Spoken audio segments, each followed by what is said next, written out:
They my bestie. She's my bestie. That's my bestie.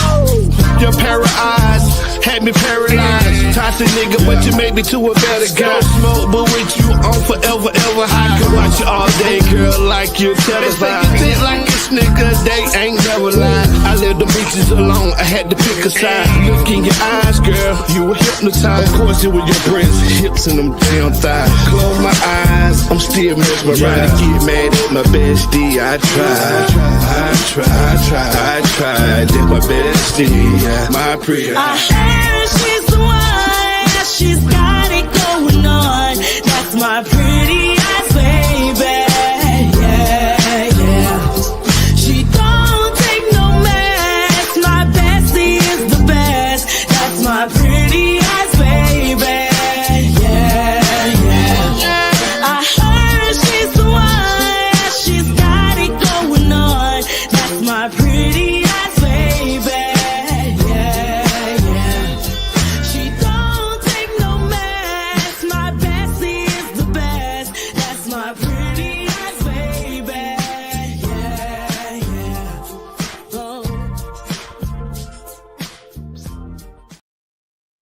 Hey, what's up? So day 17, we're rewatching Karen Read, and Higgins is on the stand. Now, Higgins is the guy that Karen was texting 2 weeks after, or 2 weeks before John O'Keefe lost his life on Brian Albert's lawn. He is also the one that was grab-assing in the bar with Brian Albert. So yeah, his testimony is pretty important. And he inserted himself in this case. He brought his own screenshots and did his own phone extraction, and then got rid of his whole phone. So yeah, this is a great testimony. So yeah, get ready for this.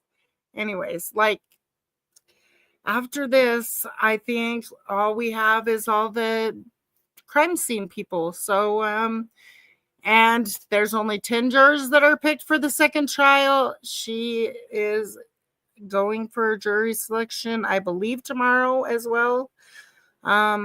So we shall see. All right, let me get this started.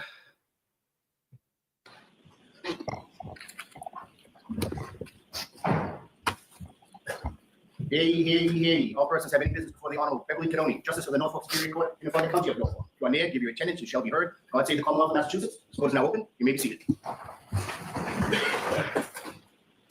2117, the Commonwealth versus Karen Read. Can I have counsel identify themselves for the record?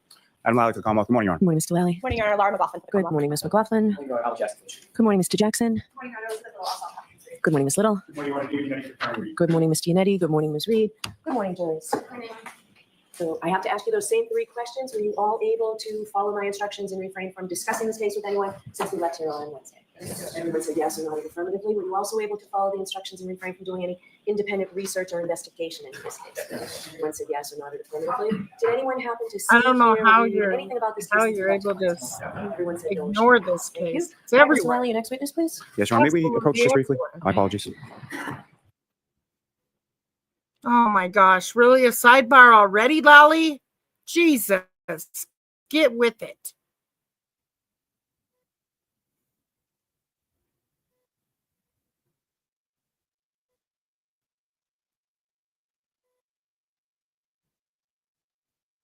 The truth, the whole truth, and nothing but the truth, so help you God. Yes, I do. Oh, he's not going to tell the truth, the whole truth, and nothing but the truth. Oh, that is so weird. Why are you greeting the jury? Like, yeah, you're trying to come off convincing. I get it. Let me.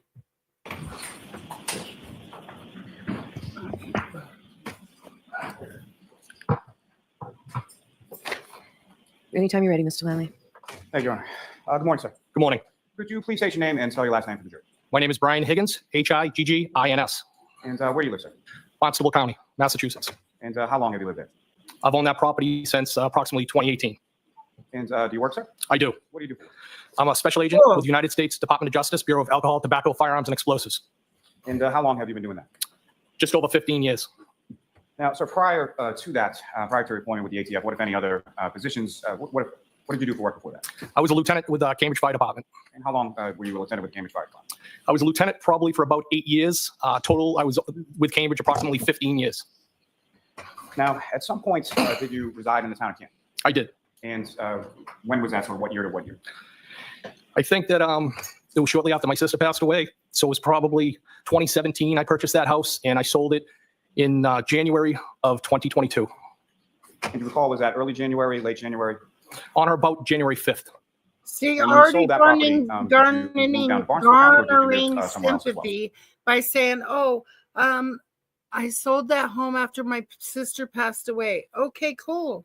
Well, John O'Keefe lost his life, and yeah, you were there, bud. For a period of time, I rented an in-law apartment in West Roxbury, and I had my property on Cape We Cod don't as well. care. And that in-law property in West Roxbury, that was in 2022 as well? Yes. Now, sir, if I could turn your attention to January 28th, 2022 into January 29th of 2022. Do you recall those dates? Yes. Do you recall what days of the week those were? I believe the 28th was Friday and the 29th was Saturday. If I could take you back just at least a day or so before that, specifically the 28th. On the 28th, where were you on that date initially? New York City. And why were you in New York City, sir? I was in New York City for the funeral services of Officer Mora and Rivera, who killed in the line of duty. And Oh yeah, you cared about him, but don't care about John O'Keefe, the one you said was your friend, the one whose girlfriend you were texting. I don't know what kind of friend you are. The one that you were puffing out your chest, peacocking and grab ass and in the bar trying to get his attention, calling him on as you're leaving, right? That you know, you care about somebody you don't, you know, oh, it's a police officer you don't care about, right? That you don't know. But somebody you care about, you give two rats shit and left him out to die in the snow, right? He never came in the house. I wished he had, right? it's fair to say there was a large contingent of law enforcement there, Yes. including several people from Massachusetts. Yes. Ah, it should have been a large freaking police presence when John O'Keefe passed away too. Imagine that. And when did you go down to New York City? I believe it was the 27th of February. Might have been Thursday. So was there a wake and a funeral? There was a wake in the funeral. Some people went to the wake. You mean the 27th of January, because John O'Keefe lost his life January 29th, sir. Some people went to the funeral. There was services in over those couple of days. And you went to the funeral on the 28th, is that correct? Yes. And at some point, do you make your way from New York City back towards Massachusetts on the 28th? Yes. And do you recall about what time of day that was? Late morning, possibly. And why is it that you were coming back on the 28th specifically? The anticipation of a blizzard. And how did you, you drove, is that correct? I drove my government vehicle down to New York for the services. And what kind of Anticipation of a blizzard that didn't happen until the 29th. government vehicle was it that you drove down and back? That was a Dodge Ram pickup. Now, on the way back, who, if anyone, came with you for the ride back from New York City to Massachusetts? You know, Brian, I'm just curious. You know, you say that you were in a Jeep, and nobody saw a Jeep other than Jen McCabe and Matt McCabe. Were you really in a Jeep, or were you in a Dodge Ram? Which one was it, sir? Which one were you driving? Kevin Albert, and Eddie Hernandez. Eddie And who are they Hernandez, to you, and what any Albert relationship do they freaking have to Sucker Punch, work in law? that Eddie Well, Hernandez? first and foremost, they're all friends. Kevin Albert is a detective with the Canton Police Department. Brian Albert was a sergeant detective with the Boston Police Department. Eddie Hernandez, also a detective with the Boston Police Department. And how long had you known each of these individuals? So out of the group, Eddie Hernandez would be the person that I knew the longest. I had worked with him back in the early 90s at the Mass General. Then it would probably be Brian Albert. I may have had some contact with him when I was on the Cambridge Fire Department, assigned to the Fire Investigation Unit. And then Kevin Albert would be probably the last in the three that I knew. Now, speaking to the Canton Police Department at that time, Why would you as far as ride? your Hold assignment on. went with work, Okay, if you don't really know somebody, why would you ride with them? Like, that don't make no sense. That don't make no sense. Come on. Where was it that you worked out of, And or where was what's sort of weird your base of is, operations? was this his whole cover story that you guys went and did this? That's another thing that's weird to me. How come John O'Keefe didn't go? Maybe because he had kids, but I don't know. Okay, let me not speculate. Canton PD, I had an office there. And how was it that you came to? Here, hold on. That relationship, it was through Chief Berkowitz. Born His name is Brian Higgins. through a tragedy. Whoops. When my sister passed, Shut up.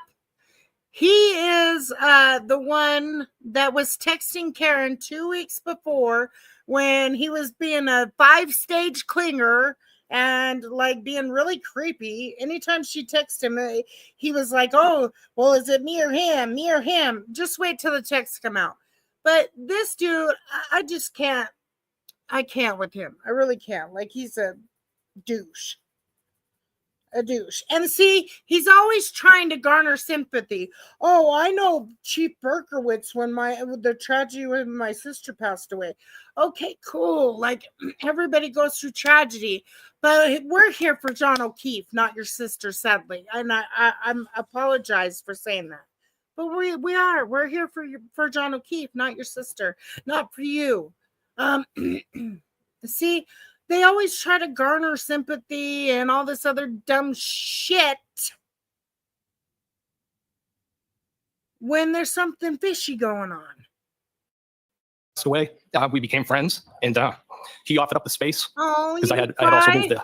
So it was close. It was a jumping off point. And were you the only federal agent that had space within the Canton Police Department?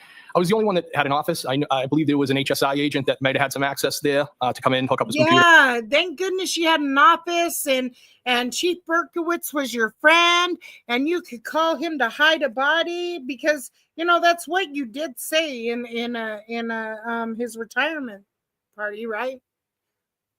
Right, sir? And stuff, and there was also an MBTA. And I'm only saying this because that's what they said in Cross. That's all. That's the reason why I'm asking, because they said that you said something about hiding a body and it got struck, but that sticks through you. His computer and stuff there. Wow. Mm-hmm. Transit police detective, who also had access there, but I was really the only one that maintained a desk, so to speak. Of course. And as far as your work or your familiarity with work, as far as federal law enforcement officers, is that abnormal to have access to a local PD or have an officer desk there? Allow it. Yeah, for somebody that's not an FBI agent, or that's just weird.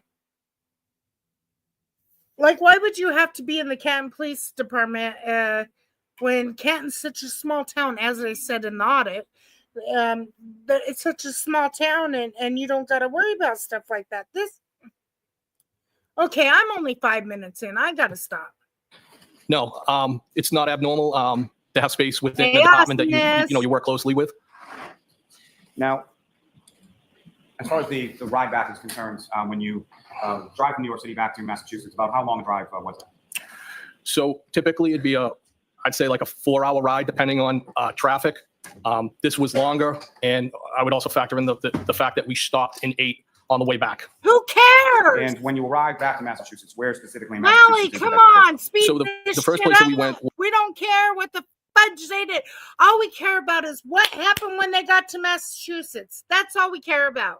Like this whole I'm a good cop because I went and paid my respects to a fallen officer.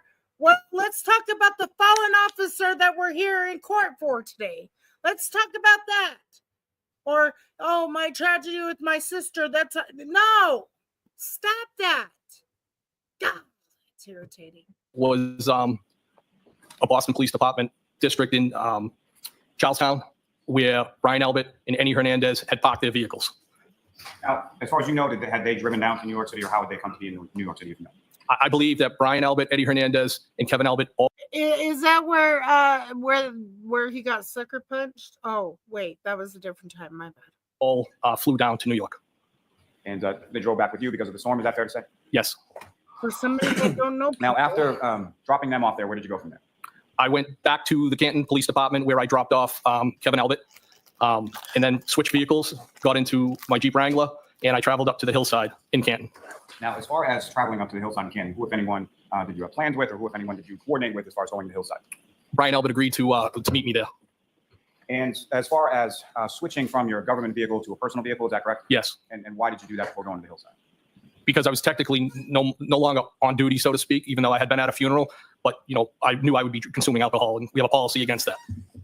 Now, as far as vehicles related to you, whether they be personal or work in the Canton PD, how many vehicles did you have at that location? So I would have.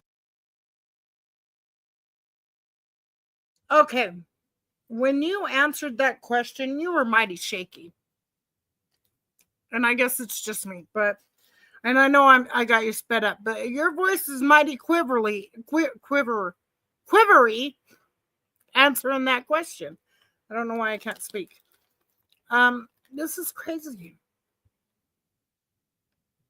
But go ahead, whatever. I had my government truck that I parked there. I would have had a surveillance vehicle that I parked there. And at times, it would sometimes flip in and out between a pickup truck that I had and the Jeep itself. And the Jeep that you were driving that night, can you describe the Jeep, sort of what it looked like, what kind of Jeep it was? So it's a 2011 Jeep Wrangler, gray in color. And at the time that I was driving it on the 28th and the 29th the next day, it had a plow on it. And the plow that you had affixed to the Jeep Wrangler, is that, how big a plow are we talking about? If I was to guess, it was probably 6 feet 8 inches. I believe they make them in two formats, 6'8" and I think 7'2". But I believe I have the smaller blade on that Jeep. And how often would you have, was that like a year-round thing, or how often, when about would you have that plow affixed to the Jeep? Inclement weather or impending inclement weather. And is that something that you used, as far as what if any use did you put the plow in front of the Jeep to? To help family and friends clear the property at the Cape. I had used it when I had the house in Canton. And so you go to the hillside. Do you know about what time it was that you got there? No, again, it would have been after I dropped off Kevin Albert. Definitely would have been dark at that time. And the hillside, is that an establishment that you're familiar with? You had been there before? Yes. And about how long was it after you arrived that Brian Albert arrived? Shortly thereafter, probably, because I had traveled back, dropped the vehicle off. He may have even beat me there because I went to the station and dropped Kevin off, but I don't think it was contemporaneous, but it was in close proximity. And once you got to the hillside, how long were you there, and how long was Mr. Albert there? So I had something to eat. I had something to drink. The approximate time, maybe an hour or so, and then Brian had left before me. I remained. He left. And if you know about how long before you left was it that Brian Albert left? Can you repeat that again? Brian Albert left before you, correct? Yes. About how long before you left was it that Brian Albert left? Maybe 15 minutes. And you had some drinks at the hillside, is that correct? I did. And do you recall what you drank that night? Usually what I drink all the time, Jameson and ginger. And as far as where Mr. Albert was going, what, if any, conversation did you have about that?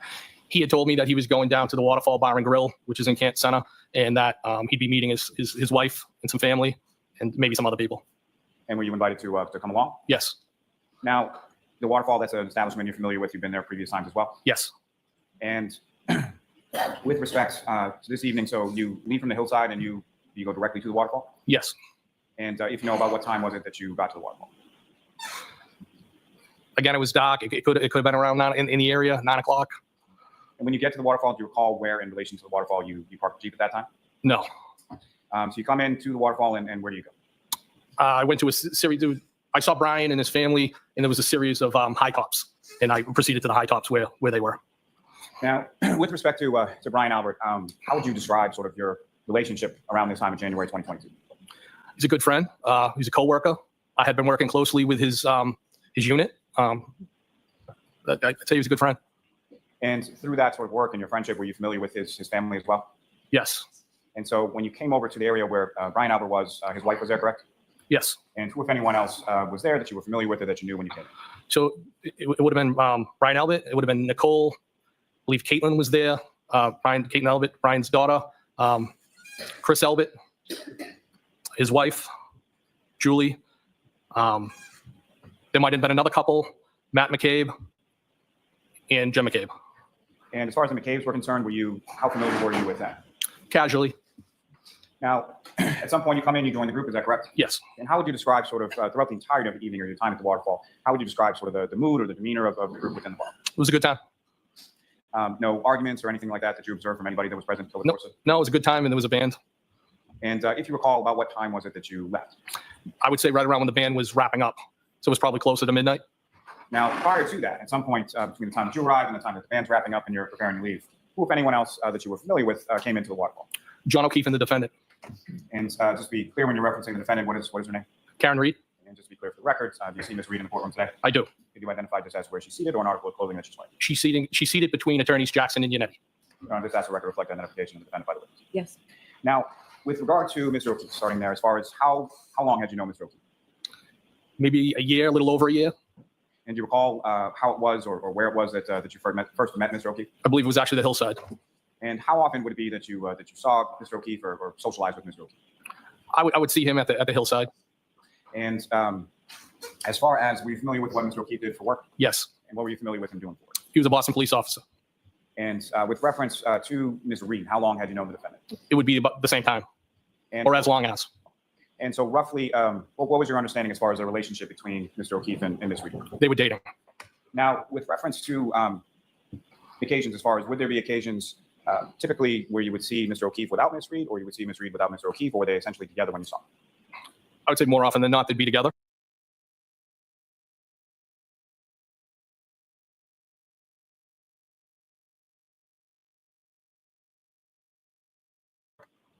And did you have occasion to see them at other sort of social settings outside of the hillside? I went over the house one time before the end of Patriots game. So if I could take you back, let me ask you this. As far as, how would you describe your relationship with John O'Keefe? I considered him a friend. And how would you describe your relationship with Ms. Reed? I considered her a friend as well. Now, through the course of time that you knew them, did you have occasion to get their contact information and have communication with each of them through their phones? I had John and I had exchanged telephone numbers. And with reference to those communications, were they texts, were they phone calls, or there? Oh, they would be text. And as far as the text communications that you had, you received his contact information, you texted, someone replied. How did you know that that was John O'Keefe that was replying to you? Well, I had him saved in my phone, John O'Keefe. I don't know exactly where he gave me his phone number, but I knew it was him. Now, on that evening, taking you back to the waterfall, January 28th into January 29th, do you know about what time it was that Mr. O'Keefe and the defendant came into the waterfall? It would have been, I think, between like 11 and closing. And do you recall sort of where you were situated in reference to the table when they came in? So I think I was at the high top bar area, the high top in the bar area closest to the bar. And when Mr. O'Keefe and Ms. Reed came into EW, how are you? I haven't seen you in a minute. Hope you're doing well. Thank you for stopping by. I appreciate it. the waterfall, what, if anything, did you observe? Where did they go when they first came in? So when they first came in, I believe they may have initially went in, like, veered off in different directions. I recall that she opened her coat and took a drink out of it. I should say a glass. And what, if any, observations did you make of the glass that? You know what's crazy is we don't see that on the videotape. We don't see that in the videotape. But you guys keep on. I'm quite sure if it happened, there would have been a video of it. We see her leave it on the counter in CF McCarthy's.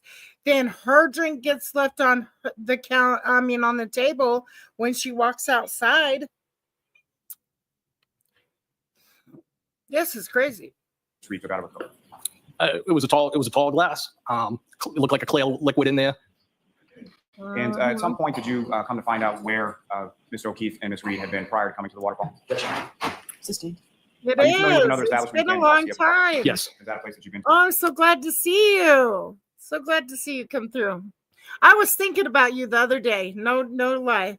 I was like, whatever happened to him? So thank you for coming by. I really do appreciate it. And yeah, things are going. But thank you. Yes. Now, as far as the glass that you saw, with reference to the waterfall and or CF McCarthy's, what, if any, observations did you make of it? Well, that it wasn't from the waterfall. And what makes you say that? Well, she walked in with it and took it out of her coat, but it wasn't consistent. Come on, guy. Come on. I just don't believe any of you guys. I don't believe any of you guys with this cup ordeal, because if it happened, it would have been on what do you call it? on camera.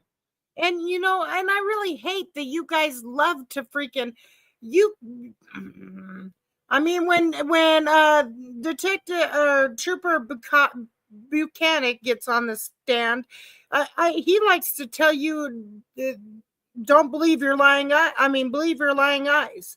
That's what he likes to tell you. Let me tell you what's happening, but it's really not happening type shit. Like, you guys like to narrate shit. You really like to narrate some shit to make it fit your story. It's crazy. Whatever. With the type of glasses that the waterfall had. And so let me just ask one further question in regards to that. So when you say it wasn't consistent, what was it about it that made it inconsistent with glasses from the waterfall? I believe it was a tall glass and kind of. Where's the freaking camera footage? I'm not believing it. Where's the camera footage? Where's the camera footage? All because the glass, the glass that was found, you know, I don't know. This is just weird. Just weird. You're trying to make something stick that it's not going to like bubbles on the side of it, so to speak, like the design. Now, after you make those observations, at some point over the course of the time that you were at the waterfall and they were there as well, did you have? How did you even get that close, sir? She was sitting away from you, like away from you. Like she was on this end. You were sitting right here. And you could see you were possibly getting jealous because she was paying attention to Brian Albert. She was actually talking to him, having a good time. And here you are. Well, I'm sitting right here and you're not paying no attention to me type shit, buddy. And then you're like, come on, come with me when you go to leave. Like you really wanted John to fight. That's what it looked like on that video. Peacocking, trying to make her show some interest in you. And the only person she showed any kind of interest in talking to was Brian Albert. And it wasn't that kind of interest, you know, just talking. But not you. She put you on the fucking burner and let you sit there and rot. And you didn't like it. You got jealous. You were jealous. And the alcohol didn't help either. Your ego, your poor little ego, man ego. Crazy. Have a conversation with Mr. O'Keefe. I did. I don't know that if it was initially when he first came in, but I did have a brief conversation with him as to the content. EW, that's for damn sure. Like this case is freaking wild. I don't even know how it made it here, but he wasn't hit by no damn car. I don't care what anybody says. And all these dudes and troopers, you know, they're a little fishy. They're a little fishy. I don't recall what that was. Just small talk, fair to say. Greetings. And with regard to Ms. Reed, during your time at the waterfall, what, if any, conversation did you have with her? I did not have any.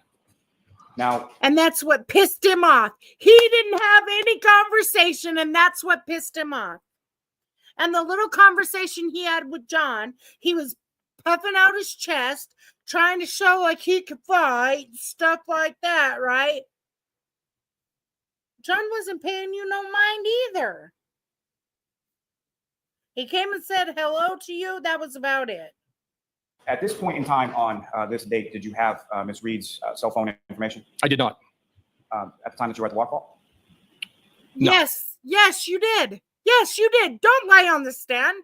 Yes, yes, you did. Yes, you did. No, you didn't. Yes, you did. See, right there, you was already trying to lie. You recall sending a text or? Oh, I'm sorry. Can you repeat that question again? Yeah. Yeah. You knew you got caught up. Wait. I misheard you, right? Okay. Well, time, I know we've jumped around a couple days, but at this time that you're at the waterfall on the 28th or the 29th, did you have Ms. Reed? yeah, he's like, no, I rehearsed it this way and this way only. When you're jumping around, I can't follow the script. So yeah, you caught me in a catch-22. What the F do I do? Right? Yes, I did. And at some points over the course of the evening while you were at the waterfall, did you send a text to Ms. Reed? That was the text. Well, that was the text. Like, you gonna pay attention to me?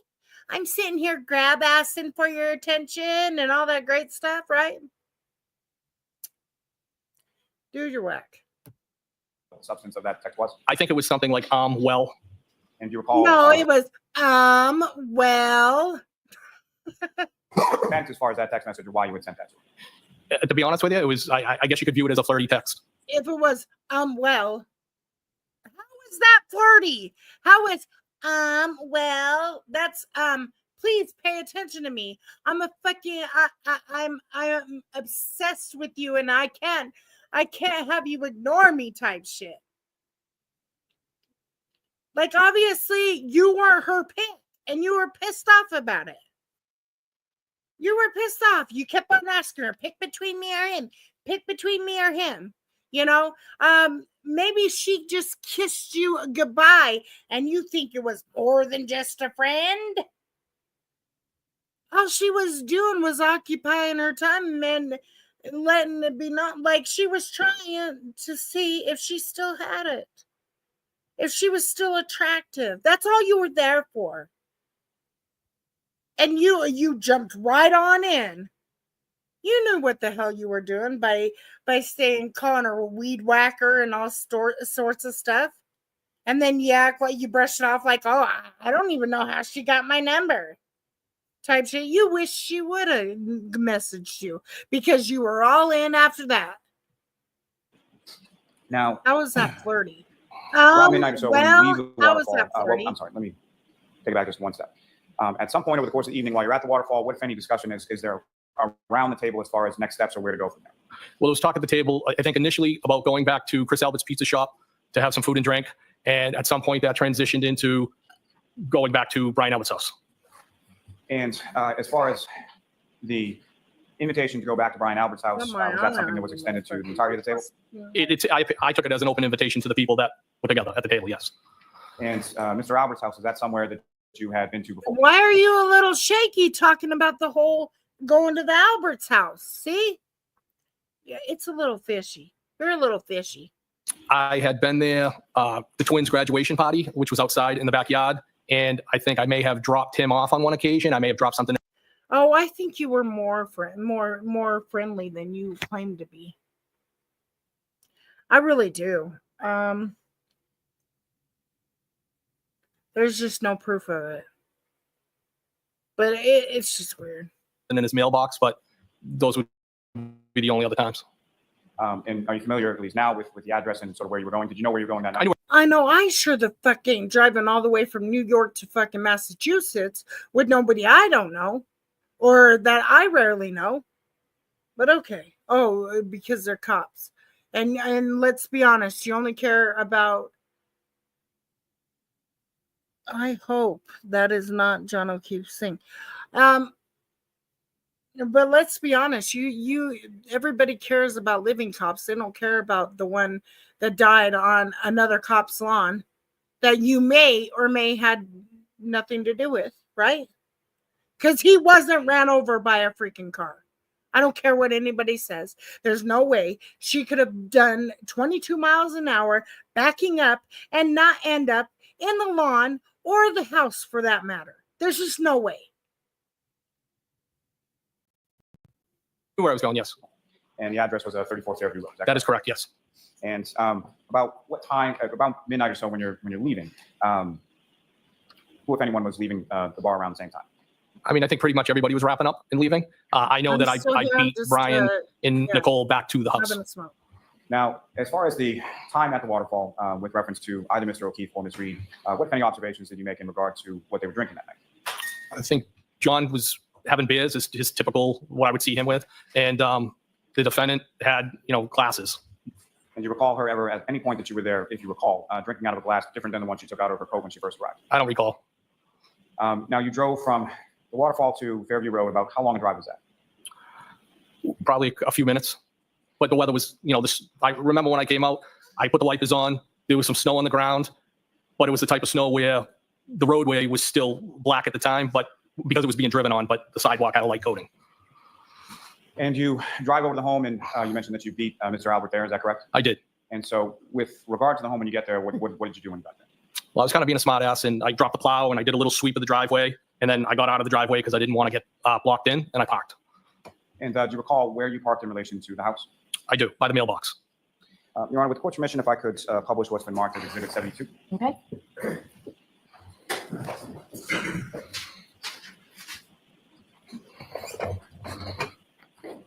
And Mr. Higgins, do you recognize what's coming up on the screen there? I do. And what do you recognize that? 34 Fairview. Mayor Program? Yes. So let me give you a laser pointer just press on there. So, Mr. Higgins, with that laser pointer now in your hand, if you could direct your attention to, if you see it in this photograph, where you parked your Jeep at. So the back end of the Jeep would have been right around the mailbox itself. And the edge of the driveway is right there. I wanted to make sure that I was not blocking the driveway or blocked in. And so the front of your vehicle would be pointing in which direction? I believe that'd be going towards Chapman Street. And so which part of your vehicle was closest to the house? So the driver's side or passenger side? So the passenger side would be closest to the house. So you parked along the front of the house or with traffic, correct? Yes. Okay. Oh, and you can take that down. Thank you. So you arrive at the house. You did, as far as the maneuver with the plow in the driveway, then you park the vehicle, and where is it that you go from there? Into the house. And when you get into the house, who, if anyone, is there, or who, if anyone, is coming in with you? So I might have been there. Well, it was about the same time that Brian and Nicole showed up. I don't know if they entered before me or I entered after them. I entered the house. What I recollect is that Brian Albert Jr. is sitting kind of at the island or in the island area. And I believe he was flanked by at least one female, possibly two, one on each side. And either of those females, did you know them? Did you recognize them? Did you know? I may have recognized one I've seen before, but I didn't know them. And just lastly, before we go back into the house, when you park, when you do the first plowing in the driveway and then parking, did you see Mr. Albert arrive at the house around that time? When I parked the Jeep? Yeah. Well, yes. So I made the sweep, and as I could see the vehicle coming up, I made the sweep, got out of the way so he could park. So we had parked in the driveway around the time that you're parking on the street. Yes. And so when you come to the house and you see the people that you've described, where were they situated within the house? So I came through what I would call like a breezeway door. So there's a front door to the residence. There's the garages, and in between there is a like a breezeway door. I came in through there, and it's kind of like you're in the kitchen. I think there's like an island, so to speak. You may be able to sit at it, and Brian Albert Jr. was right there, and again flanked by one, if not two females. Now, at some point after your arrival, who, if anyone else that you were familiar with, came by the house? I believe it was Jen and Matt McCabe. You know about how long it was after you arrived that they arrived? No, I don't know. I mean, I don't think it was much longer. People started, float in at that point. And beyond sort of the kitchen area that you were describing before, where else did you go within the house that night? At one point, briefly, Brian Albert showed me some photographs, family. I believe primarily it might have been of his son who had recently been in the Marine Corps. Gone into, I should say. And do you recall, or why was he showing you specifically like those photographs of his son in the Marine Corps? Because he's proud. Now, let me ask you this. As far as yourself and or Mr. Albert, what, if any, familiarity or what, if any, background do you or Mr. Albert have with regard to the military? Brian was in the Marine Corps. I was in the Army. Now, this period that you're talking about in the other room, about how long a period was that? It was brief. And beyond yourself and Mr. Albert, was there anyone else from the group that you described that was in the room at the same time as you and Mr. Albert? I don't think so. I think Nicole may have popped in for a second, but I'm not 100% positive on that. And as far as, do you know approximately what time you left the house on Fairview that evening? I'd guesstimate it was anywhere between 12:30 and 1 o'clock, but I'm not 100% positive. So relatively short period of time, is that correct? It was a short period of time. I knew kind of from the onset when I got in there, it probably wasn't going to be a long time because I'm not a beer drinker and that's what they had. So I was probably one of the first people to leave. Now, for that entirety of the time that you were there, did you go anywhere else within the home beyond what you described as far as the kitchen and the living room? No. Did you go upstairs at any time? No. Did you go downstairs in any sort of basement area at any time? No. And when you exited the home, do you recall which of the two doors that you described that you would have exited from? The same door I came in, the breezeway. Now, during the time that you were there, similar to what I asked about the waterfall, how would you describe sort of the mood or demeanor within the home? It was fine. I mean, everybody was happy. And at any point in time while you were at 34 Fairview, do you, any of the people that were in the house, do you recall seeing them go outside of the house and come back or anything like that? I can't say definitively I saw anybody come in or out of the house, but I think somebody might have been in the process of maybe being picked up. And not anybody that you were super familiar with, is that fair to say? I think it was one of the females. Now, with respect to the front of the house, at any point in time that you were inside of the house, was your attention drawn, or did you look out the window, the door, or anything like that? No.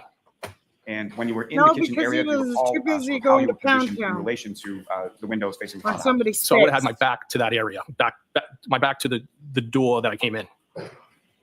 And specifically with reference to Mr. O'Keefe and Ms. Reed, at any point in time, did you see either of them? What about the guy inside with the the house or dark outside of hair the house or coming around the in, house or anywhere? Mr. Higgins? In a proffer agreement with the feds, you said that you remember a dark-haired man come in. Sir, who's that dark-haired man? You know, and the whole sweeping with your Jeep or whatever, with the blade or whatever, is that the wave that Jen and Matt McCabe seen in the ground that said that, you know, possibly it was Karen after she left type shit? When neither one of them could get their wave right? We're around 34 Fairview Road. Absolutely not. No. And at any Wait, point, absolutely not is an absolutely lie. Anytime anybody says absolutely not, and for you to sit there with a straight fucking face, no emotion, what? I wonder if your eyes start moving or something. point in time, Yep, over there goes the blinkies. I knew it. I knew you were gonna blink. I don't know why, but I did. I knew you were gonna blink. Like, oh, did they believe it? Because you know that's your subconscious saying you're an absolute fucking lie. Anyways, and you're gonna say, oh, so at any point did you see John O'Keefe come in the house? No, but I wish he did. You're gonna be another one. over the course of the evening, what, if any, communication or text or anything did you send to either of those two people while you were at the house on Fairview? While I was at the house, I think I shot a text just to John. Where are you? I think that's No, you said you come in here. You come in here because you want to get the beat down. what it was. And if you recall, did you ever get a response to that text? No, there was no response. So after you left Yeah, the because waterfall, you when were you left the too waterfall, busy ambushing him, huh?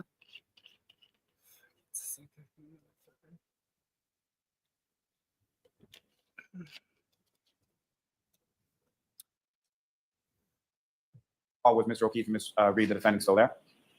I can't say 100% no.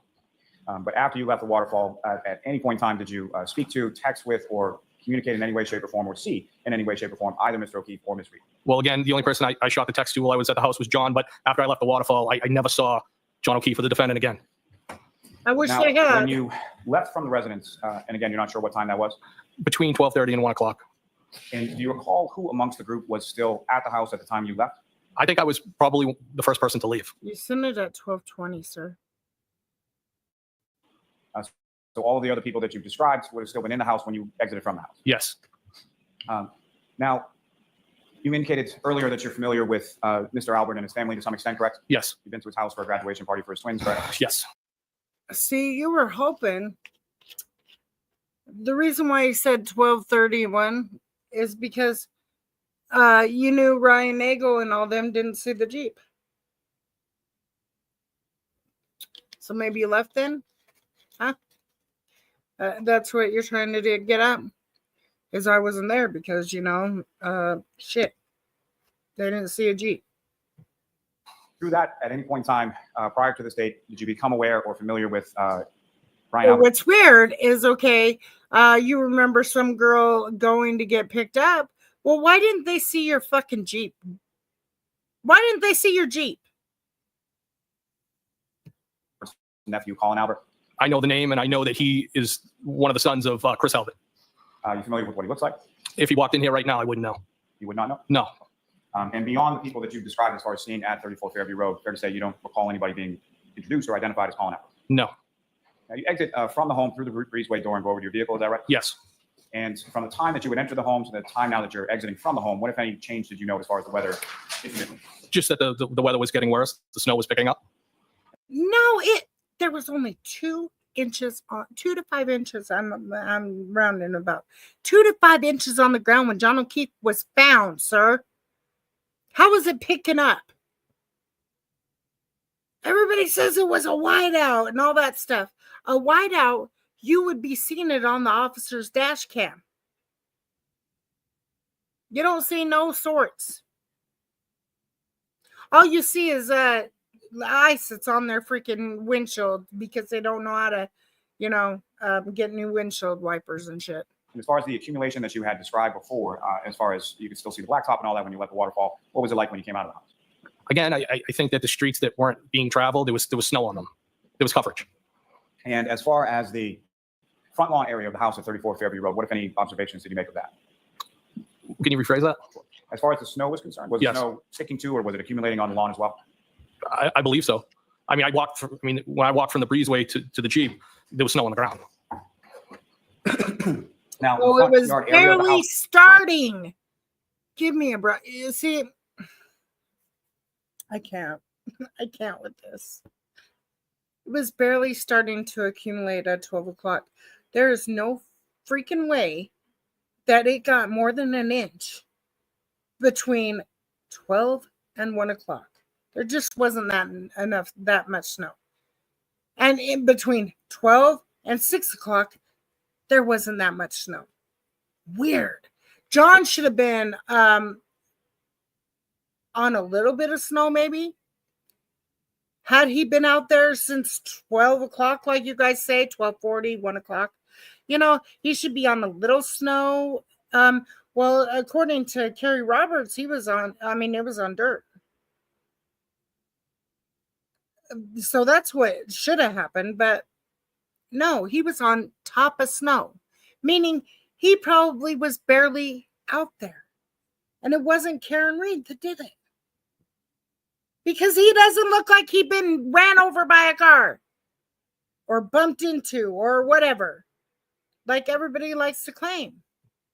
is that something that you were looking at with any particularity or taking note of as you're walking I know with common sense, I could look at look at the car damage and say, no, you didn't hit nobody, especially not no 22 miles an hour backwards. And all you busted was a taillight? Jeep down the driveway? What the hell? No, it was a long day. We had been on the road. I just was looking to get home. Yeah, I bet And you so were. when you get to Because you your probably Jeep, can you describe to the whooped his jury sort ass of how and it you was that gotta you pulled hurry away, or what, if home. anything, you recall about that? You was worried to get home. Hold on. You was worried to get home, but you tell me this. Why was your little fob key going all through Kenton PD and what's his bucket? Sergeant Good seen you. I don't know how many times. You were there all morning until you left to go to Brian Albert's. So I got in the Jeep, started it up, may have looked at my phone, put it in drive and started to pull away. And then I'm like, put the plow up. So I reached, I moved a couple of feet. I heard it grinding on the ground, reached for the device called the fish. Did you run over John with your Jeep? I mean, since you guys want to claim he was ran over by a car, did you do it? Did you do it? Stick, picked it up, lifted the plow, and then drove away. And the plow that you had affixed to the front of the Jeep, I think you talked a little bit about it, but how is that sort of controlled, and who controls that? So the operator controls it. The mechanism to control it, again, is called a fish stick. It's on a cord, and it plugs in under the dashboard. And I reached down to find out, I don't know if it was on the floor or between the seats, but it's not like a joystick that's attached actually to the dashboard. Or some sort of hydraulic?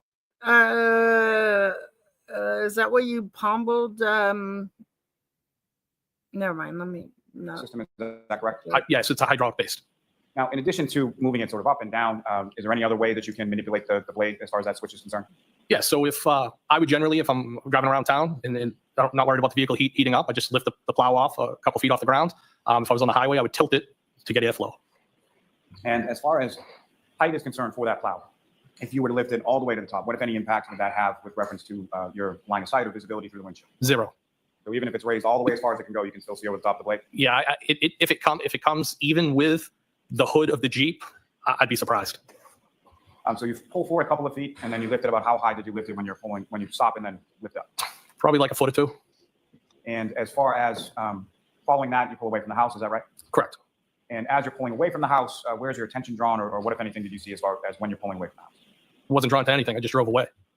And when you drove away, again, during that process, did you see anything outside of the house that drew concern or your attention or anything like that? No. Now, as far as when you get out to your vehicle and you're driving away, were there any? You mean nobody, but he should have been out there.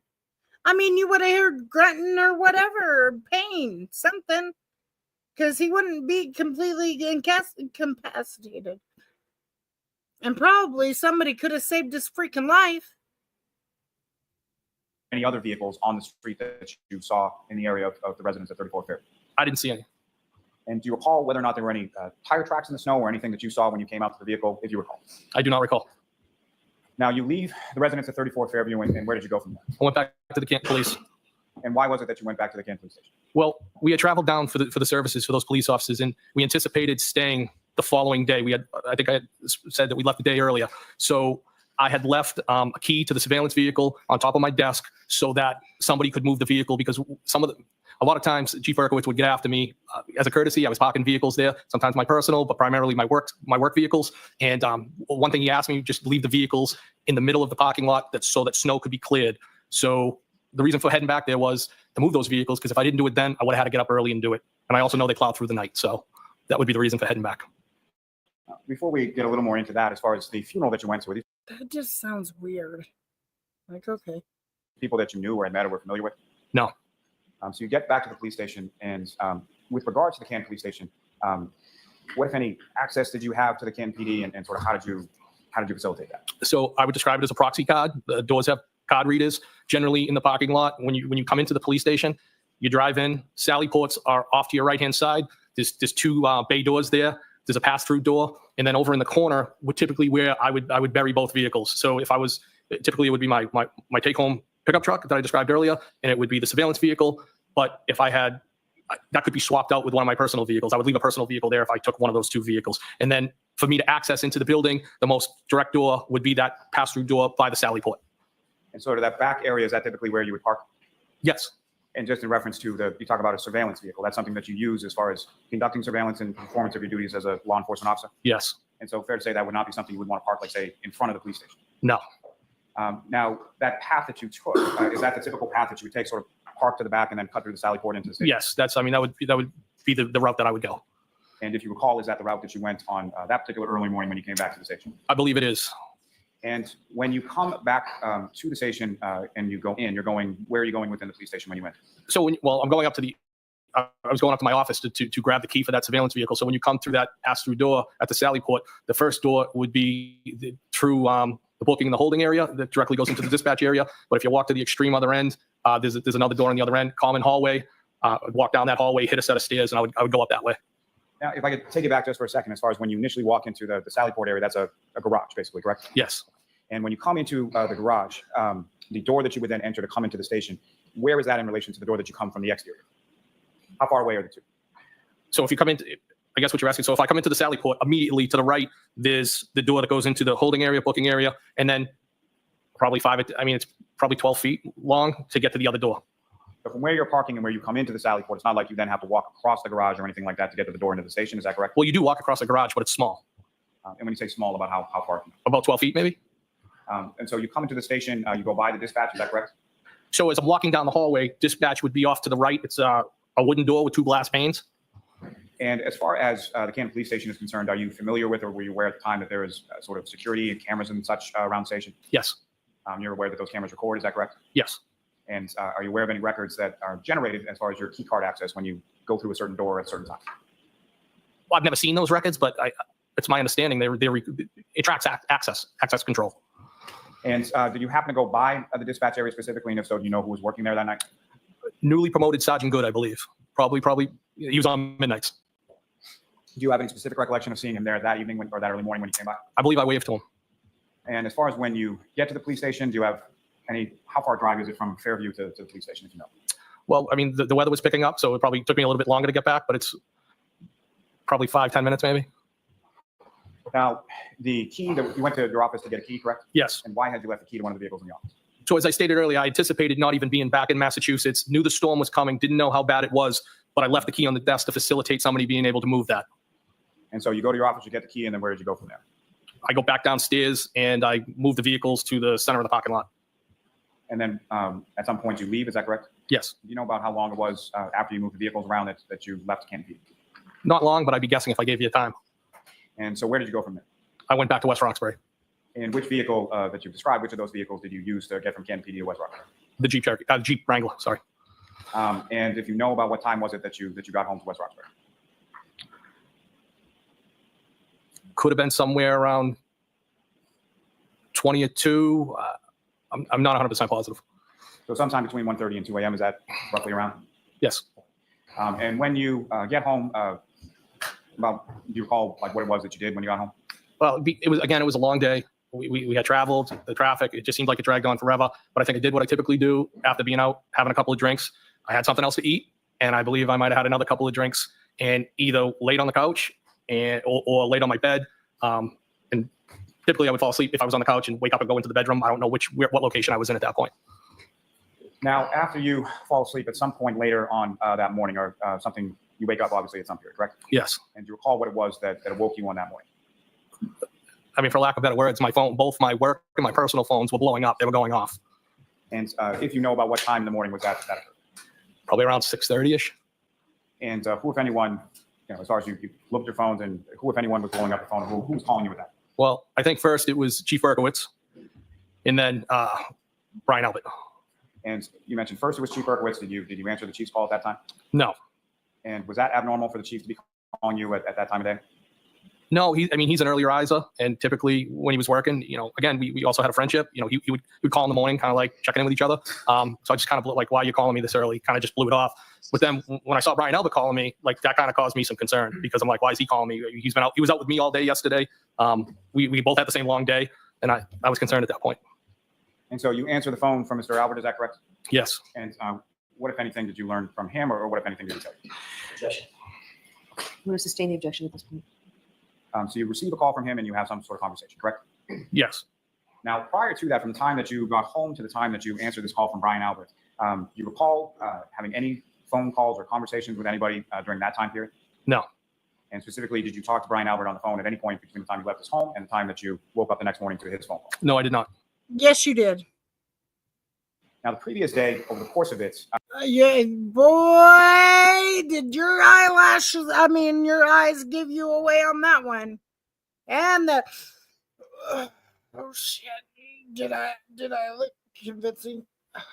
we're all waking up in New York and then driving home and going to the hillside and going to the waterfall and going to Mr. Albert's house.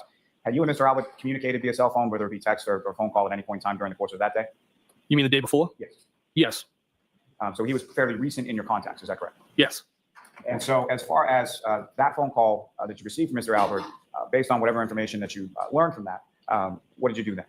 I got dressed and went right over to the house at 34 Fairview. And when you left your house, You didn't get dressed and go right there, because I think you were still there, buddy. I think you were still at the thing.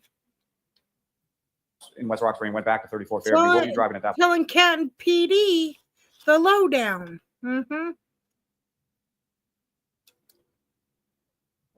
I really do. I really do. I really, really do. Boy, your eyes sure give you away, bud. I was still in the Jeep Wrangler.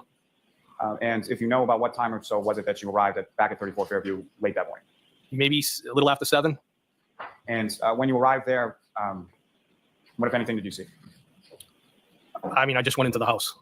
As far as outside of the house, when you arrived there, what, if anything, did you see outside the house? I don't recall. Maybe a police car. I don't remember. No, they already Now, cleared with the scene. regard They to, didn't stay on scene. Talking about the weather, when you woke up and you were driving back to 34 Fairview, what was the weather like at that point? Oh in my reference to when you God, got who home to West cares? Roxbury the night before? It was real bad. No, it wasn't. And as far as when you get to the house at 34 Fairview, sometime around 7 Well, a.m. or maybe so, at 9 where is it that if you it parked did. in relation to the home at that point? Hey, I might have went in the driveway. I don't remember specifically where I parked. And as far as other vehicles there, how many other vehicles, were there more or less vehicles there that morning than there were when you were there the night before? I couldn't say definitively. And when you come into He wouldn't know that. the house, who, if anyone, is it that you see inside the house when you get there? So I saw Brian. I saw Nicole. Brian Jr. may have popped in and out of the same kitchen area that I was in before. Jen and Matt McCabe. And then a short time later, Julie Albert showed up. And Julie Albert, when she showed up, what, if anything, did you observe her to have with her when she showed up? Like a box of donuts or muffins or something like that. The And ritual as far as donuts. the house when you come in, sort of the evening before, but how would you describe sort of the mood and demeanor of the people in the house when you arrived there later on that morning, sometime around 7 or so? People were pretty distraught. And did you know why they were distraught? No, I think you guys were in game plan. Game plan. We got to come up with a game plan. Because to me, it only seems that Karen was the one distraught. She was the one really worried about what the hell's going on. Because John had been found on the lawn. And is that why you had gone to the house? Yes. And when you received that information or were informed of that, Oh, that causes him a lot of stress, boy. He starts puffing up his chest and doing this and then doing this shit. That causes him a lot of stress talking about John being on the lawn. Woo! how did you And then receive that the deep information, breaths. or what, if any, impact did that have on you? Well, If sustained, you can ask it differently. Go ahead, try to When did you cry. It's okay. First learned of Mr. O'Keefe being found on the lawn at 3450. during the phone call at about 6:30ish when Brian Albert, when I spoke with him, And what was your reaction when you received that information? it did make sense to me. I couldn't do the math in my head because I know John O'Keefe and the defendant never showed up. It didn't make sense. Mm-hmm. And so from this time that you're in the house, Mm-hmm. do you recall any sort of conversation about within the group as far as what was going on? Objection. Do you recall that there was a conversation? Yes, I recall that there was conversation and it was, Objection. Just that. Okay. Next question, Mr. Lilly. Now, from the time that you arrived there, Oh, later it's on that really morning, getting how long hard period of for time you were now, there? Higgy, isn't it? less than an hour. And from there, where did you go from there? I don't know if I went back to the police station or I went to West Roxbury. Why didn't the police station? And if you went to the police station, why would you have gone to the police station at that point? Because I was still trying to put things Cover your together in my ass. head. I was upset. Those would be the reasons. Do you recall whether or not? Do you recall whether or not you were at the police station that day? Yes, No, I'll allow it. yes, I'm pretty sure I was there. And do you know about how long you were there, or about what time it was that you were there? No, I couldn't say specifically. And after you left the police station that day, where did you go from there? At some point, I probably went back to West Roxbury. I don't specifically remember. Now, Oh, yeah, you do. You got stress again, going from on. when you went, maybe a fairly simple question, but as far as you drove the Jeep Wrangler from West Roxbury back to Fairview Road that morning, correct? Yes, And then you drove that Jeep Wrangler from Fairview Road to the Canton Police Station at some point during the day? I believe I was in that vehicle all day. Now, at some point, a few days Oh, yeah, is following it bothering this, you? did you have occasion to meet with some troopers from the state police? I did. And do you recall who those troopers were? Trooper Proctor and Trooper Buchanan. And were you familiar with those troopers prior to that date that you met with them? So I was familiar with Trooper Buchanan. Evidently, I was Oh, so you know Buchanan. So that's where he comes into play. Okay, got it. reminded by Trooper Proctor that I had met him before. I think I helped him on a gun recovery that he made, but I didn't remember him. And as far as you mentioned, sort of socializing with other officers from law enforcement, had you ever socialized with either Sergeant Mechanic or Trooper Proctor before? So Trooper Proctor, no. I had seen Trooper Buchanan on a number of occasions at a local gym. I had seen him one side I had seen him one time at the hillside. I think he might have been with his child after a sporting event. I think I said hello. I bought him a drink. But I wouldn't classify that as socializing, more being friendly. But I also, that area of responsibility, the South Shore, south of Boston, because you guys are doing it friendly, right? Cape and Islands, I was assigned to a group. Wait. Did you say South Shore? Let me hear that again.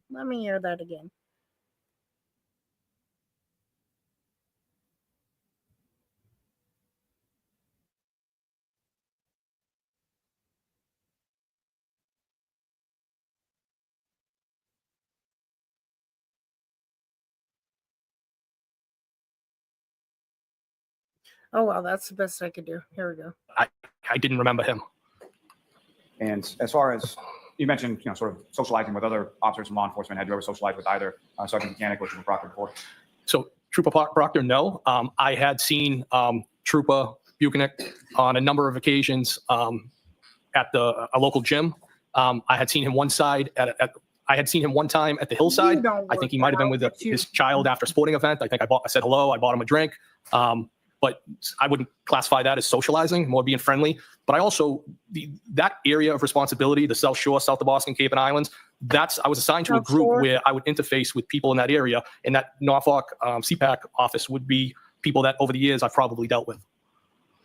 Now, when you met with him on this day, do you recall specifically what day it was? No. If I said February 3rd, would that sound about right? Or if you know? I would say in that area. And when you met with them, you had a conversation with them or an interview in regard to what had transpired on the 28th and 29th, correct? Yes.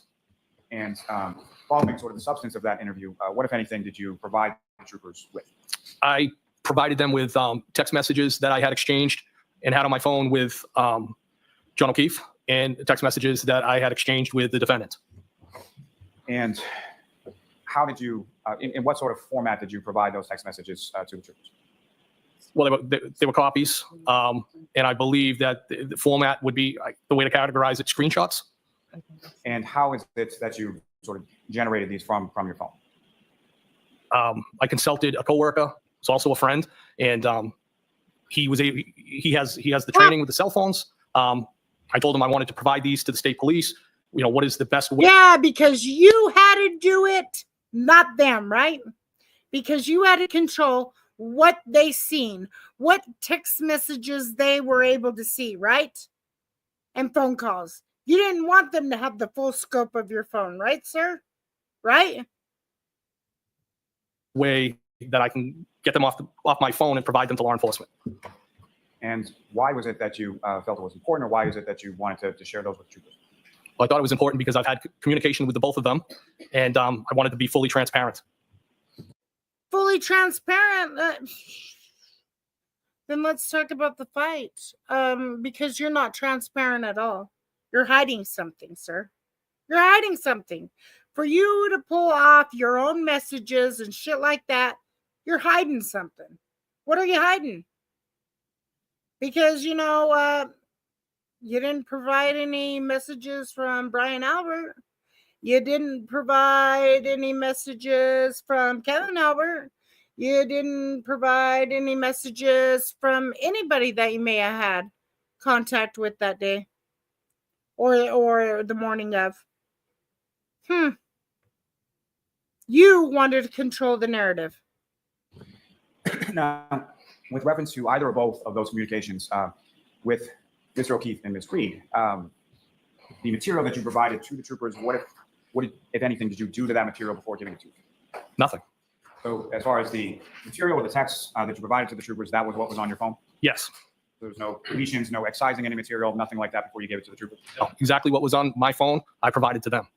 And specifically, as you were providing it to them or shortly thereafter, did you have a conversation with Sergeant Buchanan in reference to that very topic, if you recall? No, I don't recall. Do you recall him asking you anything about, as far as if this was the entirety of what you had provided? Oh, so I think during the actual interview, he specifically asked me, are these, I would say in sum and substance, he said, you know, is this an accurate representation? Has anything been deleted? And I said, no. I mean, with respects to the text with the defendant from the first time that she reached out to me and texted me, nothing had been deleted. As far as John's text string, we might have had older text strings that were deleted, but that was what I gave him. What I gave the troopers was exactly when I captured everything is exactly it is what it is. Everything that was on those phones was provided. Nothing was deleted. And as far as when you provided these text communications to the troopers, was that something that they had asked for, or was that something that you volunteered? I volunteered that to them. And upon them sort of receiving them from you, did they have further questions beyond what they had already asked you based on what you provided? I believe they got into other specific questions, specifically in relation to John O'Keefe and the defendant, as far as intimacy and things like that. There was more detailed questions that followed. Your Honor, may I approach the witness? Yes.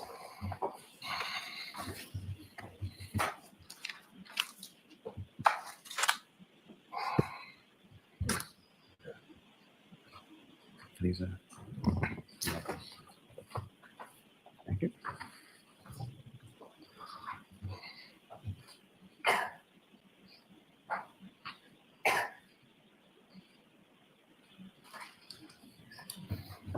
Chair, I'm going to show you two documents. One is 12 pages long, one is 56 pages long. You can just look at those briefly and familiarize yourself with them. Look up when you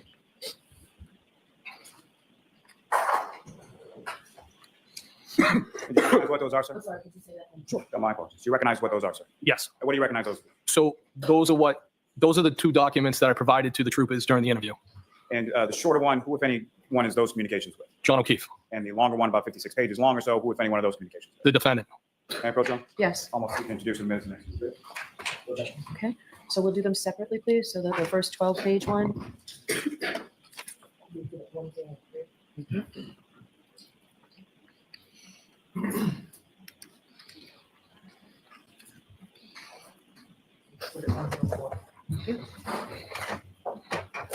May I return both of those to them?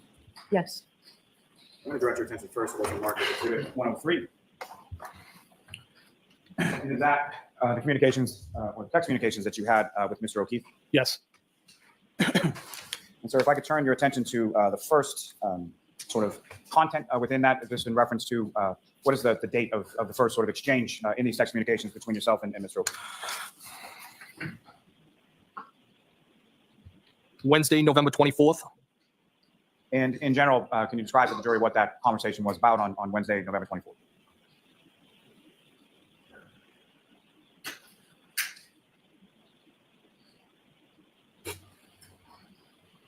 He basically, it's kind of hard to read. I apologize, but it looks like he's just reached out to me.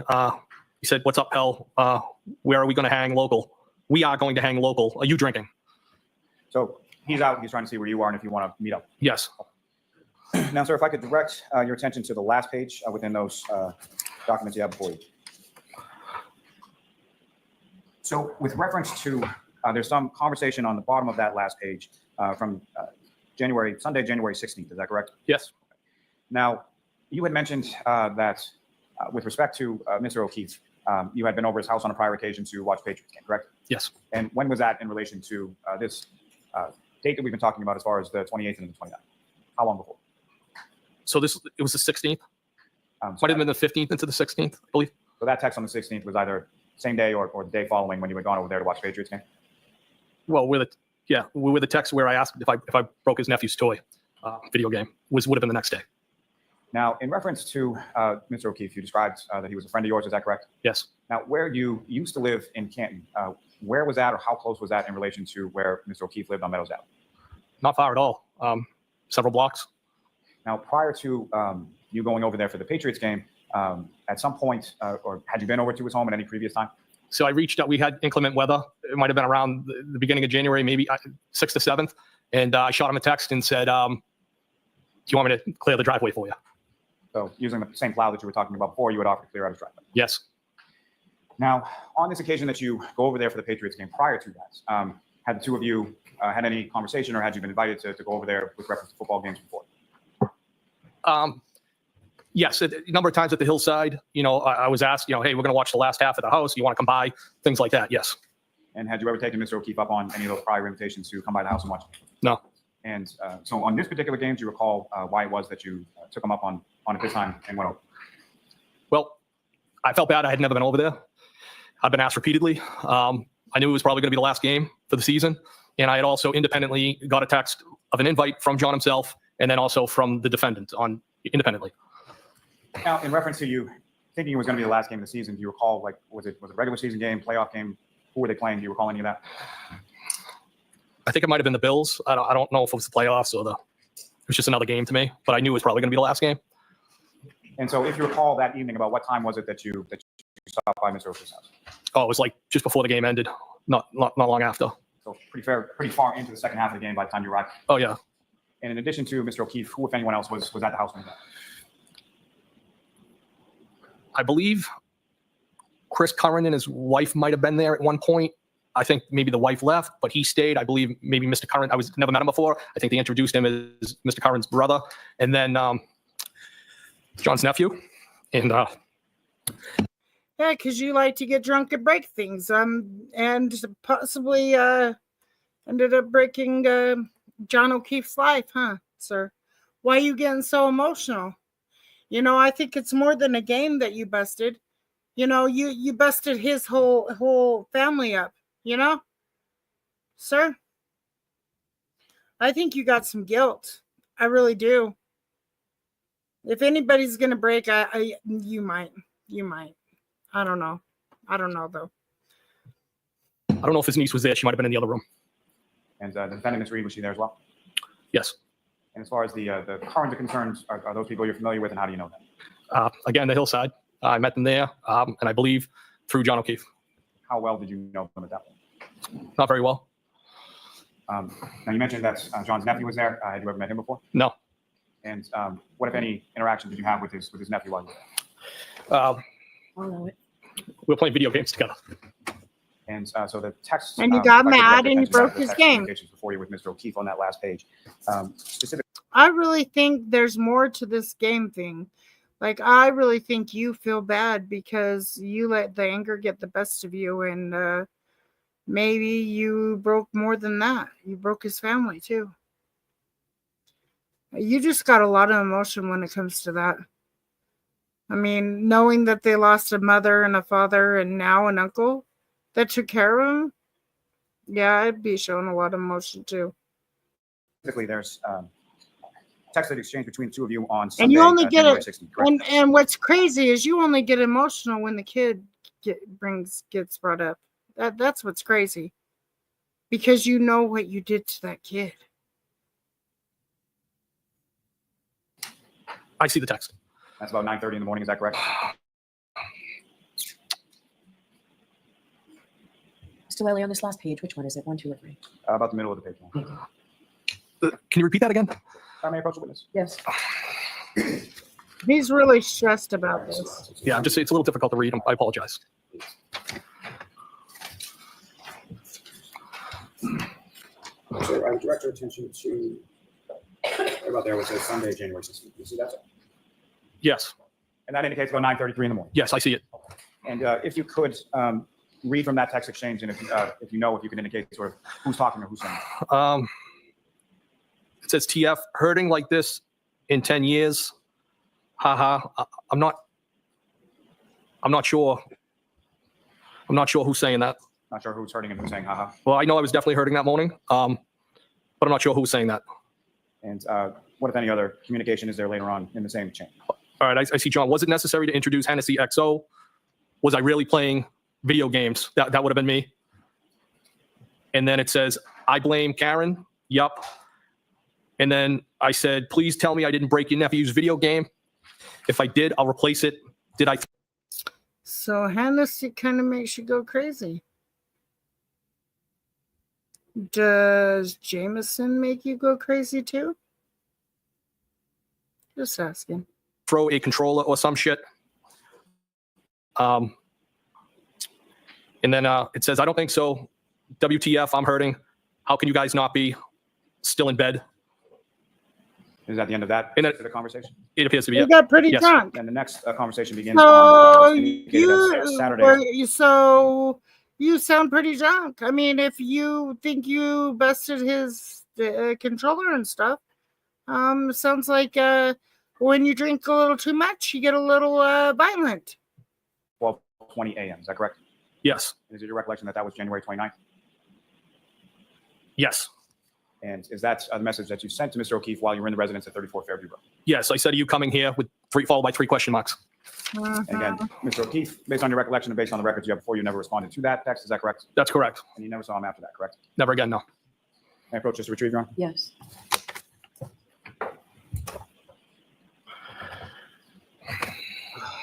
Yeah. You see that whole look right there that you did. I can tell you got some remorse going on, and it's not from the video game. I don't think you would be showing that much remorse over a freaking video game. I think you feel remorse because John O'Keefe lost his life that night.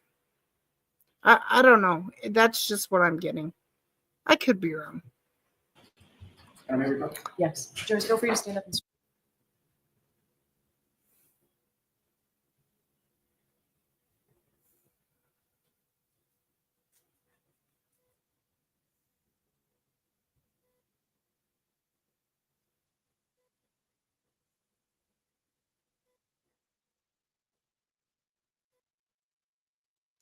Crazy.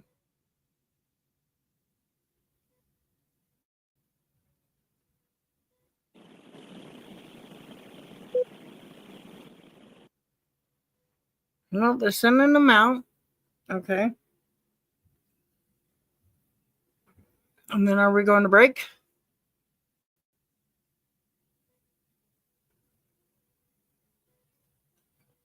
Because nothing's ever on record.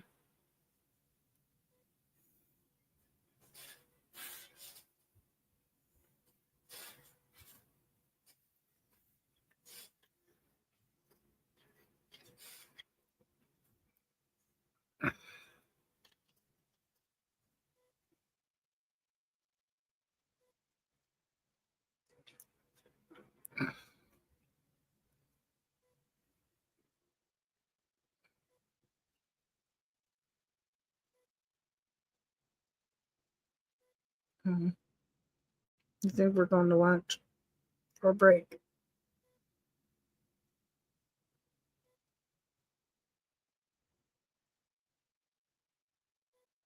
Bypass looking at the family because it makes me sad for them.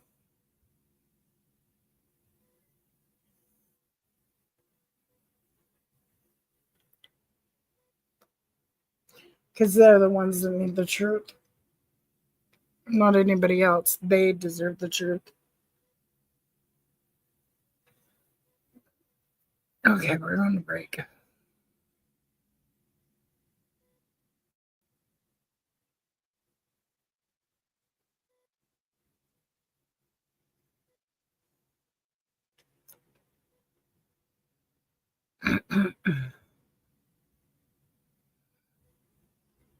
So we got an hour with the text messages. An hour? About an hour?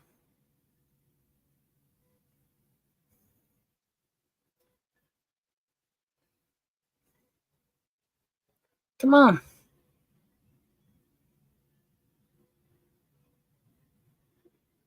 Okay, here we go.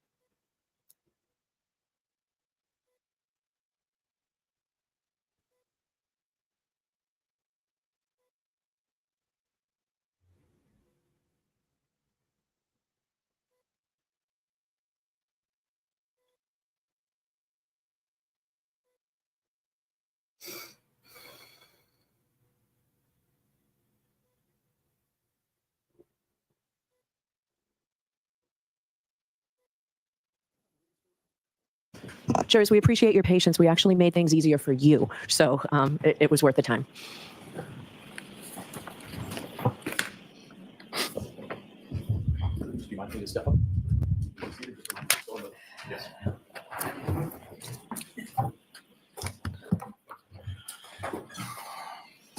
And Mr. Lally, if you're going to start, are you going to start right with messages? Yes, sir. All right, folks, be mindful of the instruction I've given you on digital evidence on what you have to find before you consider them. Also, I want to tell you that what you're going to hear or see is testimony about certain statements allegedly made by the defendant. You're to view those statements solely for the limited purpose of the defendant's state of mind, as it might go to the nature of the relationship with John O'Keefe and potential motive. Okay. All right, Mr. Lally, go right ahead. Your Honor, may I approach the witness? Yes. Presenting before you now a separate series of documents, about 115 pages in length. Page number just for your reference on the side there. In general, do you recognize what those are? Yes. What do you recognize those to be? Text messages between the defendant and I. You want to call up the move to introduce and admit as the next exhibit? No, not as the next exhibit. We are going to mark that 104A. Thank you. Yes. 103A. I think the others are marked 103, so it should be John O'Keefe's texts were 103. So it's 104A. And jurors, you'll have both Exhibit 104 with you that was a little bit difficult to read. What we've taken all this time for as counsel was great to work out a form that is much clearer for you to be able to read, and that will be attached or right with Exhibit 104. Okay. Thank you. All right, Mr. Lally. Thank you, Your Honor. Now, Mr. Higgins, first, Your Honor, may I request permission to publish the Bureau screen? Yes. Starting with page number 1 still. Here we go. Now, Mr. Higgins, what's up on the screen? Is that what you have before you as Exhibit 104A? Yes. And as you just mentioned, these are text messages between yourself and Ms. Reed. Is that correct? Yes. And on what date did you first receive any communication from Ms. Reed? January 12th, 2022. And prior to that, had you had her number or did she have your number as far as you were aware? No. You had never communicated to her via cell phone or any other means prior to January 12th, 2022? No, I had not. So initially, you received a text on that date from an unknown number. Is that correct? Yes. And from the text before you and what's up on the screen, as far as there are gray bubbles on the left, blue bubbles on the right, which is you and which is Ms. Reed? The blue bubbles would belong to myself. So the other bubbles would be Ms. Reed. Is that fair to say? Yes. And so that initial communication you received on January 12th, 2022, that's about 8:27 p.m. Is that correct? Yes. And what was the content of the message that you received? January. Do you want me to read it? Yes, please. Hey, Brian, it's Weed Whacker. And how did you respond to that? Question mark.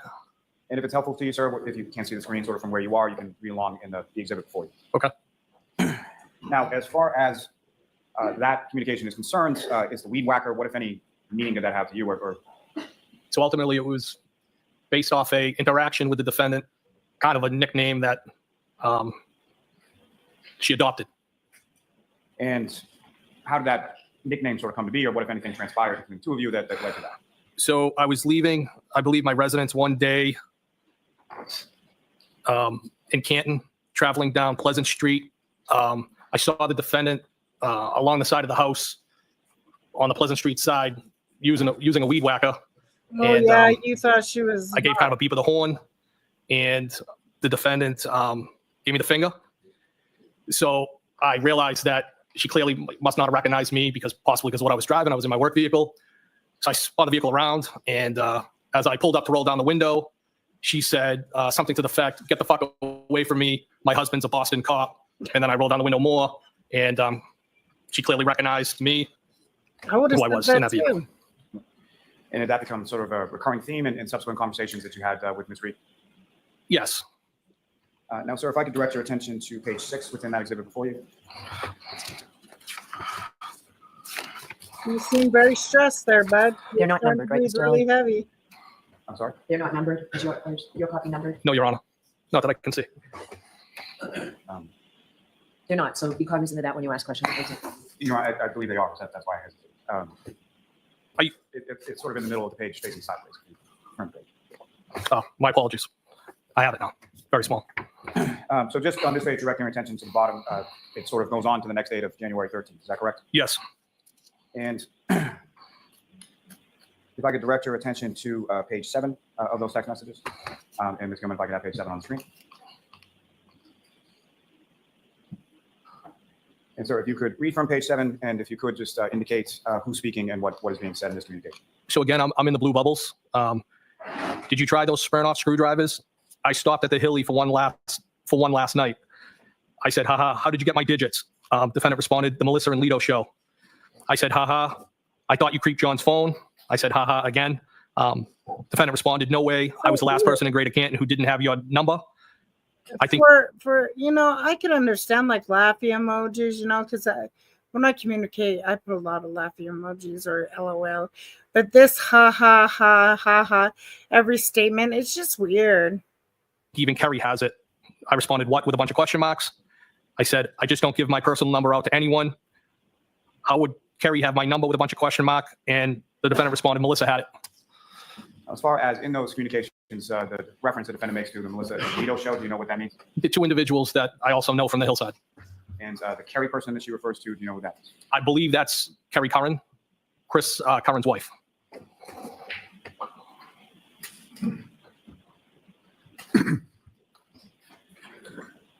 Now, if I could direct your attention to page 9. And it's going to find that page 9. And again, sir, if you could read from page 9 as far as that conversation goes, it just indicates whom is speaking at different points. Okay, so the defendant said, I prefer a weed whacker. I responded, that's the thing about nicknames. Defendant said, We were tossing around the idea of a short vacay with the current show, wanted to see if you were game. I responded, you don't have a say. I believe I was referring to nicknames. And I said, vacation where? Defendant responded, I know. They need to happen organically. I'm the queen of nicknames. Was just going to rent a beach house in, I believe it was supposed to say Fort Lauderdale. It's abbreviated. Something quick and easy. I said, Defendant responded, I'm the queen of vacays too. Always a good time. I responded, I'm going to Nashville next month, 19 to 21st for a benefit. One of our guys got shot in the head. You guys should come. Oh yeah, like that. That's something to that's something great to fucking go on a vacation about, you know. Yeah. Yeah, let's go to about some guy getting shot, and all that great stuff. You're weird. You're mighty weird, Higgins. Mighty weird. Those trips that you were discussing, do you recall any further discussion or any going on any of those trips?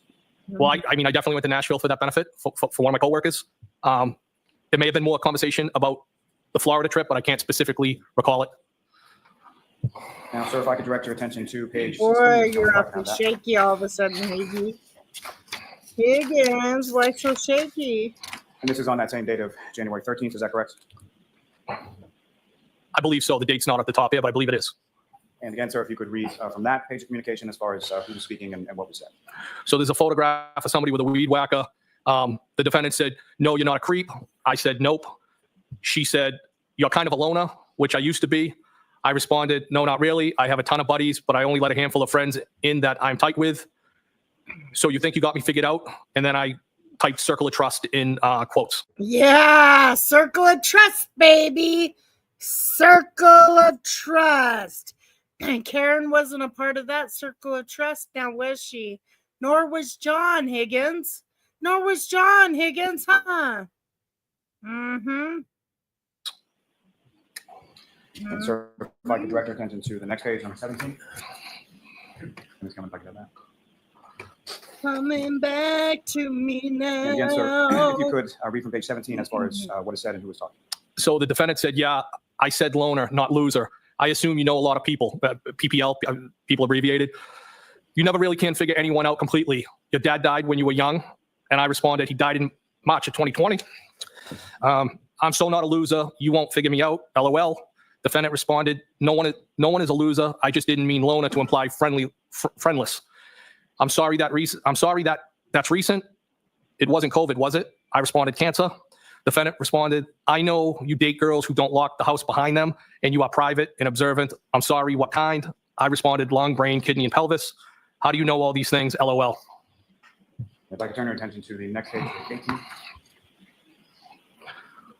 And again, sir, if you could read from that. In the blue bubbles is me. I said, you're funny. Defendant responded, yikes, wow, that's rough. Jesus, I'm sorry. We chat a lot at the hillside. I responded, don't be sorry. Life is hard sometimes. I always figure it out. Then I said, who chats? ? Defendant responded, life is hard, but losing people is the hardest. So I'm sorry. We chat. I responded, that's all you got? We chat? Sure. You're from Brockton. Spit it out. Defendant responded, you and I chatted about the girl who kept forgetting to lock the door. I said, oh, she has been out of play like for 3 months now. And then I believe it's. See, you were already like trying to make your move, Higgins. But you know, she's the one that came on to you, right, Higgins? Starts to say out of rotation, ? And then, sir, if I could direct your attention to page 20. And again, sir, if you could read from that. I'm in the blue bubbles again. I said, I just got a Saturday invite. The defendant said, did you say yes? ?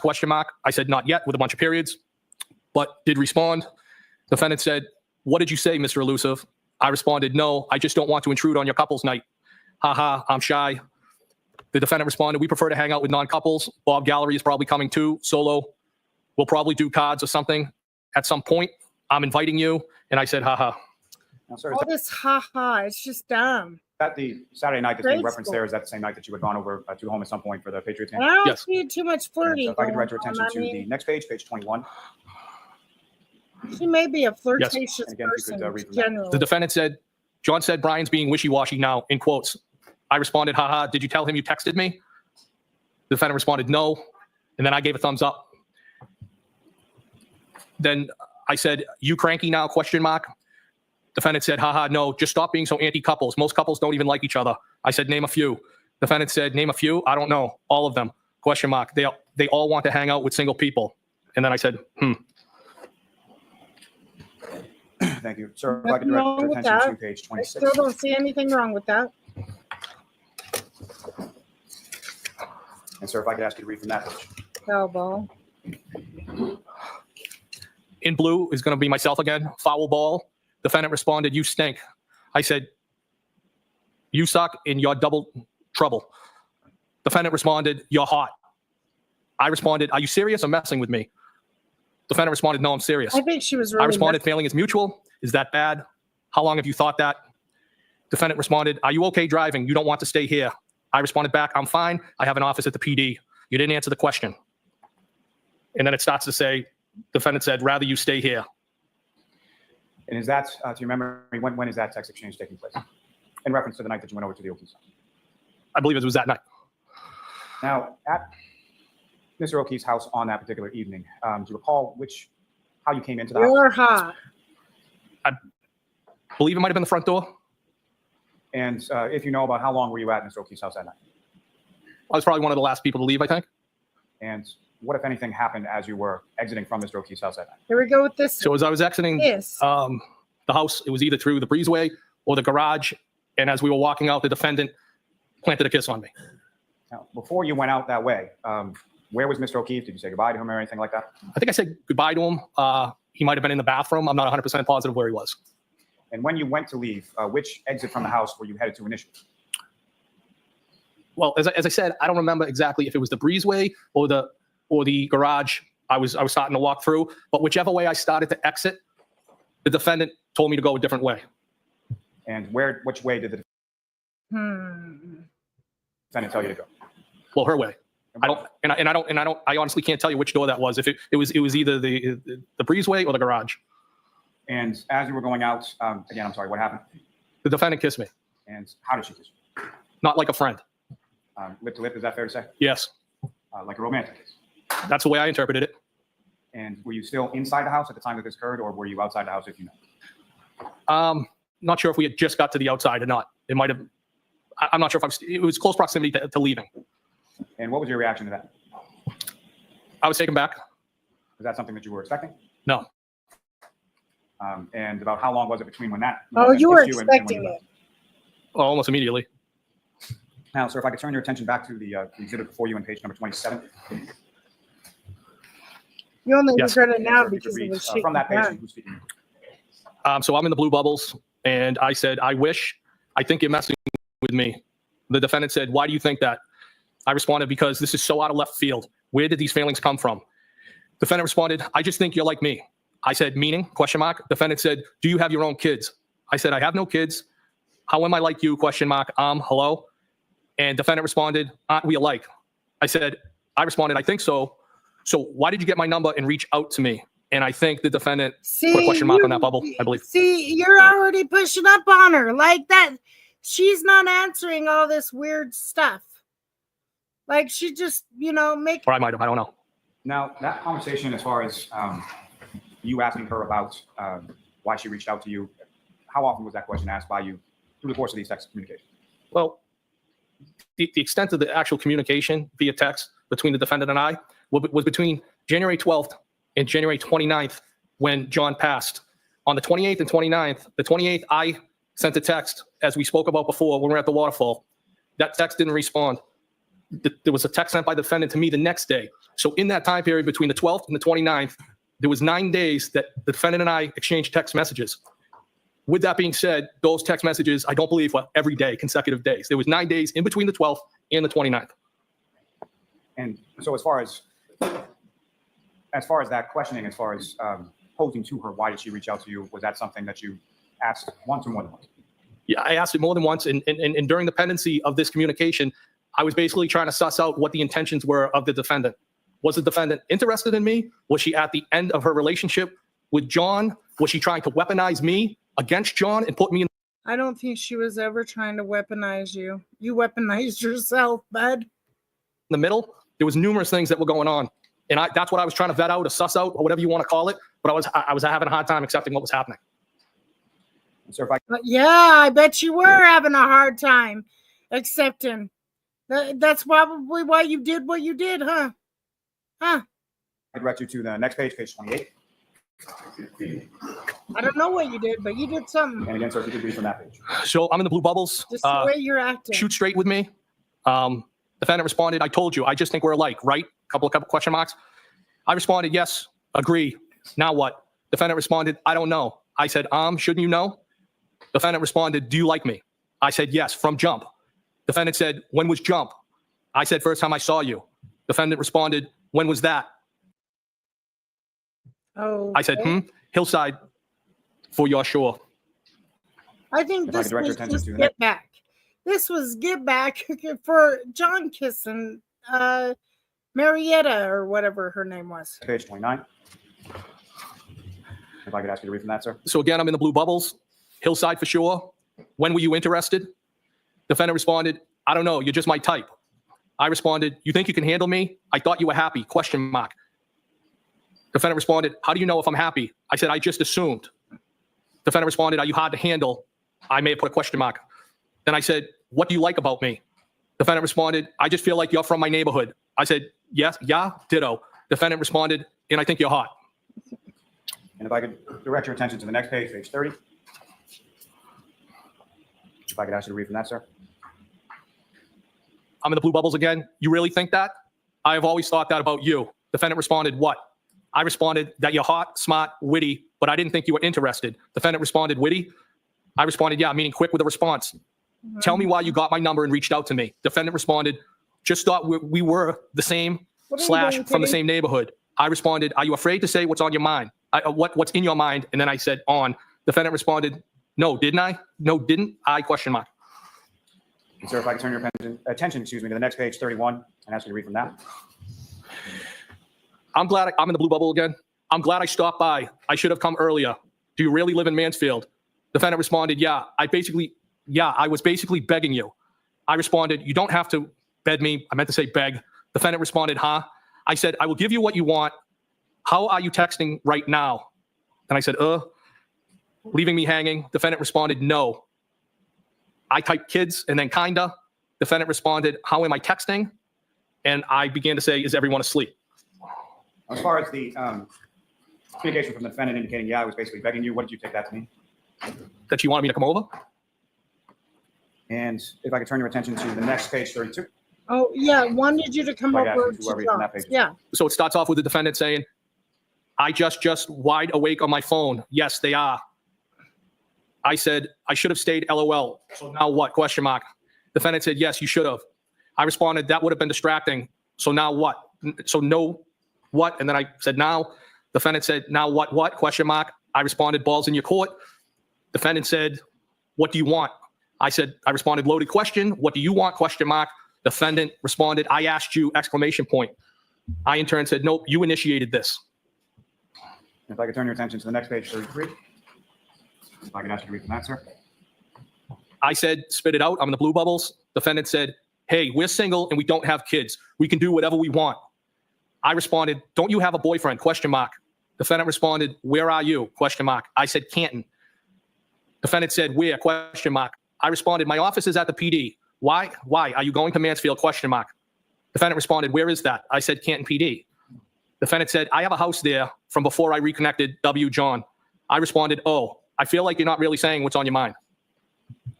If I could turn your attention to the next page, 34, and ask you to read from that, sir.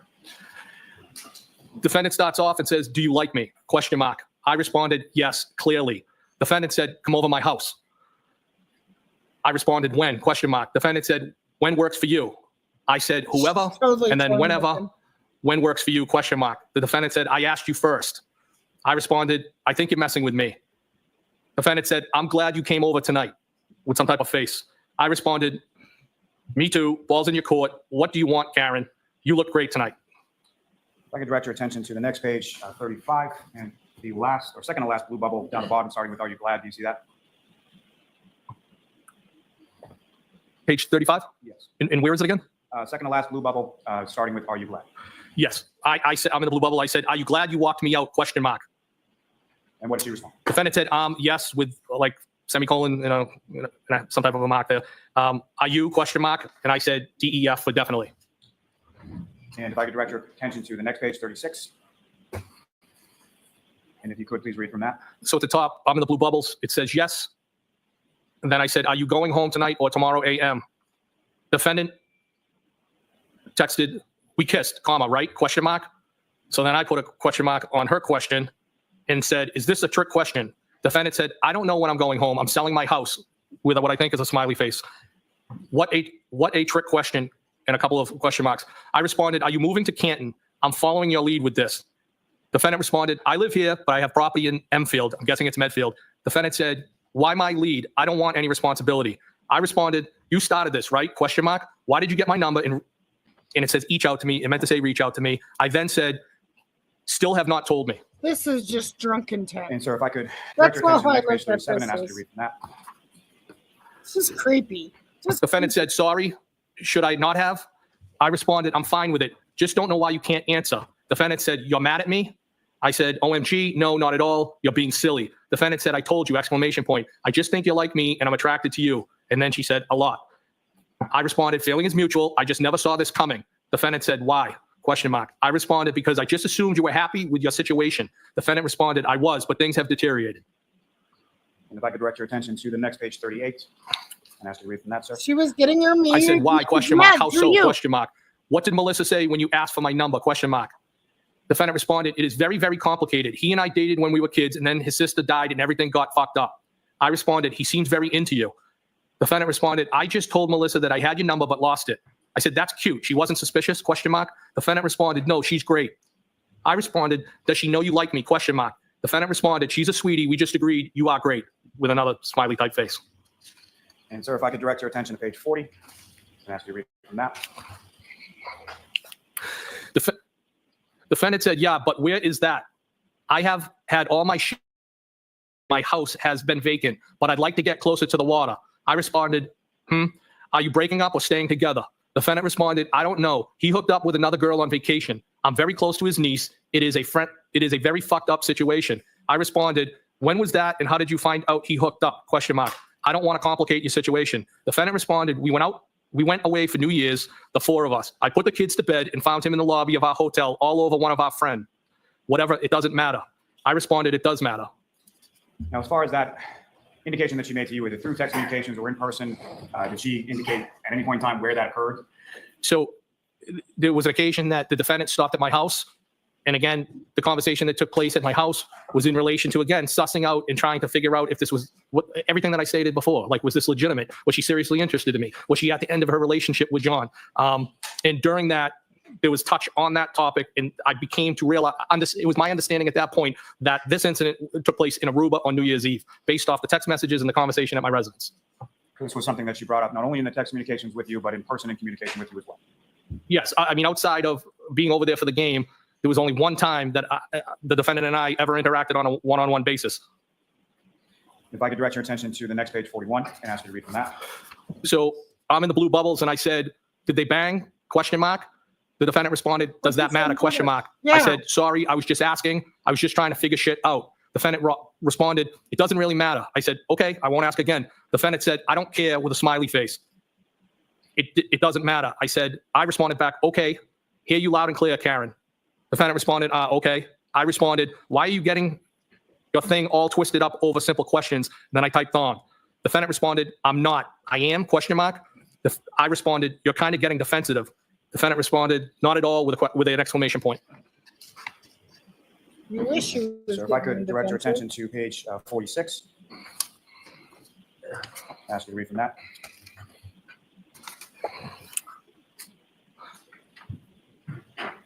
Defendant is in gray. She said, we did kiss earlier, comma, no, with an exclamation point. I responded in blue bubble. I think you initiated that. No, question mark. Defendant said, yep. Do I owe you an apology? Question mark. I said, OMG, no. Why are you being sensitive? Defendant responded, I'm not. I responded, kinda. There's a P and a FFT, never. Responded by the defendant. What do you want from me? Question mark. I responded, what's on the table? Question mark.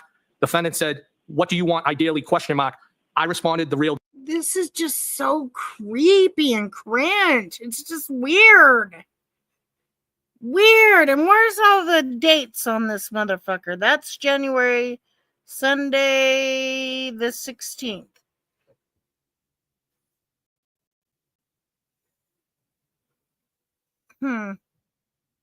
deal. Defendant responded, it doesn't exist. That's the 16th. Thank you, sir.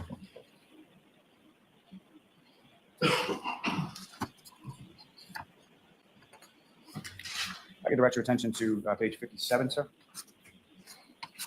and ask you to read from that.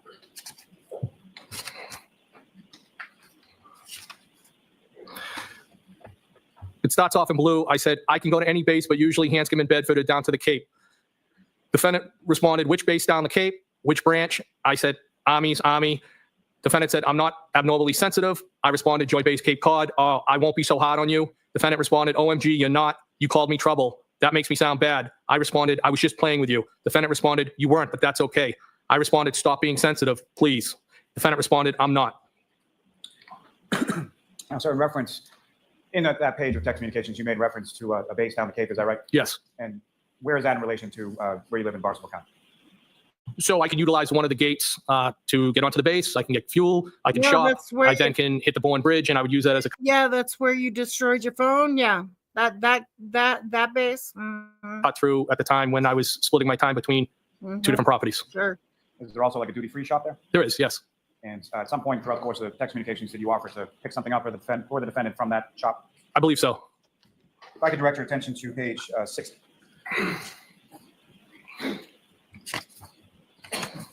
And ask you to read from that, sir. Defendant said, I don't know, question mark. It's an old colonial. It has a lot of bedrooms with kind of an emoji. I responded, more than you clearly need. Are you moving to Canton, question mark. Defendant said, I know, seriously, some rooms I only go into dusk, not anytime soon. I'm there most of the time, but sometimes it's a lot.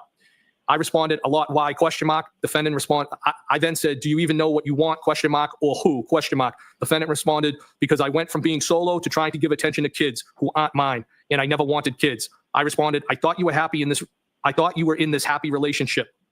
Defendant responded, everyone is happy at the hillside. If I could direct your attention to the next page, 61, and ask you to read from that. They just going through it. So it starts off with the defendant. It said, everyone is happy at the hillside, exclamation point. I responded, oh God, you avoid things. Defendant responded, it's just very, very complicated dynamic with the four of us. He isn't cut out for what he's doing, and the kids present constant issues. I responded, I think he believes he's doing the right thing. Defendant responded, well, of course he is, but his heart isn't in it. It's only because he was very, very close to his sister. I responded back, I know how you feel, kinda. I was married, and when I met her, she had a 2.5-year-old. I went from being single to being a dad. It's hard. Then I said, I'm divorced since 2017 and have no kids. If I could ask you to turn to the next page, 62, and ask you to read from that, sir. I said, I'm divorced since 2017 and I have no kids. Defendant responded, I try very hard, but they are very spoiled and they're not my family. My parents keep telling me I'd feel differently if they were mine or my own sisters. Then I told you he got drunk and sloppy on NYE while we were away, and that has really affected me. I responded, what did he exactly do, question mark. Defendant responded, I never got married, and now somehow I'm arguing someone about raising kids with an emoji. I responded, why don't you tell me, question mark. Defendant responded, he was a puddle all day and then disappeared. Then I found him all over our friend's sister in the lobby of our hotel, and she's gross, which I think may actually be worse, not sure. I responded, oh God, did they bang? And ask you to turn to the next page, What sir. does it matter? I'm in the blue. I said, did they bang, question mark. Defendant said, so I was the kids celebrating New Year's, I think it's without him, which shouldn't be my role. No, I doubt it. He was a mess. I said, was it the first time with her, or do you think there were others? Defendant responded, I don't really think there were others. I'm with him all the time. He never seems to want to go anywhere, without me. But honestly, the issues with the kids bother me more than him actually cheating. They are constant, and it feels like a lose-lose. I responded, you clearly have a lot of feelings swirling inside you. Defendant responded, yeah, it's very complicated. Sorry for the rant. I responded, or began to respond, you can vent, babe. Vent, babe. Yeah. If I could turn your attention to the next page, 64, ask you to read from that, sir. Defendant said, basically, I just feel like I spread myself too thin, and sometimes it's thankless. I responded, Defendant responded, you probably felt that way too. I responded, I did at times. It was 1, not 2, thankfully. Defendant responded, want to grab a drink, question mark. I responded, if you gave me some notice, I could have. Defendant responded, you in capital letters said you were adaptable. I responded, I am, but I have my work truck with me and not my personal. Do you get angry when you don't get your way? Defendant responded, that sounds like an excuse. I rarely get my way. Now, as far as her invitation, is that something that occurred on one time or more than one time? I believe it was more than one time. And at any point in time, other than the two you've already recounted, as far as going over to Mr. O'Keefe's house for the football game Really or don't the see defendant stopping nothing by your too bad with those two. apartment in West Roxbury, were there any other She occasions was you went just out over going the through defendant's it. house or out with the Your defendant by yourself? relationship. No, Jeez. never. And sir, if I could direct your attention to page 74. Wait, what'd you say? Nope, never for?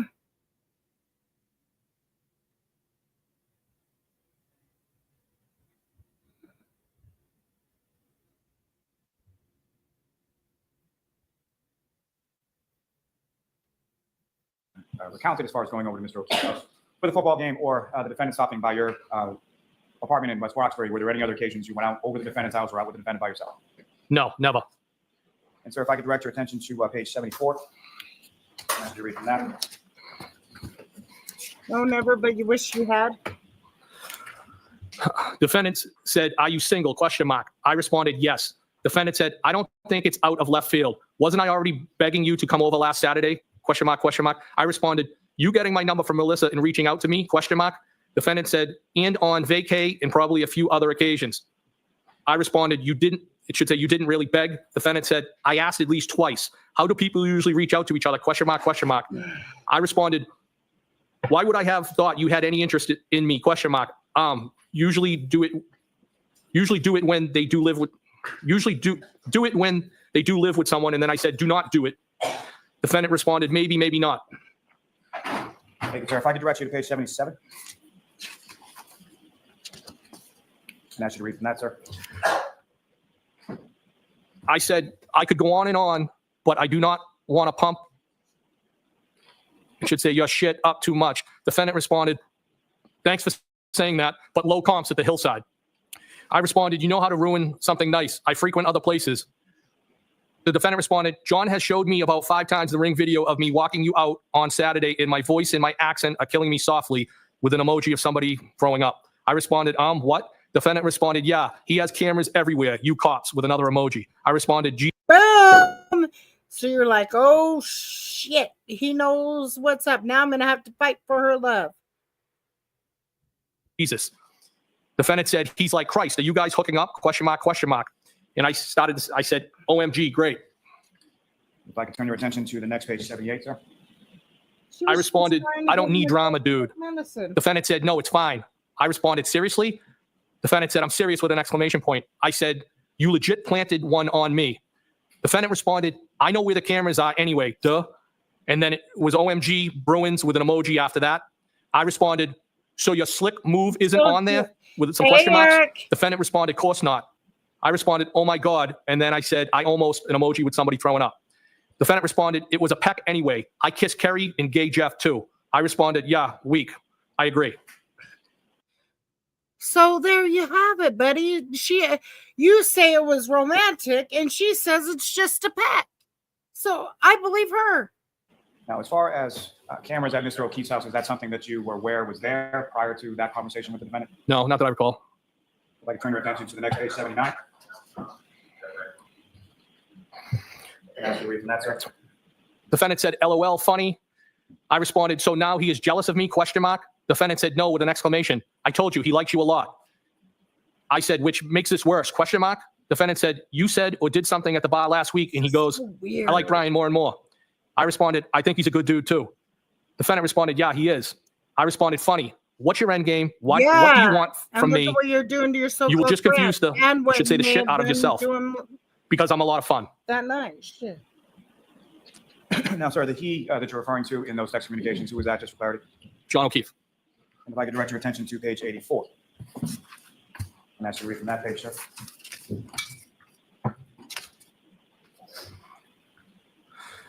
I said, it was fun. Defendant said, I've complimented you today too, with a couple of exclamation points and then some type of emoji. I said, and kicked my nuts in. Defendant said, I responded, if I had more notice, I would have grabbed a drink somewhere, so I'm all set with that's, and then I said, in quotations, that's fine, but I am not asking again. Defendant said, well, it was 7 p.m. and I'm super cool. So right now I'm asking again with some type of I think it's a smiley face. I responded, coming to your house would have been bad for the both of us. For starters, you wouldn't have wanted me to leave. The defendant responded, now equals not. That sounds good. I responded, that's trouble. Defendant said, why, question mark. And if I could direct your attention to page 90. Ask you to read from that, sir. 9-0? 90, yes. The defendant said, no, I'm busting your chops. It's okay. I responded, no, you are sensitive. Nice try. You don't think if I came over for a drink, we would have gotten carried away. Defendant said, you in capital letters said you were adaptable and tons of fun. I took that as an invite for an invite. And I responded, oh, okay. Defendant responded, I'm 42. I know what happens when you invite someone over for a drink. I responded, you're the master of avoidance. So you think I would just give it up. Defendant responded, I've been a lot in my life. I have a little bit of cop DM mindset, and then said, been through. And if I could direct you to the next page, 91, sir. Defendant said, what am I avoiding, question mark? I'm not afraid to be direct. I responded, some of my questions. Defendant responded, okay, which? Ask again. I said, nope, tricks are for kids. Defendant responded, I'm pretty sure we would have hooked up. I responded, okay. Defendant said, I can't say that, question mark? I said, of course you can. Defendant said, did I miss any other questions, sir? Question mark. Probably. Are you having a drink right now? Question mark. Defendant said, yeah, on my second. I said, show me what you got. And if I could direct your attention to page 99. And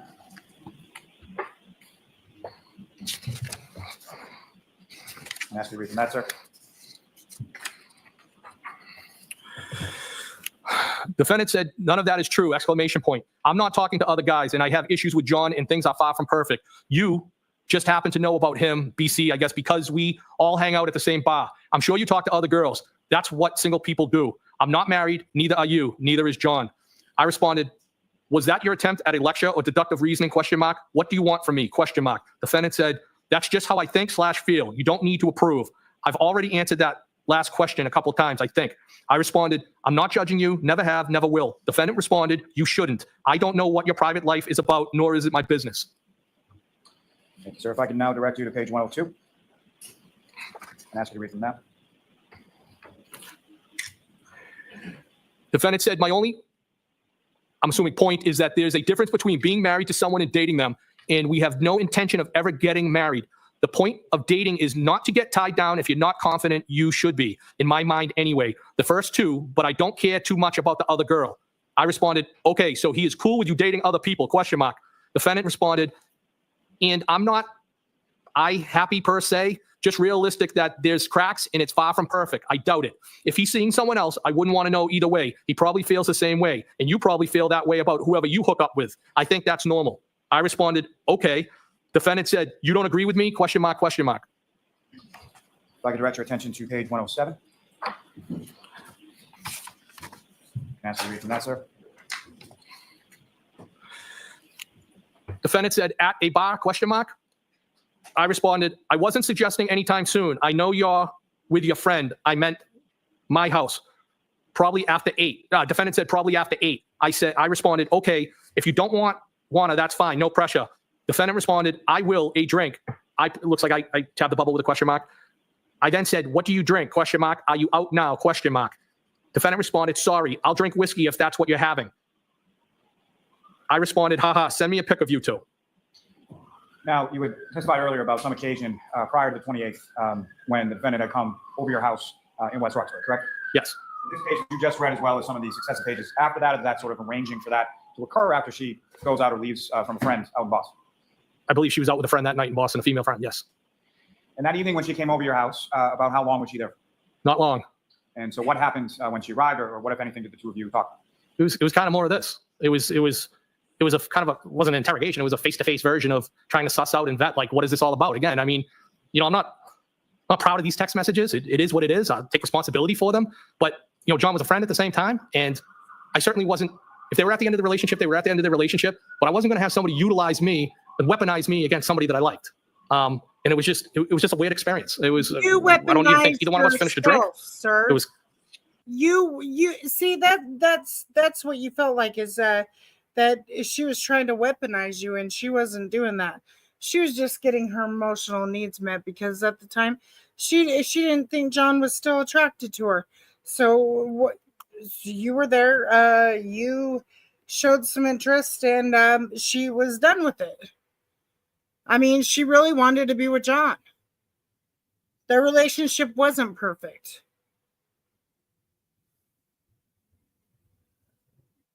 Though you want to act like it, you know, like she was doing, like there was a bigger picture. No, you did that, not her. You. Like I said, it was this type of like, what is this all about? And then she left. I think I might have asked her to text me when she got in, so I knew she got home. Now, that evening or at any other point, in your friendship or your relationship, whatever. I mean, right then, she any other didn't sort of really intimate want contact to. beyond what you described occurring as she walked you out that night you were over at Mr. O'Keefe's house for the Patriots? Are you asking if she ever kissed me again? I'm asking if there was any kissing, any sexual relationship, anything at all between yourself and the defendant. Absolutely not. In referring to my residence when she stopped by, it was just, I was very uncomfortable, and You wanted this is an uncomfortable situation. I just went by. That's the best I can describe it. Absolutely not. And lastly, sir, turning It's an lastly, as it applies to this, turning your absolute attention to the last page, number 118. And there's a couple different dates from the middle to the bottom of the page. Is that correct? There is. If I could ask you to start reading from, excuse me, where it says Sunday, January 23rd, 9:40 p.m. Defendant, so Sunday, January 23rd at 9:40 p.m., defendant texted me, phone works, and then an emoji with Both arrows ways. going like both ways. And I responded, thought you were all set, question mark. Defendant said, with talking, question mark? No. I said, are you sure?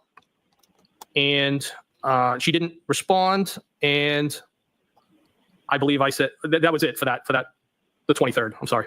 So then the next date that any text communication was sent between the two of you would have been Friday, 11:32 p.m. Is that correct? That's correct. That would have been when we were at the Somebody to waterfall. talk to. And again, what does the text say there? Well, That's from you to her. Is that correct? yes, And then the next text Wanted communication is somebody the to following talk day, or to. Saturday, That- 29th at that's 11:54 a.m. what Is that that- correct? I don't think those Yes. text And messages who's make speaking in Karen that look bad communication at all. and what is it? that is the defendant, Sam. and the defendant said John died. And did you respond to that at all? No, And did you have any other communication with Ms. Reed following receiving that text message on January 29th? no, I have not. Thank you, sir. Ms. Gilman, you can take it.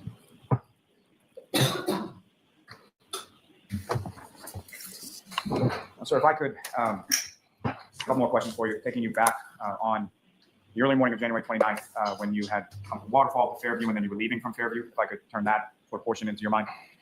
When you're pulling away from the residence, the period of time that you were talking about as far as plow being down and scraping a little bit on the ground, you recall that? I do. Well, how much distance are we talking about with respect to that? Distance less than a foot, I would say. I mean, it's real quick. I heard it. And then as far as when you familiar with an area in the front of Mr. Albert's property at 34 Fairview, where there is a flagpole and a fire hydrant? I do know where that is. Yes. And as you drove by the house that evening, where were you in relation to that part of the yard? When I drove away, Yes. well, I was in the street. I pulled away, so that area would be on my passenger side. And so what I'm asking, sir, is as you pulled away, did you pull away alongside the curb? Did you pull to the middle of the street? Or where did you direct the vehicle to go as you were pulling away? Like any other time, I pulled away from the curb, and that's kind of a, I mean, it's a one-lane street, so to speak, and nobody was coming towards me, so just pulled out into the street, drove away. I may have a moment, Your Honor. Yes.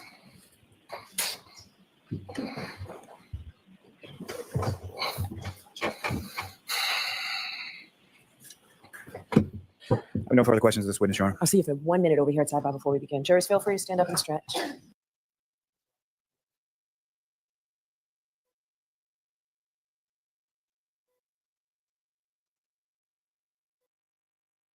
Mr. Jackson, whenever you're ready. Thank you, Your Honor. Who did you come here today with, Mr. Higgins? Who did I travel to the courthouse with? Who did you meet here?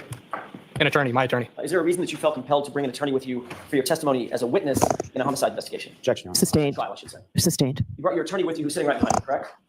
That is not my attorney. Oh, I'm sorry, I thought you were his attorney. My mistake. Where's your attorney? I don't know. He might be in the courthouse. Is he in the building? I don't know where he physically is right now. Okay, without telling me anything that you said to your attorney, did you meet with him this morning before your testimony? Yes. Did you meet with him during the break? Again, don't tell me what you talked about, but did you meet with him during the break when we took a break a few minutes ago? Yes, I did. Okay. And obviously the subject matter, again, without telling me any communication, the subject matter was your testimony here today, correct? No. How many conversations have you had with Mr. Wiley about your testimony or your proposed testimony in anticipation of you testifying today? One. When was that? That was on Monday. How long was that conversation? I would say under an hour and a half. In person or over the phone? In person. Where was that conversation? That was at the DA's office. Who else was there? My attorney, victim witness advocate, I believe her name is Kristen Collins, ADA McLaughlin, ADA Lally, and Lieutenant Brian Tully from the Mass State Police. Anybody taking notes? Nope. I did not. I don't know if anybody was taking notes. Well, you were sitting there watching Lieutenant Tully. Did he take notes? Not that I saw, no. So you had an hour and a half long conversation with the prosecution team and a police officer witness, and you're telling me that you did not see anybody taking a single note down. Is that right? That's correct. I did hand something to Lieutenant Tully, but he didn't take any notes in reference to what I handed him. What'd you hand him? I handed him a piece of mail that I got at my residence. Anything have to do with this case? Well, I believe so. Was that turned over to Mr. Lally? No, I turned it over to State Police. You want to maybe read for a second? Yes. Well, dummy.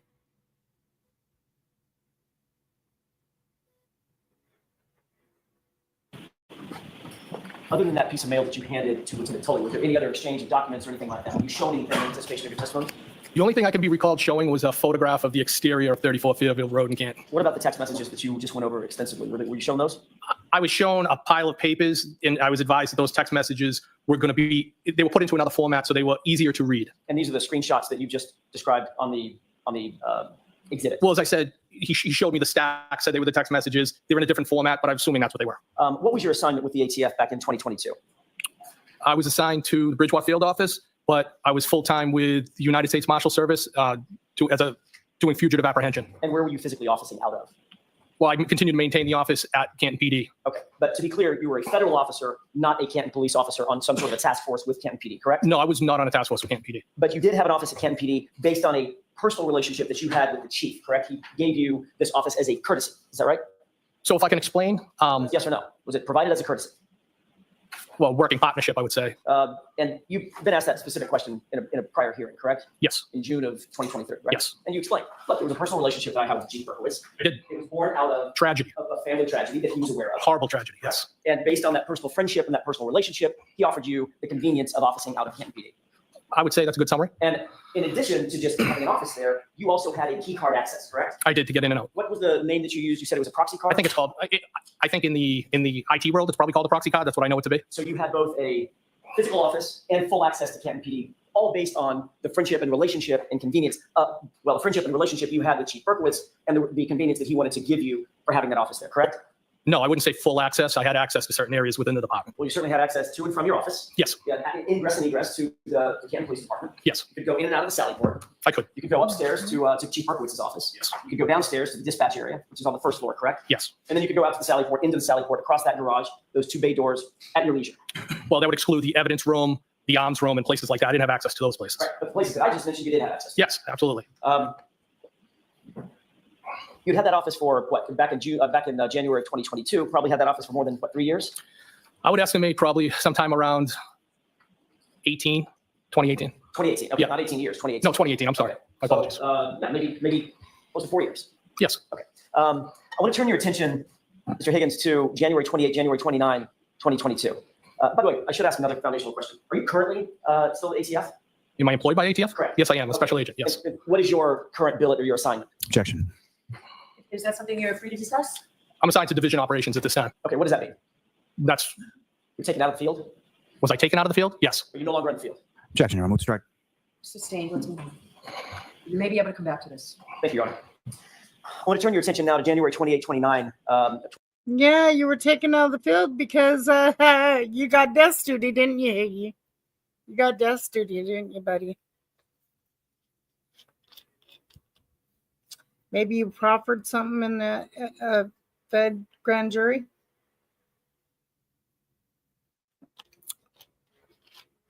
Higgy? We shall see. 2022. You recall those dates? I do. You've been living with those dates for the last couple of years. Like a nightmare. John O'Keefe. Well, I bet it's been a nightmare. I bet it's been a nightmare. Because you can't believe you let yourself get that bad. You were so head over heels and Body was found outside your friend Brian just crazy. Albert's house on the morning of January 29th, 2022, correct? Yes. You've previously testified that on January 28th, you had gone to New York for this memorial service, correct? Funeral service. Yes. The funeral service, not the memorial. You separate the two. So, well, the wake would be the night before. Funeral, I call them the services. It wasn't a memorial. Memorial to me would be more of like an annual thing. This was the services. I just want to be clear. So you went with Brian Albert, Kevin Albert, and Eddie Hernandez. Is that right? I traveled down there myself, but I met up with them. To go to the services. Yes. Is it fair to say that you and Brian Albert and Kevin Albert sort of run in the same social and professional circles? I mean, without speaking for anybody else, I think we know a lot of the same people. You go to some of the same holiday parties, for instance. Yes. Go to some of the same events, whether they're law enforcement events or otherwise. Retirement parties, yes, things like that. Might meet up at a bar and have a social drink together. Yes. Might share a meal together, correct? Yes. And you would agree that you particularly are pretty well connected to the Canton law enforcement community. Could you qualify that, explain that? You know quite a few cops, right?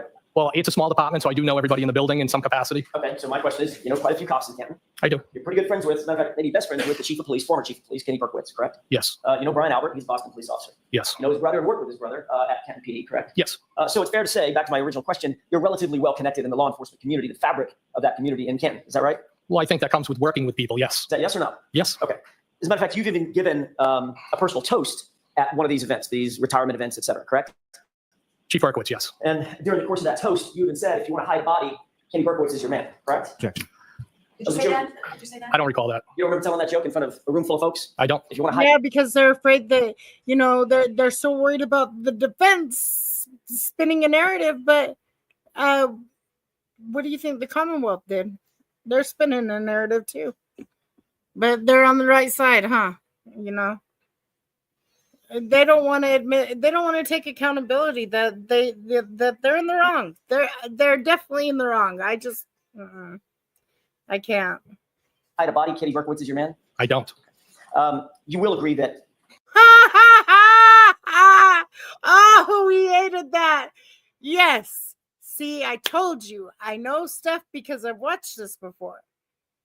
He was at a retirement party for Kenneth Berkowitz, the same chief of police for Canton that just went rolling on by the Albert home and found a magical taillight piece, you know, on what a week after John O'Keefe lost his life. And here he is at a retirement party. If you ever want to hide a body, Kenny Berkowitz is your man. some of your closest friends are some of the more powerful people in Canton in terms of politics and law enforcement, right? Objection. Ask it differently. At that same retirement dinner, there were members of the DA's look, he's starting to go back and forth. Yeah, he's starting to breathe heavy too. Right. Yes, Matter of fact, the DA, Michael Morrissey, was there. I believe he was at one point. All right. And that was the same event that you gave either a keynote speech or some sort of a speech for Chief Berkowitz's retirement. Is that right? Yes. How long have you known Brian Albert specifically? I think I had some interaction with him when I was on the Cambridge Fire Department in my capacity in fire investigations. And then I would say pretty much through my entire career at ATF, you know, I came into contact with Brian. Give me a number of years. Well, I've been with ATF now for 15 years. I've probably known him at least that whole time. You'd say that you have both a social and professional working relationship with him?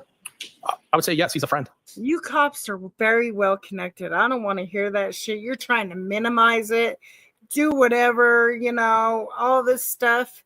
There's no minimizing it. You got the circle of trust. You even wrote it in your text. Circle of trust. John wasn't part of your circle of trust. Either was Karen. Frequently drink together, We have drank together. I wouldn't say frequently, but yes, we've drank together. break bread together, have meals together. Absolutely had lunch. As a matter of fact, you were asked at a prior hearing whether or not you could put a number on the number of times that you've had drinks with Brian Albert. You said somewhere around 50 or something like that, or actually you said under 50. Under 50, I think I might have said 30. And that was in 2 years, correct? Yes. So not under 50 in the entirety of your relationship, a 15-year relationship with Brian Albert. Literally in the prior 2 years when you gave your testimony in June of 2023, in those 2 years, met up with him and had drinks under 50 times. Was that a question? Yes. Well, could you rephrase it? Sure. Is it true that you testified, answer, quote, I mean, in 2 years, I mean, maybe under 50, end quote. That was your testimony to how often you socialized with Brian Albert, correct? So we socialized more when I started working with his unit. Okay. So my question is, well, I don't know the exact number, but yes, we socialized. Absolutely. that's all I was getting at. Okay, that's fine. I mean, there's no secrets here, right? He's my friend. Mr. Higgins. Oh, there's definitely secrets here. You saying there's no secrets here? There's definitely secrets here. Let me ask the questions. I get it. That's fine. I get it. You also know Brian Albert. You're not. Hey, you're not in control there, Higgins. It's tough to be the one that's looked at, or interrogated, or questioned, instead of you doing all the questioning, huh, Higgins? I know it's hard. You guys have power trips. You got egos, and oh Lord, don't mess with my ego. Well enough to know what his relationship with, for instance, the other guy that you traveled back from New York with, Eddie Hernandez. I do know Eddie Hernandez. I actually know Eddie the longest out of everybody. So you knew Eddie, or Officer Hernandez. Objection, Your Honor. Ask the question. You knew Officer Hernandez before you ever knew Brian Albert. Yes. You knew him before you even knew Kevin Albert. Yes. And you're aware that there was a physical altercation Objection, between Your Brian Honor. Albert and Eddie Hernandez that you're aware of, correct? Boom. Yeah. The objection sustained. Are you aware that Brian Albert had gotten into a fist fight with Eddie Hernandez? Objection. Sustained. Were you at a Christmas party when that happened? Objection, Your Honor. Sustained as to that form. You can be specific. Have you ever been at an event with Brian Albert and Eddie Hernandez and seen them fight? Objection. Christmas 5 years or so before 2022. Okay, the objection sustained. You do know that Brian Albert has a reputation for being a fighter. Objection. Sustained. Oh, You were asked in a formal interview. Do you recall? I want to make sure I'm clear about some of your prior statements. You had a formal interview with some folks prior to your testimony at a prior proceeding. You understand what I'm talking about? I'm tracking. Okay. At the formal interview, which is what I'm going to call that. Okay. The formal interview, you were asked about Brian Albert and his reputation. Were you not? Yes or no? Yes. You indicated in that formal interview that even Chief Berkowitz was Objection. a little afraid of Brian Albert. All right, so that is the objection sustained. That's stricken. I'll see you at sidebar. Oh, so Berkowitz was a little afraid of Brian Albert. Maybe because he likes to get a little slappy or punchy, and you're just squirming in your boots right now. You don't know what the hell. You're like, fuck. You didn't know he was coming with it, did you? Did you? He's like, oh shit. Fucking love it when that happens. I do. I fucking love it when that happens. Let's see. Fucking love it.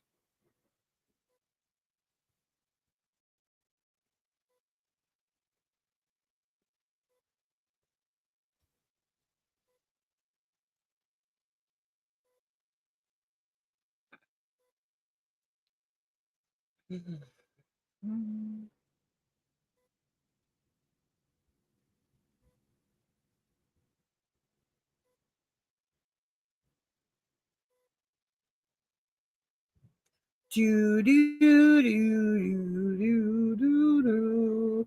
Here they come right now.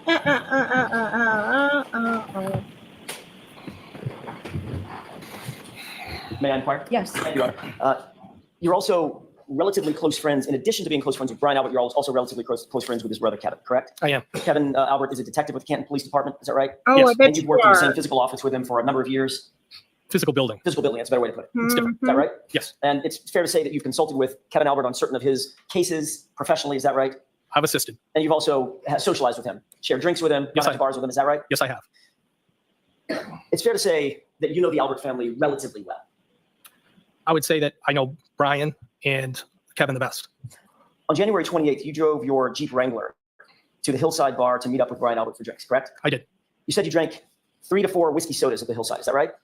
It'd be Jameson and ginger, not whiskey soda. My mistake. Jameson and ginger. Jameson is a Irish whiskey, It is. and ginger is ginger ale. Yes. Okay.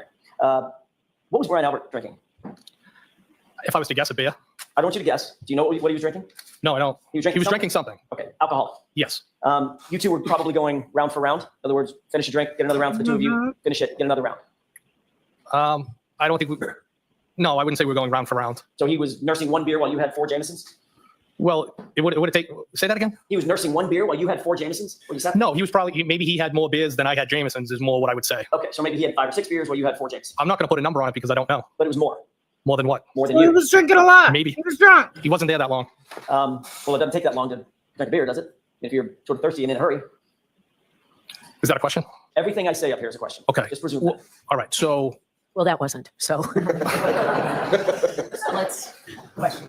Yes, Mr. Higgins, that was a question. All right, we'll put a question mark at the end of that. Okay. So your memory that Brian Albert had more drinks than you did when you had those 3 to 4 Jameson and Gingers. To be honest with you, I wasn't keeping track. Of course you weren't. Left Right. Hillside and you stayed, correct? For a short time, yes. You later changed your mind and ultimately decided to go to the waterfall. You finished whatever you're eating or drinking and decided to go over to the waterfall, right? Yes, because I'm always saying I'm going to show up, and then I kind of do the Irish exit. So I decided it was a long day. It was an emotional day, and I decided to join them. Did you drive your vehicle over there Yes, I did. after having as many as 4 whiskeys? Yes. Brian Albert, did he drive? So you like to break the law, sir? How can you uphold the law if you like to break it, sir? But yet here you are trying to persecute a woman for drink. Oh my God. Anyways, himself? Well, I didn't see him. I dropped him off in Boston PVD district down there in Charlestown, and I'm assuming he drove back towards that way to meet me. He wasn't with anybody so else? he was Not that I know of. drinking So and he was driving drinking at the too. Hillside Bar and then got in his car and drove over to the waterfall as well. I didn't see him drive over, but I assume that's what he did, yes.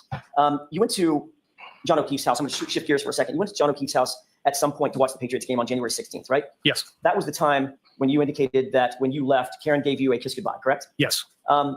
It's safe to say that that was not some hot, passionate, long kiss. She said she pecks everyone. It was just a peck. But you turned out that you guys were like it was more than just a friend type shit. What? Because maybe she pecked you on your mouth and not on your cheek or something? I mean, come on. Just dumb. Yes, but you think it was more than just a friend, correct? I wouldn't describe it as a peck. I describe it as more than friends. It was a kiss. Well, you did describe it as a peck, didn't you? When? When you texted Karen Read and she said it was just a peck, and then you texted back, I agree. Figure of speech. Or the truth, right? Figure of speech. After that incident, it's safe to say, we've just gone through a number of them, you exchanged flirtatious texts with Miss Reed. Is that right? Is the incident you're referring to when she kissed me? No, I'm saying after that. After that incident. Yes, Oh, after the Patriots you game. just really want to talk about that kiss, Higgins, huh? Okay, he's gonna be going all over the place, so you can't keep to the script, buddy. You're gonna be hating life. You really are. Okay, yep. You exchanged flirtatious texts We did. with Miss Reed. I did. And that was over the course of a few weeks, couple of weeks, but just 9 days. Is that right? So it was between the January 12th and I would say before the 28th, because the 28th, she didn't respond. And the 29th, she sent that last text that John died. Well, Those weren't, You've looked at the text, right? I have. You just looked at the last couple of texts. I did. The last text that she sent of any substance was January 23rd, right? Well, I think the text on the 29th, John died, there's substance there. Okay, I'm not suggesting, I'm talking about after you said, well, Yep. 28th, right? The text of substance between the two of you, talking between the two of you, not the John died text. That substance ended on the 23rd, didn't it? I'd have to have the text in front of me to agree with you. I think it's right here, Mr. Jackson, right in front of the exhibits right there. Thank you. May I approach? Yes.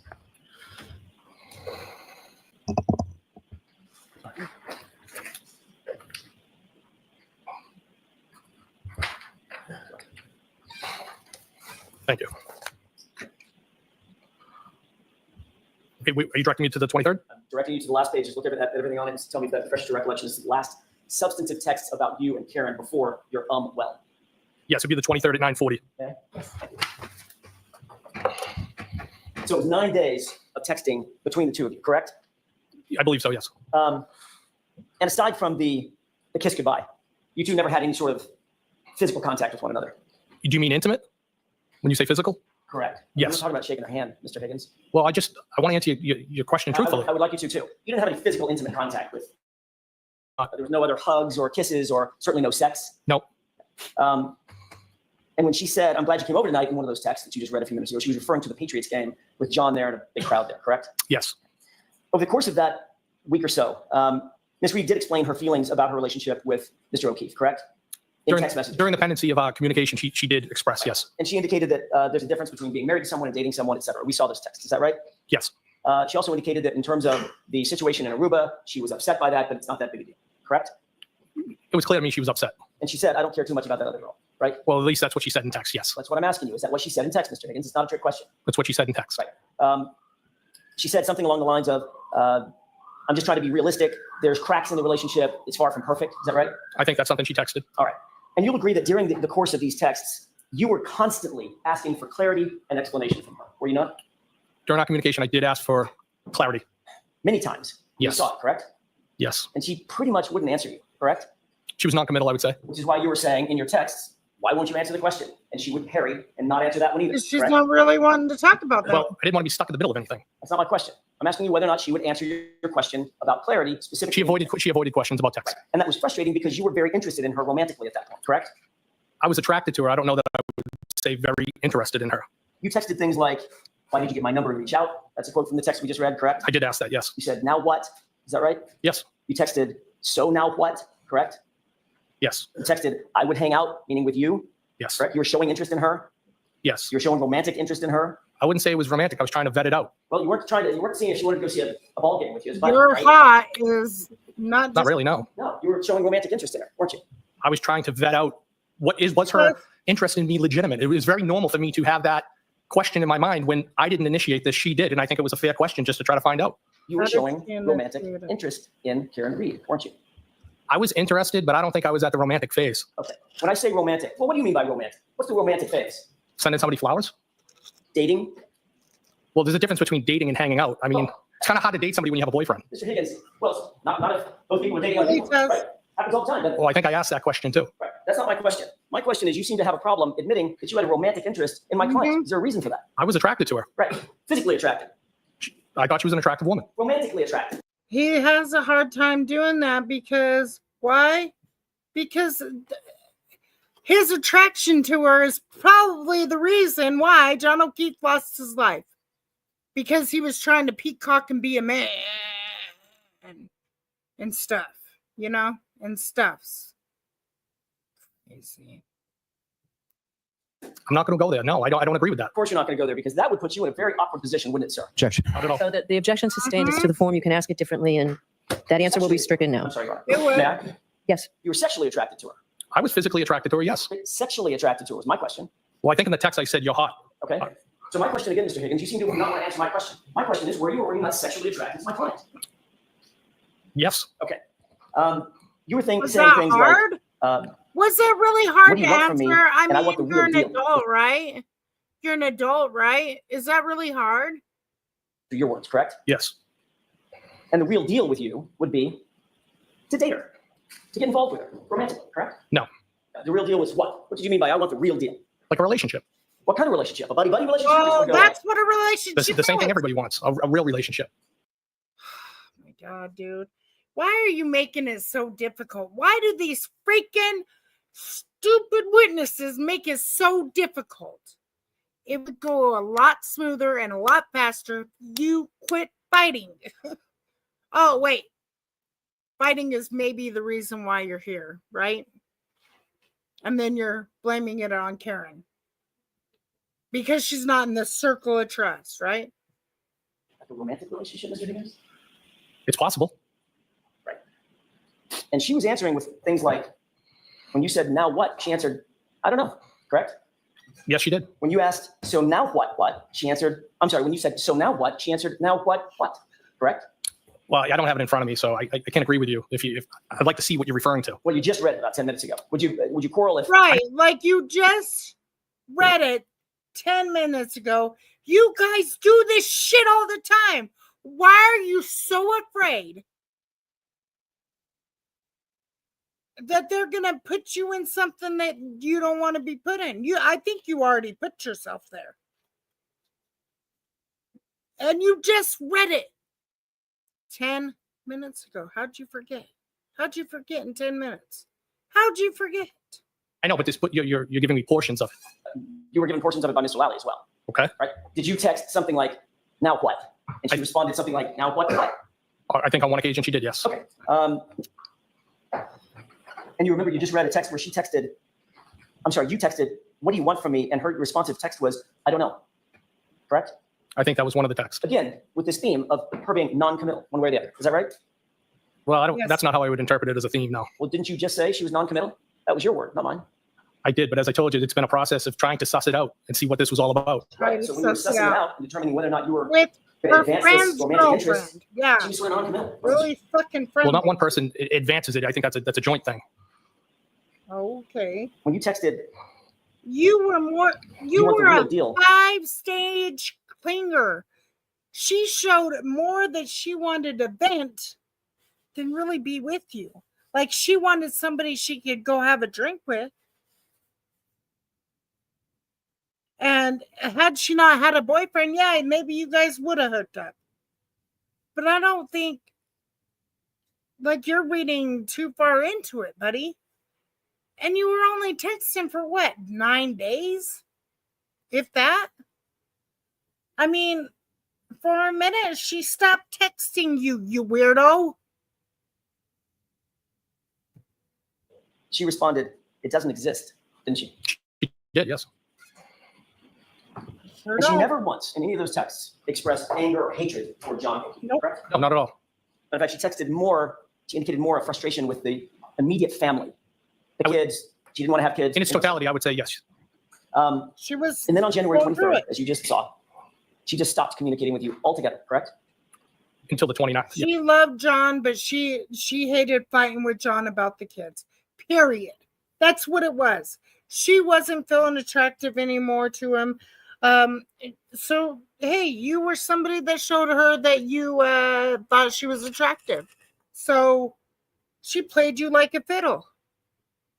But she wasn't expecting you to, take her boyfriend out. She definitely didn't want you to fight over her. You took that upon yourself. You keep on saying, oh, well, I didn't want her weaponizing me against him. You weaponized yourself. She wasn't like, hey, will you fight my boyfriend? You got to prove to me you want me.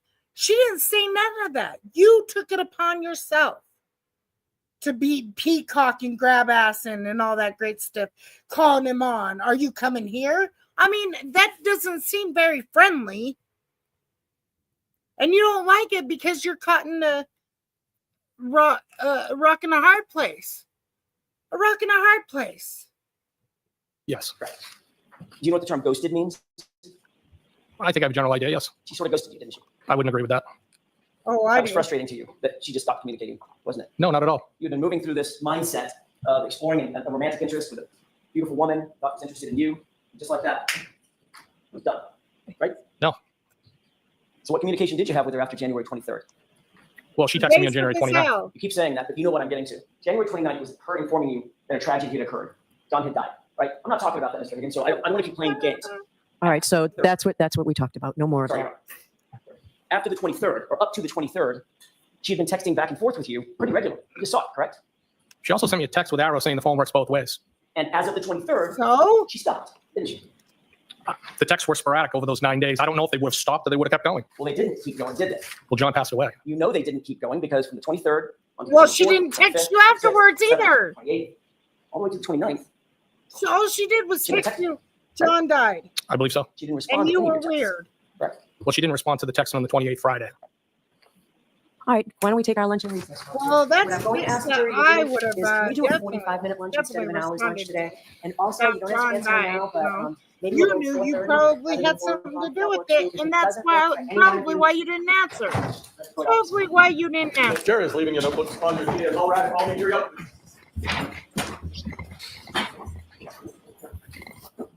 I mean that's when you jump in. But you probably I bet money on it. If anybody had a reason, it would be definitely you. You, Chris Albert, and Brian Albert. But Chris Albert wasn't there, so maybe his little son got a little fighty. Because he likes to drink and fight too. Okay, I think they're gonna go to. So why don't I see counsel over here at sidebar? They're gonna go to sidebar, blah blah blah, and then they go to lunch and blah blah blah. Dum dum dum. Dum dum dum. It would go so much faster if they would stop doing that. Oh, they're moving the camera. There we go.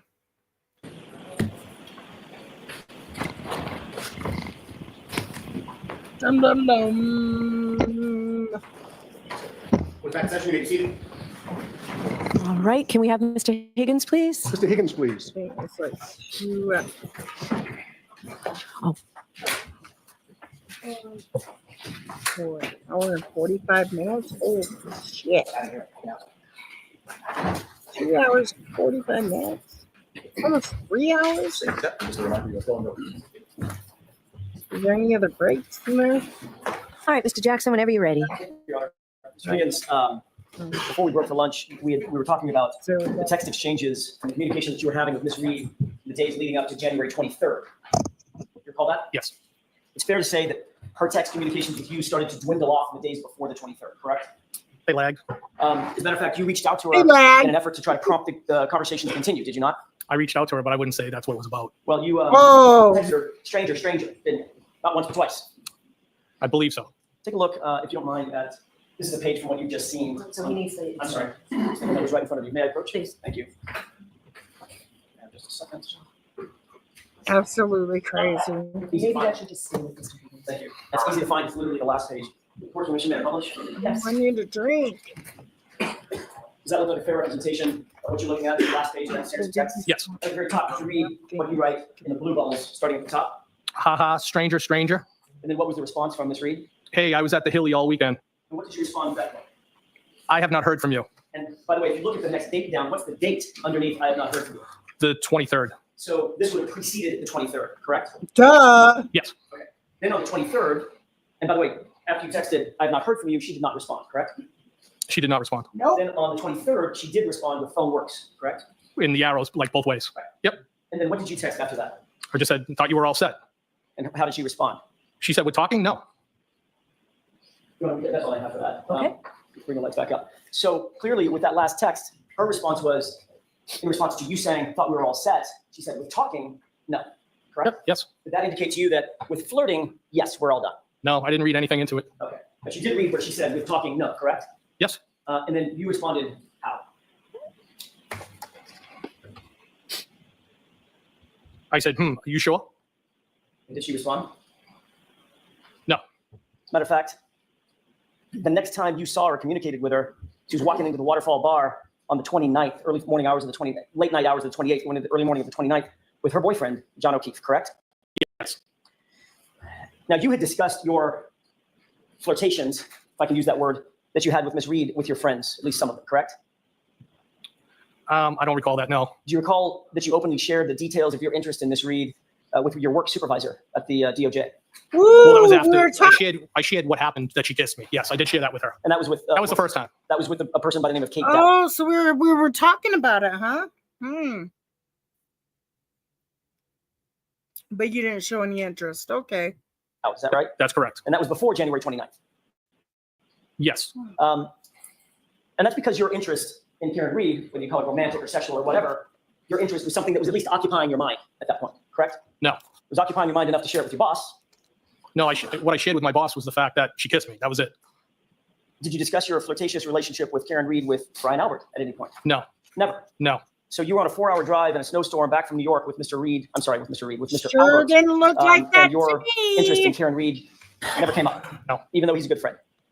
Yes, just something I wouldn't talk about. You've been drinking Why? since about what time? What What time? That's a bad way to ask it. What time did you start drinking? When are we at, Mr.? I'm sorry, on the 28th, when you got back from New York. When did you start drinking? Well, it wasn't until I swapped out vehicles and I went up to the hillside. Okay. That would have been, give me a time frame. 9-ish, 8-ish? It was dark. It was maybe It was in dark. the area of 8 o'clock. And what time do you think you got to Waterfall? I couldn't say. I don't. It was after the hillside. Before Brian Albert left Hillside, did he tell you that John O'Keefe had been invited over to meet them at the Waterfall? No. Was there any particular reason why you changed your mind and left the Hillside to go to the Waterfall? Well, I think, as I previously testified, that it was because I didn't always take them up on their offer, and I usually did the Irish exit, and I decided because of the weather and everything else, and it had been a long day, that I would go down there and join them. Didn't have anything to do with you knowing that Karen Read might be at the Waterfall. It couldn't have, because I didn't know she or John O'Keefe would even be there. I didn't know who was going to be there other than Brian's wife. Do you have any text messages with Brian about going to the waterfall? I don't recall. He told me about it at the hillside. And once he got to the waterfall obviously before you did. He did, I think shortly before, yes. Any text communications between you and Brian Albert about who was at the waterfall or who was expected to come to the waterfall? No, not that I recall. We'll never know, Jackson, because he got rid of his phone. He destroyed his freaking phone, and the only text messages he decided to use FBI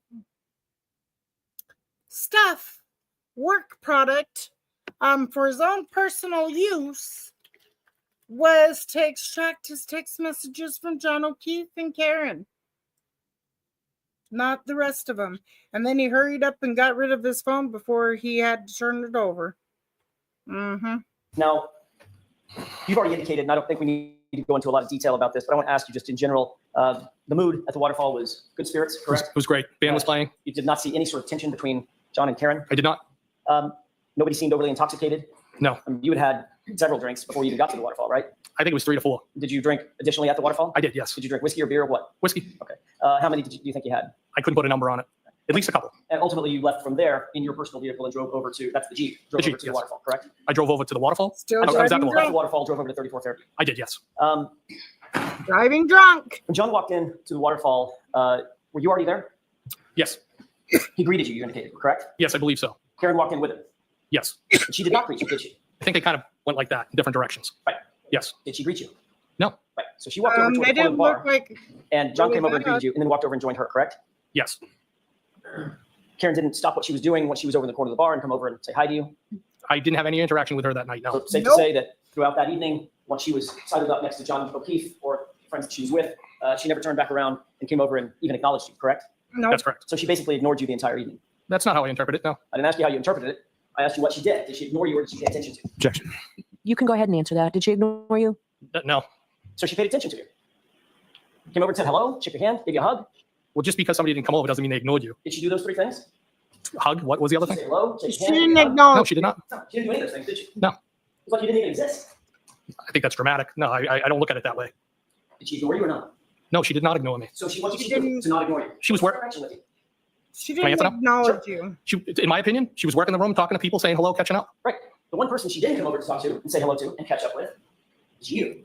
Well, I don't know that I was the only person, but I was one of the people that she didn't say hello to, yes. She just looked like a stranger. I don't feel that way, no. She actually positioned herself away from you at the other end of the table on the opposite side in the corner. Isn't that right? I don't know where she was all night, no. Did I that don't know. upset you that she ignored you or didn't pay attention to you? I did not feel ignored and didn't upset me at all. It bothered you enough to send her a text, didn't it? No, it was a Exactly. And how is well a freaking flirty text? Give me a fucking break, dude. flirtation text. It was just, that was it. It bothered you enough to send her a text that said, with 6 Five things behind it. stage Okay. finger. And, well, correct? Well, it wasn't like that. It was well. That's it. Well, Just well, like a well in the ground. why don't you put I think you know what I mean. Yeah, I think you do, UMM? sir. You meant, well, when are you gonna pay attention to me? No, that's not correct. Well, why are you ignoring me? It's not correct. Well, am I chopped liver? Objection. All right, that's sustained. Mr. Jackson, let's move on. At the end of the night, the group basically discussed going back to Brian Albert's house. He's Is that really right? trying. There was discussion at the He's table really of trying to like get where we're under gonna his skin, and I fucking love it. He's trying to show his ego. That's pretty fucking funny. go to the pizza shop, or were we gonna go somewhere else? And ultimately, it was 34 Fairview. Before you left, just so we're clear, when you texted, well, she ignored that text too, didn't she? Can you say that again? When you texted her, well, at Waterfall, she ignored that text too, correct? Well, that was the only text I sent that night to her. Yes. Okay. She didn't respond. That wasn't my question. What- Actually, she ignored the text. That's what he asked. I don't know if she. I don't know what her mindset was. If she purposely ignored the text. He's not asking you what her mindset is. He's asking you what she did. She ignored you. God, your ego just don't want. And that is why, sadly, John lost his life. This is sad. You are playing right into his hands, Higgins. You are a dumb fuck. Boy, oh boy, you're not answering questions. Your ego's hurt. Your ego's hurt over stupid questions like, Did she ignore you? He didn't say purposely. He just said she ignored you. Like, come on. Well, she didn't see it. I don't know. I didn't read into it. Did she ignore the text, Mr. Higgins? I don't know. Did she respond to the text? She did not respond. She ignored it. So when everybody was leaving, did you leave before they did, John and Karen, or did they leave before you did? I don't know. You said you were the first one back to Brian Albert's house, correct? Yes. Safe to say you were one of the first ones to leave. I was the first one to leave Waterfall. the waterfall. Probably. I mean, if you're the, if everybody's hurting out and you're the first one to get there, you're probably among the first to leave, Oh correct? my God. Most likely. dude. Okay. Why You never are you personally so- discussed going to 34 Fairview with, certainly not with Karen Read, did you? No. And you never discussed it with John O'Keefe either, did you? No. You didn't say goodbye or walk over and give John a big hug or anything like that? No. Acknowledgement, did you? No. You just left. That's what everybody was doing, just leaving. Okay. You too, correct? I did leave, yes. And all you knew that at that point, all you knew was that you were going over to 34 Fairview. You did not know who else was invited over to 34 Fairview. My impression was that it was an open invitation, and I planned on heading over there. But you did not know who else was coming. I had no idea who was coming. And you didn't say goodbye to John, correct? I don't think I said goodbye to anybody. And you didn't talk to him about coming over to 34 Fairview. No. Yet at 2:20 in the morning, you texted John O'Keefe, you coming here, correct? At 2:20? Sorry, 12:20. I did. And that had 3 question marks behind it, correct? Yes. Did you text Karen about coming over to 34 Fairview? Nope. No. So at 12:20 a.m., after you left the waterfall and made your way over to 34 Fairview, you were more interested in getting John to come to 34 Fairview than you were getting Karen to come to 34 He was pissed No, off. that's not how I would describe that. But you didn't text Karen, correct? No, I didn't. But you did text John. Yes. Stop being so evasive, dude. You indicated that you took your Okay. Jeep, your personal vehicle with the plow on it, over to 34 Fairview, correct? Yes. And you were among the Yeah. first to arrive because you were doing that thing with Okay, the I'm in the sort of background. playing around by plowing his driveway. It was a sweep of the driveway, yes. And then you indicated that you parked in front of the house, correct? I did. I know you've been over this before, but I'm going to ask you one final time so that it's completely clear. Exactly where was your Jeep in front of that house? By the mailbox. Okay. Can we have the court permission to exhibit 66? Okay. This is a graphic representation of 34 Fairview, not a photograph. Just to orient you, do you see what's depicted in exhibit 66? Yes, Do you recognize it? I do. Do you see the mailbox, which is about right there? Yes. Okay. Where was your Jeep in relation to that mailbox? So the back end of the Jeep, the rear, would have been about around equal with the mailbox, and I was not blocking the driveway. Okay, so you would have been about there, correct? If the right edge of that highlight is the mailbox being right there. You'd have been about right there on the street, correct? Well, that would have been the front of the Jeep. We a laser pointer is, it would be the front, Okay, so the front of the Jeep was facing the flagpole, towards Chapman Street, correct. and the rear of the Jeep was basically even with the mailbox strut or stanchion. It was definitely past the driveway, yes. Okay.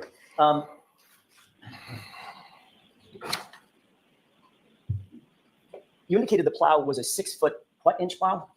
I think it was a 6'8", 6 foot, foot, meaning the width. meaning the width, yes. How deep is that plow? How deep?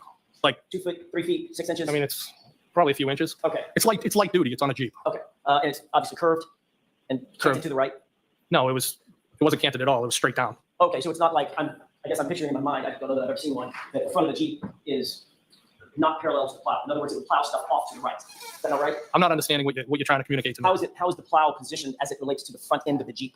Is it perfectly parallel to the front end, or is it canted one way or another? So when you're driving straight locally, where you're not going to worry about overheating the Jeep, I would just have the Jeep plow straight. If I was on the highway for a long distance, I'd be worried about overheating. So I would canter the plow, tilt it up so that air could get through the front grille. So in other words, you can control it. I can, yes. How was it that night? So How was it canted that night? Was it straight or canted? it was straight and straight on. All right. When you walked into 34 Fairview, you indicated there were people congregated basically in the kitchen area, correct? There were some people in the kitchen area, yes. How many people were at the high top table that you described?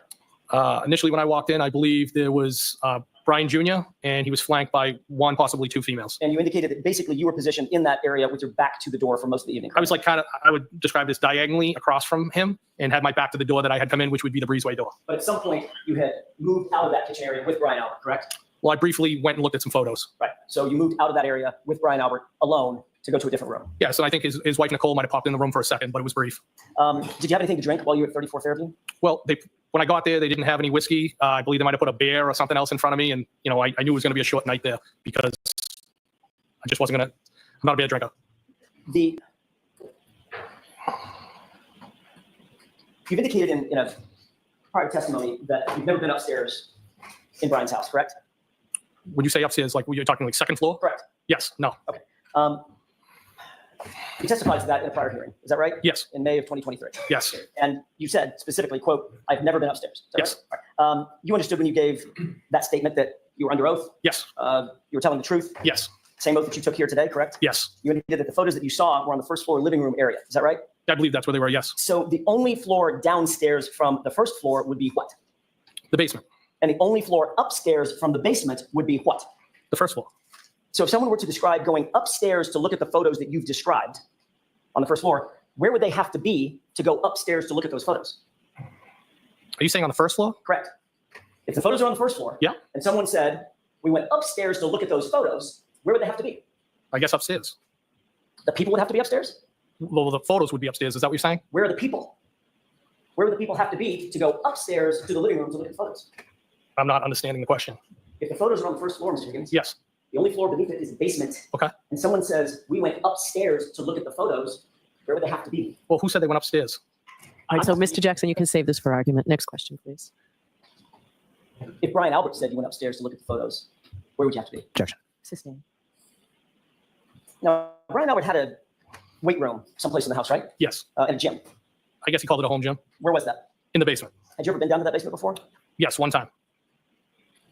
When was that? That was during the twins' graduation party. Summertime. Summertime before, Sometime before. Yes, summer of 2021? maybe. So if Brian Albert testified that Or could you've it- never been in the basement, that would not be accurate. Objection. Sustain. Now, you do recall giving testimony in another proceeding on June 1st, 2023, correct? Yes, Of course, the same thing applied. You were under oath. Is that right? yes, You knew that it was a crime to lie under oath yes, in that proceeding. During the course of that proceeding, you were asked who was in the house and who you saw come into the house, correct? yes, And during the course of that testimony, you admitted that you observed a tall, dark-haired male enter the Albert house that night, correct?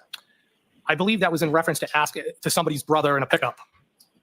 I don't know if that was during. All I'm asking you, Mr. Higgins, is did you say that? Did you say a tall, dark-haired male entered the house while you were there? I said they might have. Did you say they might have? Yes. And that was in reference to Let me somebody's ask this one, brother. Your Honor. Yes.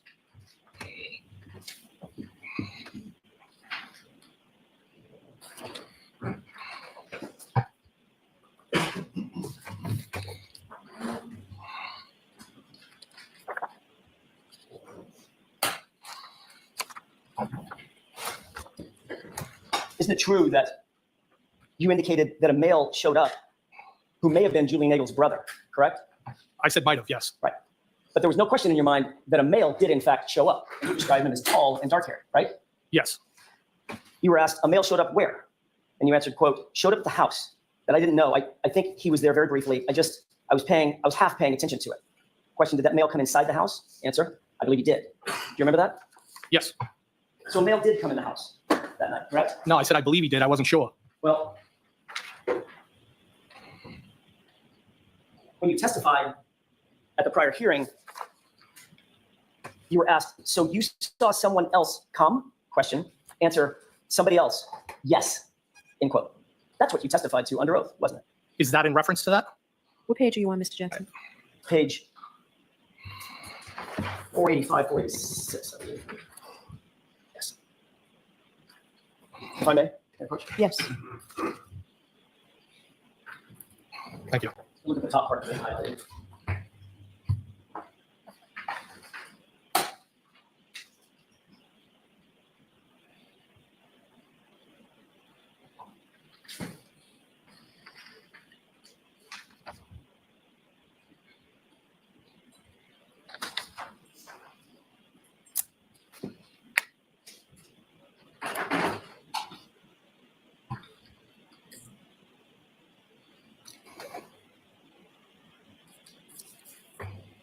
Mr. Higgins, do you have that in mind? I do. May I approach? Yes.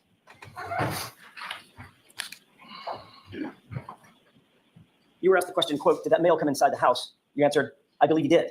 Question, so you saw someone else come? Answer, somebody else. Yes, correct? Yes, but I also said that I wasn't paying Mr. Higgins, attention. I realize that you want to explain your answer. I've asked you a very simple question. Was that your testimony in front of another proceeding? Yes, it was. At another proceeding, which you were under oath? Yes, it was. Okay.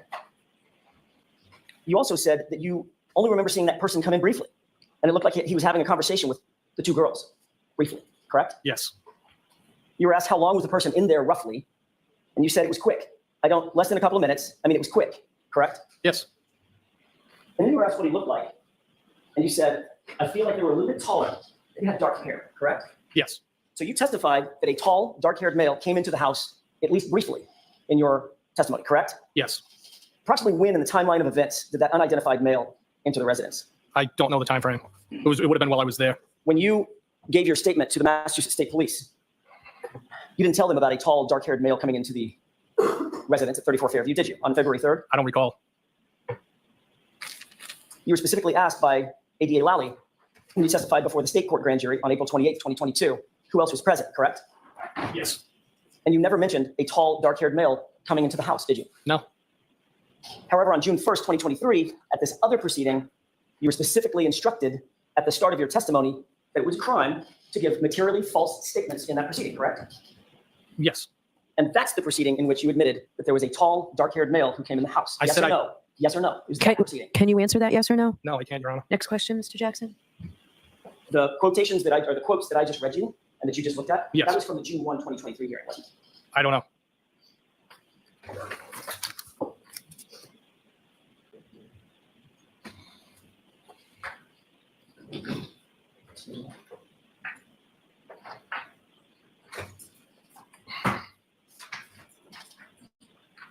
Mayor Pro Tem? Yes. That's what we just read, and that's another page. Just take a look at that page and see if you see a date on it, the first page. I see it. Yes. May I approach? Yes. What's the date, sir? June 1st? 2023? Yes. How long did you stay at the Albert residence in total? From the time you got there to the time you left? Maybe like a half hour, less than an hour. And what time did you leave? Say 12:30, you said? I think I said between 12:30 and 1 a.m. And you indicated that you pretty much didn't say goodbye to anybody, right? At the house? Correct. I just kind of left. I said, see you later. We'll turn around, left. Matter of fact, at that same hearing that we just looked at, your statement was, I made a beeline out of there, correct? I don't know if that's the verbiage I used, but I left Why the rush? Why did you leave so quick? because it was a long day and I just wanted to go home. Except you didn't go home, did you? No, I went back to Canton PD. Right. So it wasn't such a long day that you actually drove home. You went back to the Canton Police Department at 1 or 1:30 in the morning, correct? To move vehicles, correct. Well, let's talk about you leaving. You walked out the side breezeway door, correct? Yes. You walked down the driveway. Yes. There's nothing obstructing your view at that point of the lawn to your right, correct? I didn't look over there, but I would not think so. Between you and the flagpole, in other words, there wasn't some mound of dirt, something obstructing your view. You could see straight across if you wanted to, correct? If I wanted to, yes. It's just basically a flat, grassy lawn with a light dusting of white powder snow on it, right? I don't know how much snow was, but there was snow there. Yeah, you indicated that it wasn't even enough to stick to the pavement at that point. Well, that's when I got there. Yes, Well, you only stayed less than an hour, right? that's correct. So I'm assuming you didn't dump 3 feet in an hour, correct? I think we can both agree that it's not free. It wouldn't have been 3 feet now. Right. So it would have been a light dusting of snow. More snow than there was there. Why are you? How many? Why? How far would you say Simple it was? questions. You are simple questions, dude. You don't need to. You really don't need to, dude. For real though, like. Oh my lord. From the edge of the driveway over to your Jeep. From where the back of my Jeep was parked, Correct. maybe a foot or two, or it could have been even with the edge of the driveway. Oh, no, I'm sorry. That's probably a bad question on my part. When you left the house, as you started to walk down the driveway toward your Jeep, how long of a walk is that? Across the yard, down the driveway to get to your Jeep? Short, 30 feet? maybe. Okay. During the course of you walking out the door, heading to your Jeep, you didn't see anything out of the ordinary in the yard, correct? No, You certainly didn't see a body in the yard. of course not. Now, you get in your car, and it's facing directly toward the flagpole, correct? It's facing directly up the street. Flagpole would be off to the 1 o'clock. Right. So just a few degrees off to the right, the flagpole is, correct? It's off to the right. Just a few degrees. I don't know how many degrees, but it's off to the right. Well, you just said 1 o'clock. You're Yes. a former military guy, right? I am. Okay. 1 o'clock means 1 o'clock on watch. 12 o'clock is due north or right in front of you. 1 o'clock is just a few degrees to the right, correct? That's what you meant. At the 1 o'clock, yes. Okay. So you didn't see a body when you got in your Jeep. No, I did not. Then you turned the engine on, correct? And the wipers, yes. And the lights. Yes. And the lights lit up everything in front of you, correct? Yes. Still didn't see a body, did you? No, I did not. Sitting in the driver's seat, you put the car in gear and you begin to roll forward, right? Yes. But there was a plow on the ground that scraped for a foot, right? Yes. So you picked it back up Yes. Looked out the windshield to make sure the plow was situated and continued to roll forward, correct? I knew it was up when I continued to drive. And as you continue to drive, you're looking ahead of you and probably to your left to make sure that there's no oncoming cars, right? Well, I knew there was no oncoming cars. I was just driving forward. Right. So your focus is directly in front of you. On the road, yes. And everything in your peripheral vision is right in front of you as well, correct? Yes. Nothing obstructing your view. I mean, other than snow on the car. Nothing obstructing your view outside toward the lawn. When another car parked there, No, I didn't. There was no vehicles in front of me, no. it was the roadway was relatively empty. There was no cars. And you didn't see a body then either, did you? I did not. And as you drive past that flagpole with everything lit up and everything in your peripheral vision, you still didn't see a body on that lawn, did you? I did not. You're a former firefighter, is that right? Yes. Did that put you in a position of being a first responder? Yes. And you're currently a law enforcement officer. Yes. That puts you in the position of being a first responder, correct? I'm also a tactical medic, yes. Which means that you have Wow. to be an observer. You're a trained observer, more than the average person, correct? Yes. You look for things out of the ordinary. You look for things that don't belong. As an investigator, former firefighter, first responder, correct? Yes. Yes. And you did not see a 217-pound man bleeding out on the side of the road in the lawn or in the yard, just to your right by that flagpole, correct? If I did, I didn't I ask would have you done if you something did. to help him. I asked you if you saw. Why are you getting so pissy there, sir? No, I did not. And that's because there was no body there, correct? I didn't see anything. Because if there was a body there, you certainly would have seen that. Objection.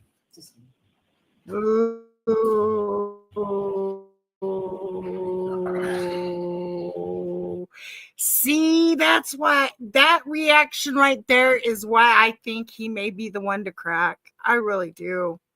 I really do. Like, I really think he has remorse for whatever happened. I really do. I don't know what it is in me, but I really do. He has shown emotion like nobody's business on stuff like that. Yes, it was his friend, you know, or I guess it was his friend, but it wasn't the circle of trust. He's showing a lot of emotion. Wow. Okay. Where exactly did you go when you left 34 Fairview? I went back to the Canton Police. When you were asked that on direct examination, you said you weren't sure where you went when you left 34 Fairview, either home or Canton PD. No, that's not what I testified to. Did something jog your memory? Oh, wait. Yes, you did testify to that. Yes, you did. That is- where you went? That is not what I testified to. That was in relation to where did I go after I left 34 Fairview the next morning.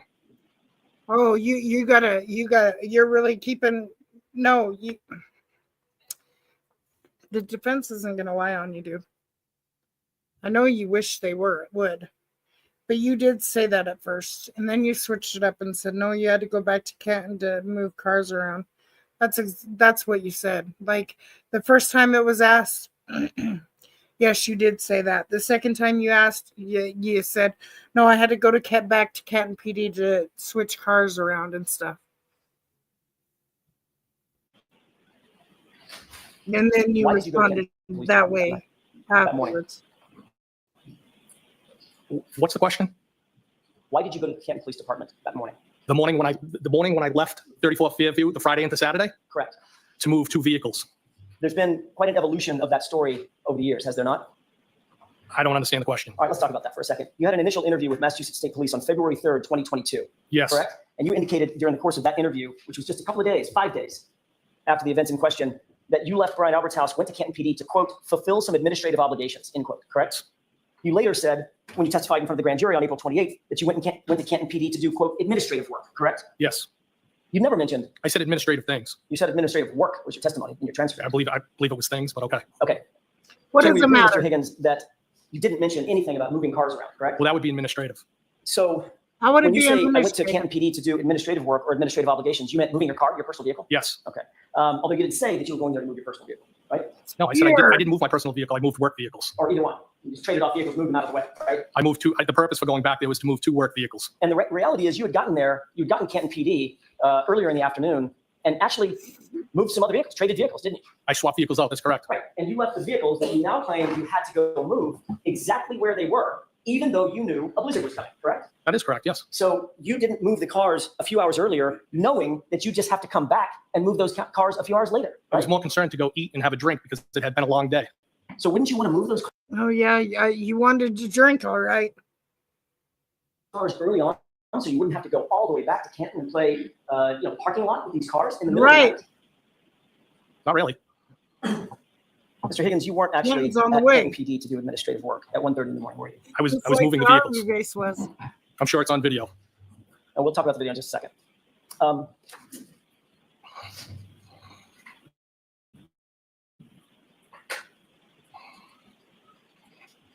You entered the Canton Police Station through which door? I believe it was the door to the right of the Sally Port as you come in the main entrance. And you made note of who was on duty that night, correct? I didn't make note. I walked by, I saw somebody sitting in the control room, and then just went about my business. So you immediately knew that your friend, Officer Good, was working dispatch, right? So do you need to hear something or? Really hot over there? So why don't we take a 5-minute recess? Okay, they're going because they're hot, hot, hot.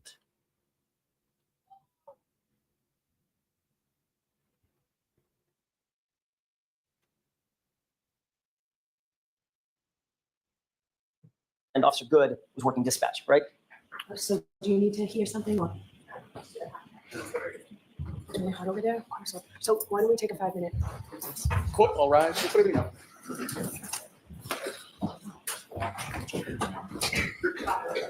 Doom, doom, doom, doom. Lights hot over the window. Nancy, you come over here.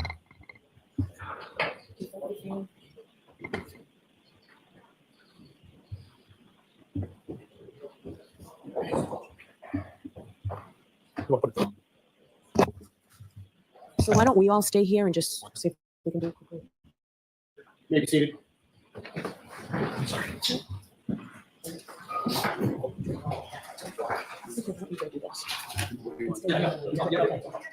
No, I'll go over there.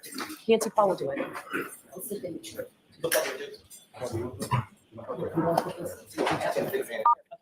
You are muted.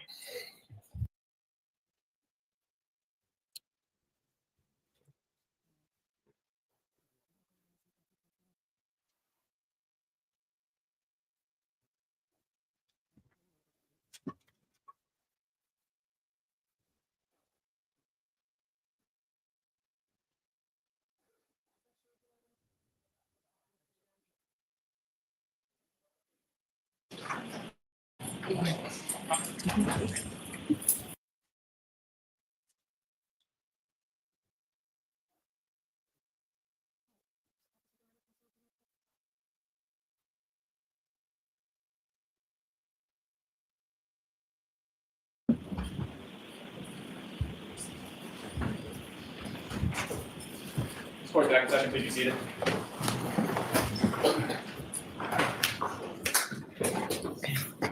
Thank you. Okay, let's bring Mr. Higgins back. Thank you. Thank you. All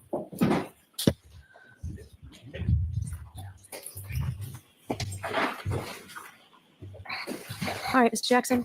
Thank you. Mr. Higgins, if you went back to Canton PD at 1 o'clock, 1:30 in the morning, you would certainly be in a position to monitor anything that was happening at Canton PD at the time that at least you were there, correct? No. I mean, you would be inside the building, correct?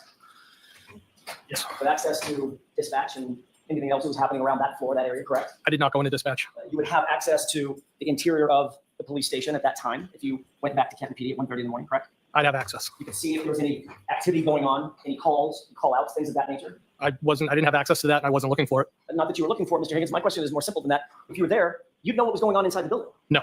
So if you walked in, you would just be completely oblivious to anything that was happening. For instance, if troopers started amassing to go out to a call, you wouldn't see that. Objection.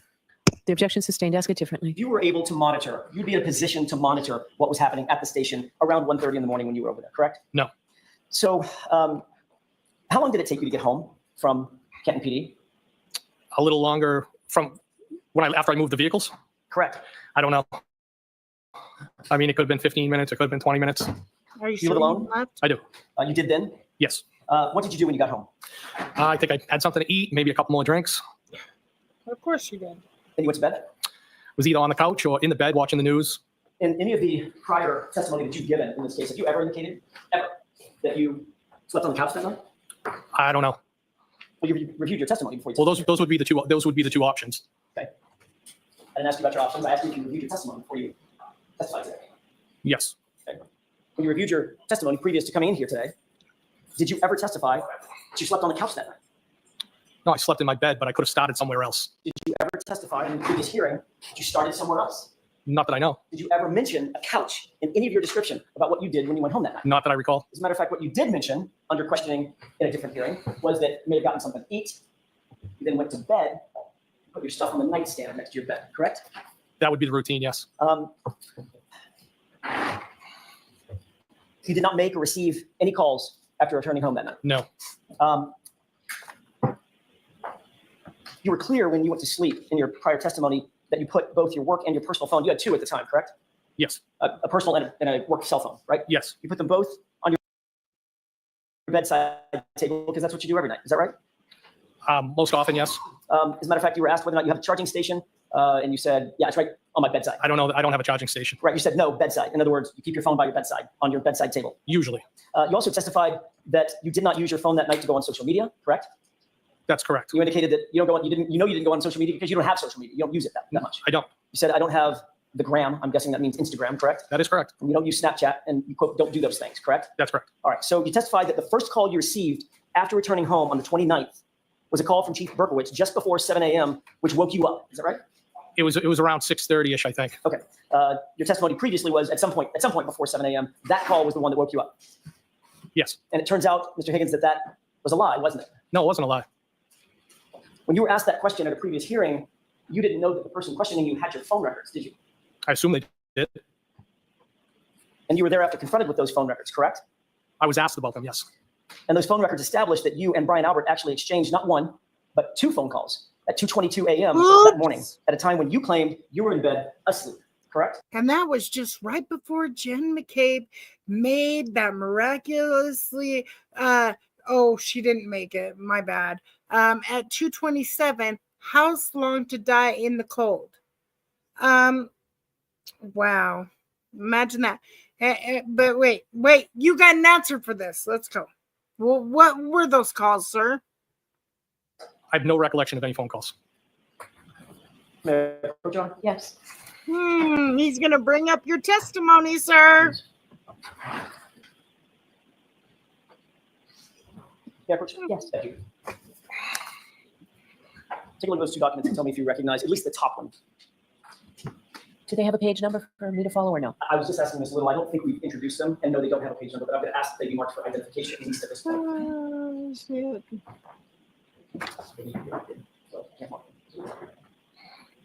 you recognize those? Yes.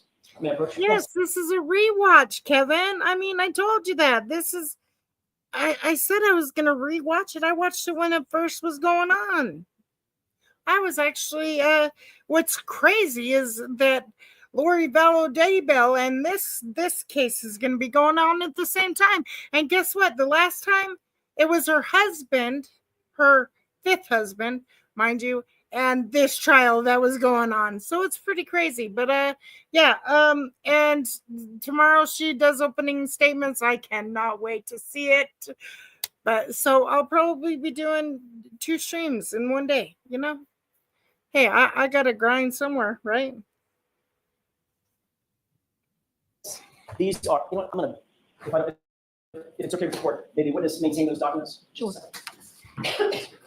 And yes, I'm a nerd, okay? Yes, I'm a nerd. I don't care. You and your glassy faced person. Yeah, I'm a nerd. I love trials. I love true crime. I like to see the state actually prove their case. That's what I like. And this ain't it. This is far from it, man. This is far from it. Shit.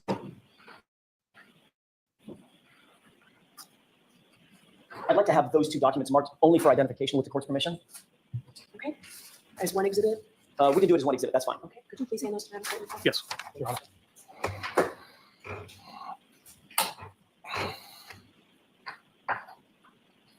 Thank you for identification. Sorry, what's it? Thank you. Thank you. May I inquire? Yes. Mr. Higgins, you see the document on the lower right.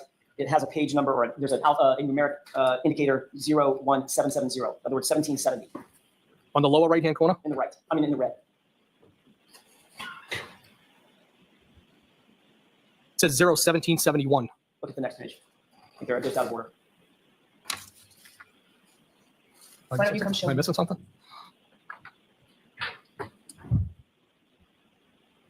just been marked over. Sorry, that's the protocol. It's okay, it's okay. I'll use the one with QQ and the one with 1771, because the other numbers. When you're referencing them. When you're referencing them? When I'm referencing them. Okay, Take a look at the one that's marked with the QQ. I see it. You've certainly seen that document before, correct? I think I've seen it maybe on a screen, not in my hand. That was these were the records that were shown to you at a prior hearing? Yes, And you acknowledge that at least the one marked QQ is a record of your calls, correct? it has my name, my telephone number, correct? And it indicates that on January 29th, 2022, at 2:22 and 35 seconds, you received a call from Brian Albert, duration of 1 second, correct? Yes, In other words, Brian Albert called you at 2:22 and 35 seconds, but it looks like you missed the call, correct? I see the 1 second call, yes. There's a second call just below that on the same date at 2:22 and 52 seconds from you to Brian Albert. Do you see that one? Yes, And the duration of that call is 22 seconds, correct? I see that, yes. And you know what's so funny is they just handed over a Sally Port video at 2:22 a.m. with you being on the phone, sir. But you didn't make those calls. You don't remember making those calls. And you were at home in bed, huh? You got caught in a lie. You got caught in the biggest lie ever. And I cannot wait for the freaking retrial. Oh my God. Oh my God. Why didn't I realize this the first time? See, this is why I rewatch shit. Wow. Wow. Wow. Do. You got caught in the biggest effing lie. Biggest effing lie. How long did it take you to move cars around, sir? How long did it take you, Higgins? Because I thought you just moved cars around and then left. No, it seems like you were hanging around till that 911 call came in. Wow. So 17 seconds after you missed a call, according to these records from Brian Albert, you called him back. So you know what you should do, because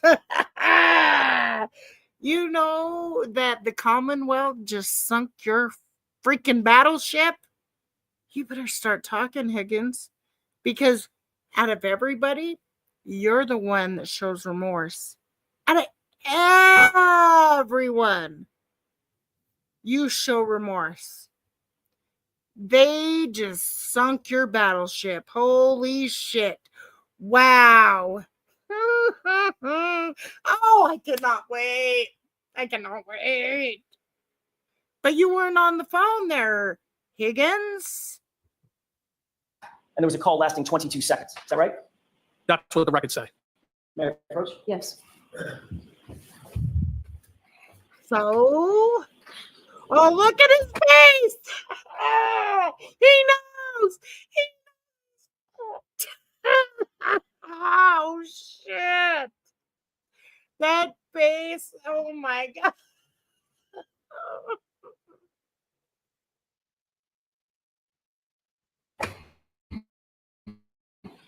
I'm fucking loving this. I'm loving this shit. So the fact is, you were speaking to Brian Albert in the middle of the night, approximately 3 hours before Mr. O'Keefe's body was found in his yard, correct? No, that's not correct.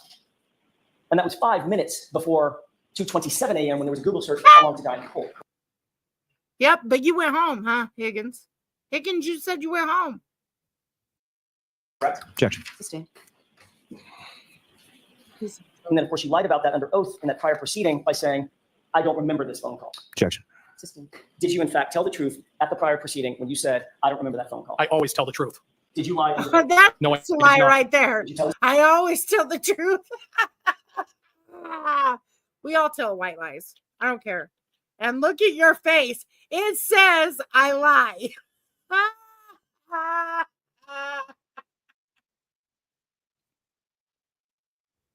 But Karen did it, huh? Why? See, now I know why some of the jury missed the ball and stuff. Wow, I would have been taking notes all through this mother effer. Wow.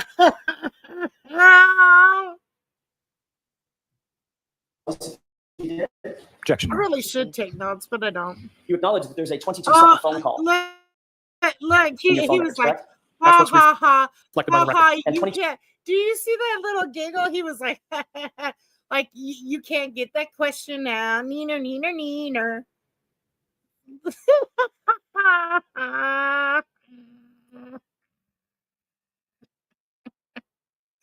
Oh shit. 2 seconds is quite an amount of time. Would you agree? As It's 22 seconds. a matter of fact, it's about this long, with the court's permission. The court does not give permission. That's argument, Mr. Jackson. If we were to count off 22 seconds, it's an uncomfortably long time, is it not? No, It's long enough to have a conversation, isn't it? I didn't have a conversation. Is 22 seconds long enough to have a conversation? No, A human being can't have a conversation in 22 seconds?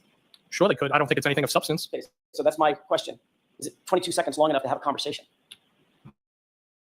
I don't agree. Look at how quick he asked those questions. I'm wondering if he was looking at his clock. Because you definitely can have a conversation in 22 seconds. Agree with it. No. Now, when you were asked about this and you were shown these records, that prior hearing, you had an explanation for what that 22-second call may have been and what the prior call may have been, correct? Here we go. Yes. What was your explanation? Well, I used a phrase that people commonly used as a butt dial. Phone calls were being answered and dialed with butts. Isn't that miraculous? That is so miraculous. Man, I'd like to know these magic tricks because maybe just like you were at home in bed, but yet you were on the phone at 2:22 at Canton PD. Shit. And I don't even think they realized what they handed over to the defense. Oh, Lord. So you think it's possible that you may have butt dialed Brian Albert for a 22-second call that you're not aware of? I think it's possible that he could have been inadvertently called back, but I have no recollection of that, nor did I have any conversation with anybody. But you admitted that you lived alone, correct, Mr. Higgins? That's correct. You have an iPhone at the time. Yes. Matter of fact, that number, reflecting those records, is in fact or was in fact an iPhone. Is that right? Yes. You already indicated under oath that you don't sleep with your iPhone. You keep it on your bedside table. Is that right? Most often, yes. There's nobody else in your room. Is that right? That's correct. And you had your ringer on because you were awakened the next morning by a call from Chief Berkowitz, right? Yes, the ringer was on. When somebody calls you and you miss the call, there's a notification that shows up on that iPhone. Isn't that right? I don't know how mine set up at the time. I don't know. If you open up your phone app and you go to recents, it shows all the missed calls, correct? I think you can get to them, yes. And you know that the iPhone does not automatically call people back. That is not a thing, right? A missed call from someone, it's not just going to automatically re-ring them. Nope. Yes, I think we both know that, yes. So to call somebody back, you have to go on your iPhone, open it up from a locked position, navigate to a phone application, then navigate to a contact, and then make a call, correct? Those are talented break it down. details. Sure. In order to call somebody back, if you've missed a call, you first have to unlock your iPhone. You would have to, yes. You can do that either through Face ID or through a 4 or 6-digit passcode, right? Yes. Don't tell me the code, but did you have a 4 or 6-digit passcode locking your iPhone at the time? I don't know if it was a digit code or a Face ID. Well, if you have a Face ID, you have to have a digit code as well, right? I guess so. Okay. Did you open your phone with your Face ID or a multi-digit code? I have no recollection of answering the phone or calling anybody back. Karen's loving You also have this. to navigate, once the phone is unlocked, you have to navigate to the phone app, correct? I don't know necessarily if you unlocked it with your Like face, you if it would be right dirty there. I've never thought about it. Right? Karen, Once you like unlock that phone app, you have to dirty manipulate the phone on the screen with your finger in order to make a call, correct? I'm not going to be done for You would have to hit at least one button, I guess. At least one, right? Yes. So that's 3 or 4 interactions with the phone that have to be You're physically gonna be undertaken asleep by then. to just make one call, right? But I didn't make any calls. So how'd you butt dial? I didn't make any calls. I have no recollection of any calls, nor did I speak with anybody. After you were shown these phone records at that prior hearing, in that hearing at least, you finally admitted that you did in fact call Brian Albert back, but this time you claimed the two of you just sort of sat in silence. Isn't that right? Objection. So I'm going to sustain it in that form. You can ask it appropriately, Mr. Jackson. Did you ever previously testify that you did in fact make the call, but you did not have a conversation during the course of the call? What I think I testified was something must have happened, but I didn't have any phone call. Do you remember being asked, quote, did you call him back, end quote, and you answered yes? And then there was a question. There was a series of questions there. That's only a fragment of what I said. I'm not done yet, Mr. Higgins. Can you answer my question? Yes. To the question, We're did you getting call him back? razzled, Mr. Your answer was Higgins. yes, correct? I think it was kind of I must have. Then you were asked, well, the answer was yes. And then there was a call back and forth where you spoke over each other's words, right? There was dialogue back and forth about this whole thing, yes. May I approach you? Yes. Yes. You just don't want You to see the step pink your highlighted foot in question and it, the pink knowing that highlighted your answer? foot's Yes. already What's the in it. question? Please read it for me. You fucked up there, bud. Did you call him back? What's the answer? Yes. Thank you. May I approach? Yes.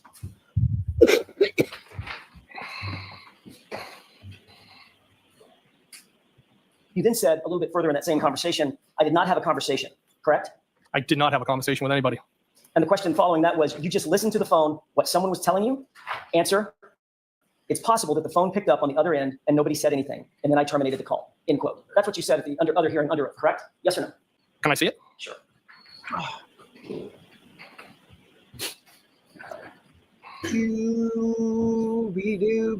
Doo-be-doo-be-doo.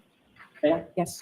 His ego just won't let him concede. Thank no. you. the bottom portion in pink. Do you read that? Just answer to won't. yourself? I mean, this would been over by now, Higgins. You have that in mind, sir? I mean, No, can I have a we minute, have please? all this damn time here.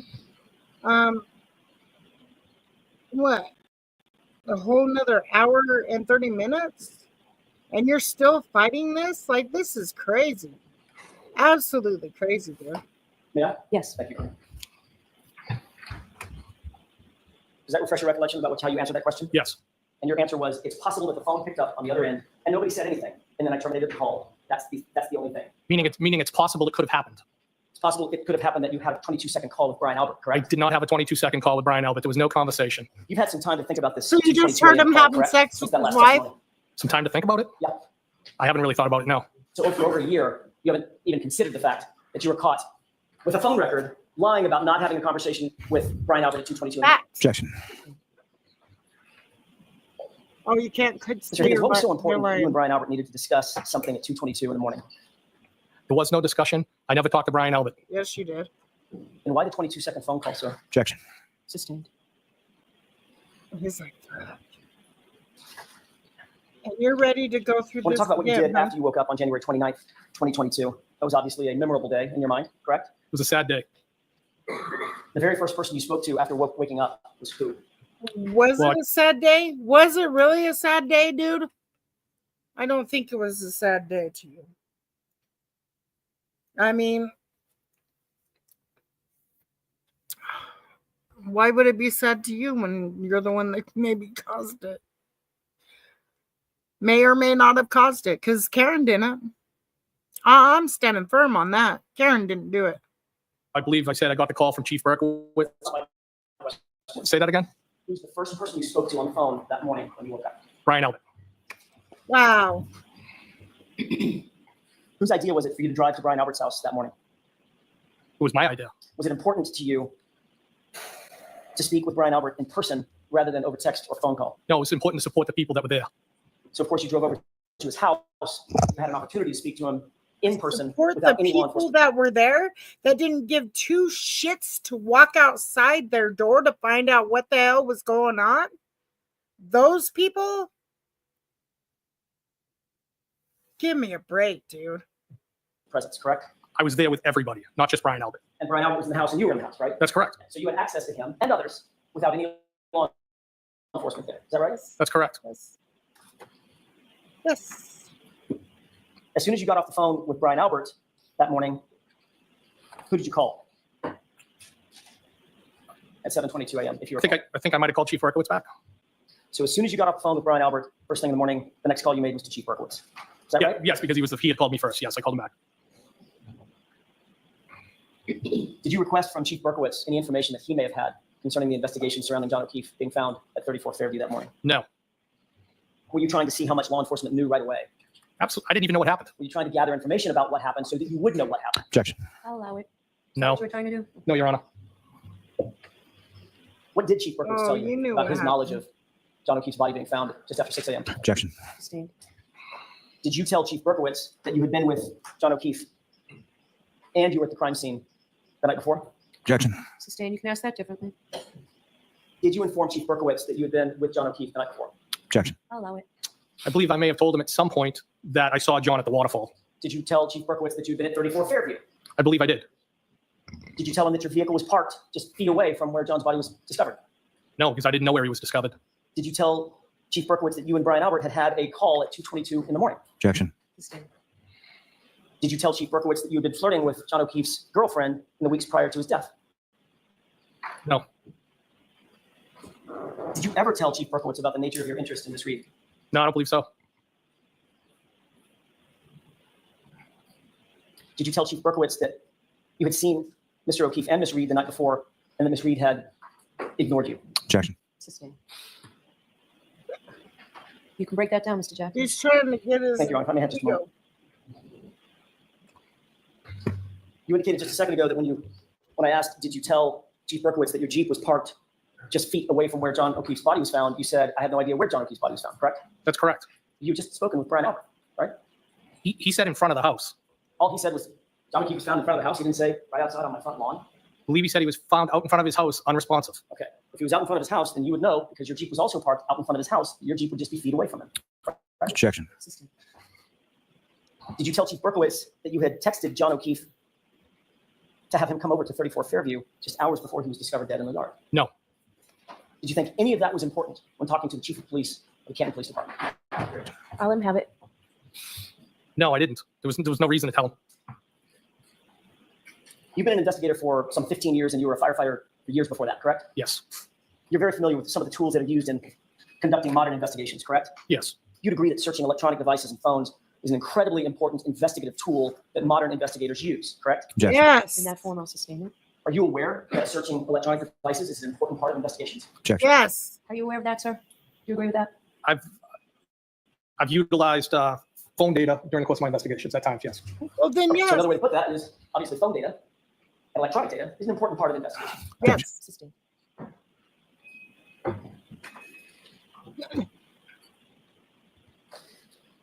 What time do you It's believe like, you got to haha, Brian Albert's you house can't that get morning my after you phone. received the phone calls and woke up? What time did you make your way back over to Brian Albert's house?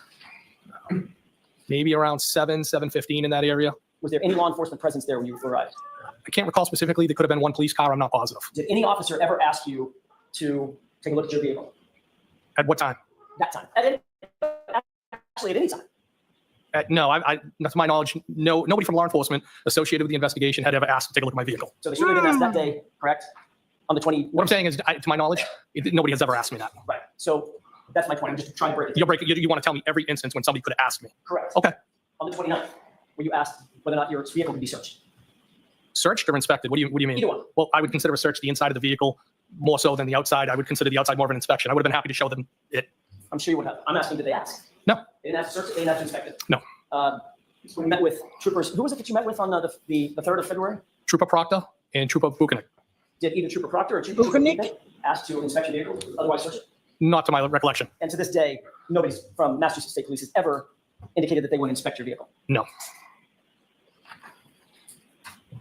When you entered the house that morning, Brian Albert was there, Nicole Albert, Jim McCabe, Matt McCabe, Brian Albert Jr., and Julie Albert were all there. I'm sorry, had Julie Albert gotten there yet? She came after me. Okay, so at some point, all the people that I just tipped off, they were all inside the house. Brian Albert Jr., Nicole, Brian, Matt, and Jen.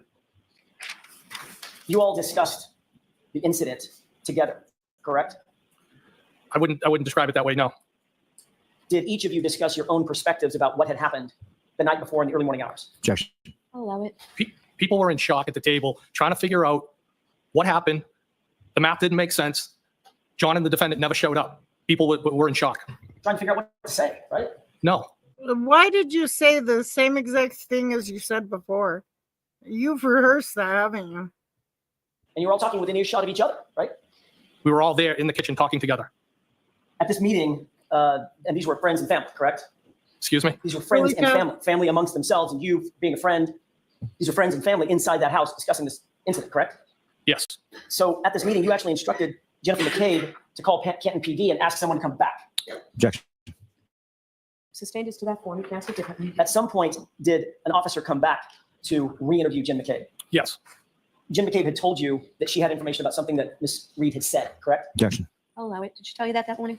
She didn't specifically tell me anything. She made a statement at the table to the group of people and she clearly seemed like she was in shock. She was upset. And she made a statement, something to the effect Stop that with the Karen shock had shit. opined that she had hit John. What she actually said was, I hope I didn't hit him, correct? Objection. It's not what I heard. No. That'll stand. Who did you ever tell this to? I've reported that. That she said, I hit him? Yes, I've reported it. What you reported was, Karen said, I hope I didn't hit him, and you said, oh, you need to tell Canton PD that. Isn't that right? No, I don't think that's what I said. No. You're sure about that as you are about that 222 call, right? Objection. Woo! Mr. Higgins, what time did you leave Brian Albert's house? It would have been, I believe, when Sergeant Lank arrived, and I think Lieutenant Gallagher might have been with him. You weren't scheduled to work that Saturday, correct? No, Matter of fact, you weren't on duty at all. no, I wasn't. But you didn't go home and get some sleep or run errands. You went directly to Kenton PD from 34 Fairview yet again, didn't you? Who could sleep after somebody just was discovered like that? Did you go home or did you? I don't believe I did, no. I believe there might have been a stop at Canton PD before I went home. As a matter of fact, you didn't just stop at Kenton PD. You spent the entire day at Kenton PD on the 29th, didn't you? I don't know that I spent the entire day there, no. Well, you've got a key card, right? I do have a key card. And that key card logs swipes. That's correct. So it logs where you go, access to, and access inside the Yes. Kenton PD, correct? Yes. When you got to Kenton PD, and you're telling this jury, you don't know how long you spent there. I don't know how long I spent there. I don't know if I left and I came back. I don't recall. So if the records indicate that you were there from 9 a.m.-ish, after 5, I don't know how the records would indicate that. I'll show you in a second. Okay. While you were at Kenton PD, did you speak again to Brian Albert? I don't remember. While you were at Kenton PD, did you speak again to Chief Berkowitz? Most likely. While you were at Kenton PD, did you speak with Brian Albert's brother, Kevin Albert? I don't believe so.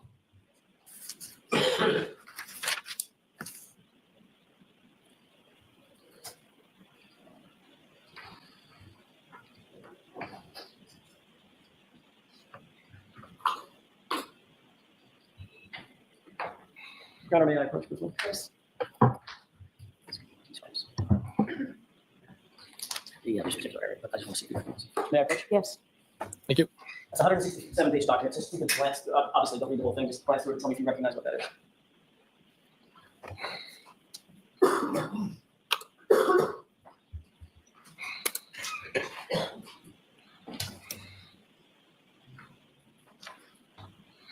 So it says Canton Police, all events logged by day. So don't read it out loud, please. Oh, I'm sorry, Just no. do you recognize Yes, I do. it? Okay. May I approach? Yes. This appears to be a log of e-swipes in and around Kenton PD, correct? Yes. And it's in reverse chronological order, in other words. I didn't note that, but okay. Okay. You acknowledge that that is a record of the key swipes that everybody uses moving in and around Kenton PD, going through doors. Every place that needs a key swipe is logged. I would assume that's what that is, yes. It shows that you entered Canton PD for the first time on the 29th at 1:27 a.m. Does that sound about right when you got there? You say to move your cars. It's possible. It shows that you were granted access to floor corridor 227. Does that mean anything to you? No. What about floor corridor 226 on the second floor? Second floor would make sense because I went in the building and then to the second floor. Let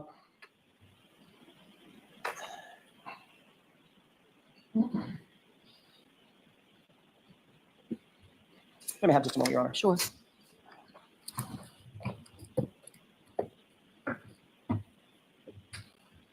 By the way, did Brian Albert ever mention what time the officers cleared the scene? No, Without telling me the substance of the conversation, did he tell you when he talked to you at 7:20 or? not that I recall, no. But you remember by the time you got there, the scene had basically been cleared. There wasn't much of emergency vehicles, crime scene tape, nothing like that. I didn't see fire trucks. I might have saw a cruiser. I can't be sure. I don't recall. You're not sure about that either. Sorry, I'm You're not not sure about even seeing a cruiser, correct? 100%, no. You certainly were not contacted by a law enforcement officer who took your name and ID or anything like that. No, no, no. Parked and walked in the house. Yes.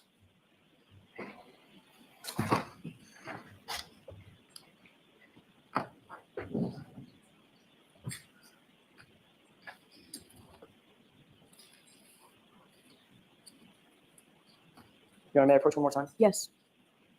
Same thing. I'd like to have that document marked as next in order base pages. It represents base pages 2850 to 3016. All right, so marked for identification. Is there an agreement this is coming in, Mr. Lally? There's not, no. All right, so that's marked for identification, not next in order.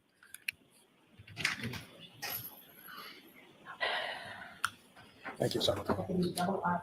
Thank you. Mr. Higgins, if you will, I'm sorry, are we ready? Thank you. May I proceed? Yes. Mr. Higgins, if you'll look at base page 3015, which actually is in order, that's not reverse chronological, it's the second to the last page.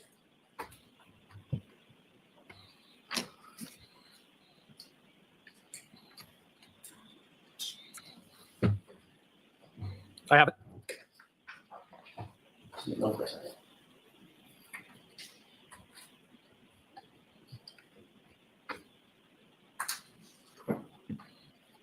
and you take a look at the 8th entry from the bottom, I see it. does that indicate that this all occurred on 129/22? This entry at least?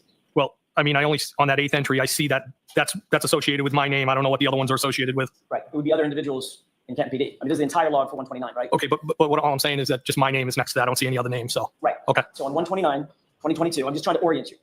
At 127 and 52 seconds, I see access it. granted, Brian Higgins, rear entry to secure corridor, rear entry to secure corridor, correct? Yes. All right, so that appears to be what the log entry or the key swipe entry looks like when it's logged, correct? Yes.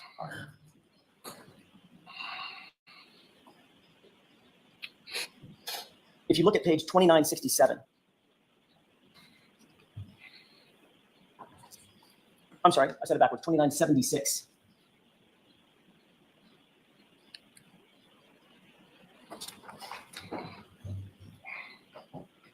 Okay. Take a look at So you said time. 2976? That's Bates page 2976. That's the bottom right hand. I see it, yes. Look at the time entry for 9:23 and 39 seconds.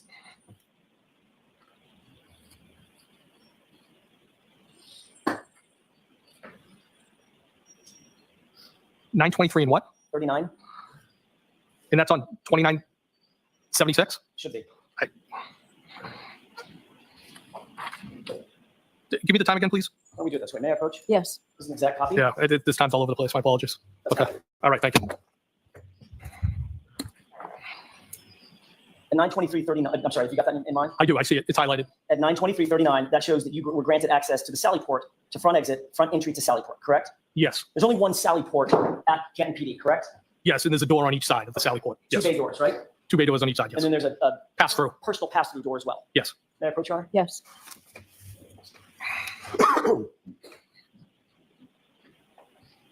I'm going to try to speed this up just a bit because it's small print, reverse chronological order. On page 2976, there's also an entry, same page, should be right above that, 9:23:50, showing that you were granted access from booking to Sally Port as well, correct? Okay, 2976, and what was the time? Page. Yes. It's about maybe 6 entries above, 6 entries up. You'll look for time 9:23 and 50 seconds. I see. Yes. All right, and that shows that you were granted access to the Sally Port and then from Sally Port to booking, correct? Since booking to Sally Port to booking. Okay, so that's a key swipe. You can enter into Sally Port, from booking, or from booking into Sally. Yes. Could you repeat the question? Of course, of course.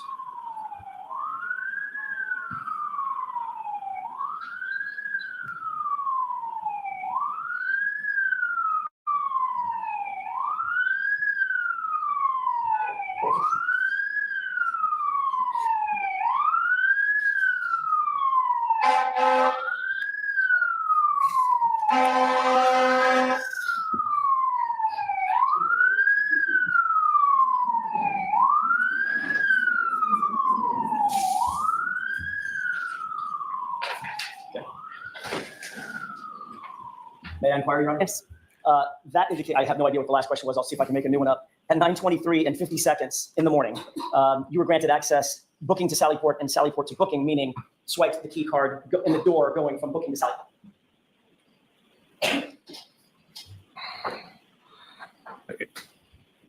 Yes. Okay. I don't want to belabor this because we could get bogged down into it all day long.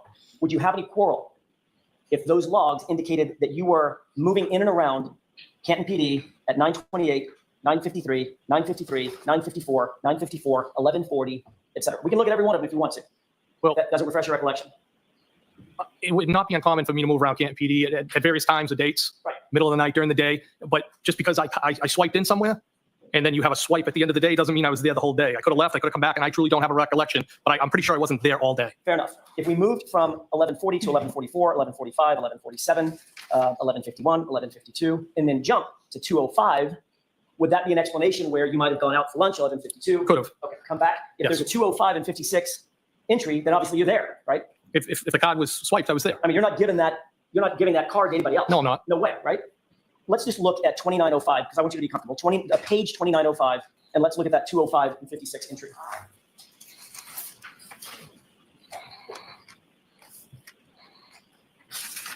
I'm at 2905. Where would you like me to look?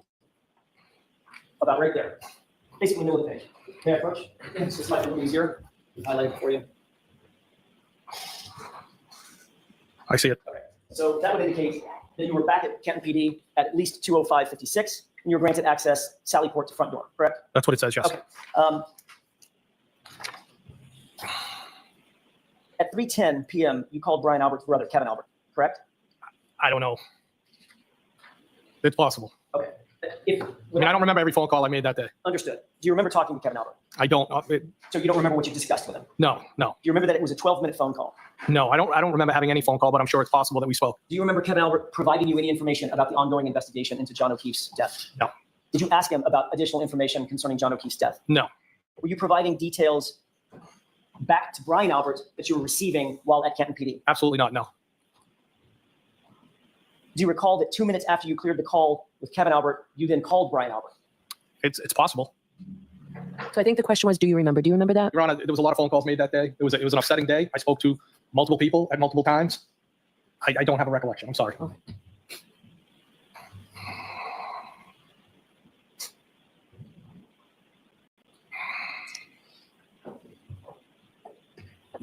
Yes.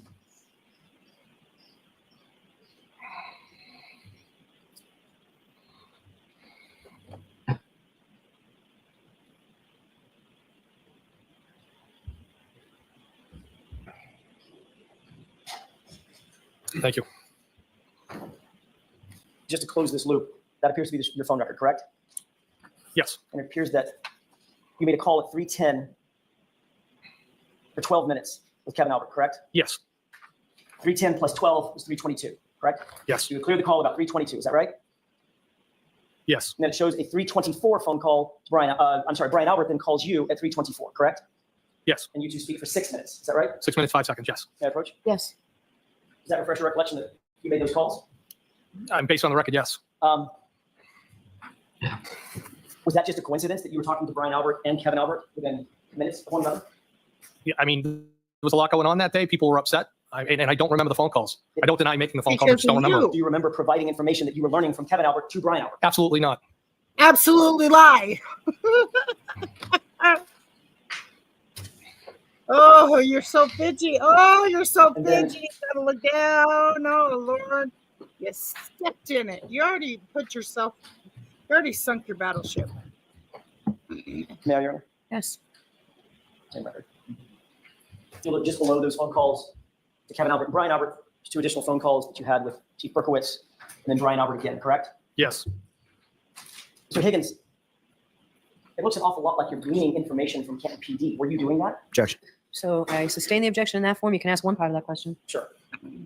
Were you getting any information from Canton PD? No, I Oh, wasn't. I bet he was. Did you provide any information bet to he Brian was. Albert No, I did not. based on any conversations or conduct at Canton PD? No. I bet he was. May I approach? Yes.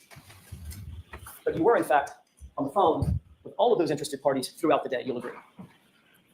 I was. Answer that. Okay, There's yes, no Your Honor. objection. You can- Yes, they're friends, and I was on the phone with them. Yes. And sir, you were not on duty that day, correct? No, You are not a Canton Right, police you officer, got correct? that's correct. You were not assigned to this investigation. in any I form or don't capacity. like that you got to add extra to your answer. Yes or no? Let the DA clear up all the shenanigans. But come on, yes or no? Yes or no? Yes or no? That's usually what he's asking you. Capacity were you? I was not. As a matter of fact, you're a witness in a homicide investigation. That's your only role in this, correct? That's correct, but they're still my friends. And Yes. yet you're still having conversations with Kevin Albert at Canton PD while you're at Canton PD, correct? Not about this. And you're having conversations with Chief Berkowitz of Canton PD while you're at Canton PD, correct? I had conversations with them, but not about this. And No. you're consistently through the day calling Brian Albert, aren't you? I had conversations with Brian Albert. John was found on his lawn. can't Yes, of even- course, I had phone conversations with him. Oh my I God. want to take you Here back for we a go. second to a couple of other entries, including one at 3:57, one at 3:58, and one at 4:07. I'm going to draw your attention to 28:85 and 28:86. Once you have the They got pages, I'll some give you the phone times once records again. there, bud. 2885. 28:85 and 28:86. We'll start with 28:86 and then work backward. Okay. First entry is at 3:57 and 54 seconds. And how they got 357 this was by the feds. How they got all this information was the feds, dude. Hello. 54 seconds. I see it. Brian Higgins booking to Sallyport, correct? It says Brian Higgins, The phone's communication to pedestrian Sallyport, communication to pedestrian Sallyport. Look at the one just above it. That's 358.24. Look at 357.54. The one it probably is going to be just below it because it's reversed. You said 357.54, correct? Correct. That's what I just read. Got it. Look at 6 entries below at 357.36. 357.36. I see it. Access granted. Brian Higgins booking to Sallyport. Sallyport to booking. And there's one more on page 2885. Look for 407.47.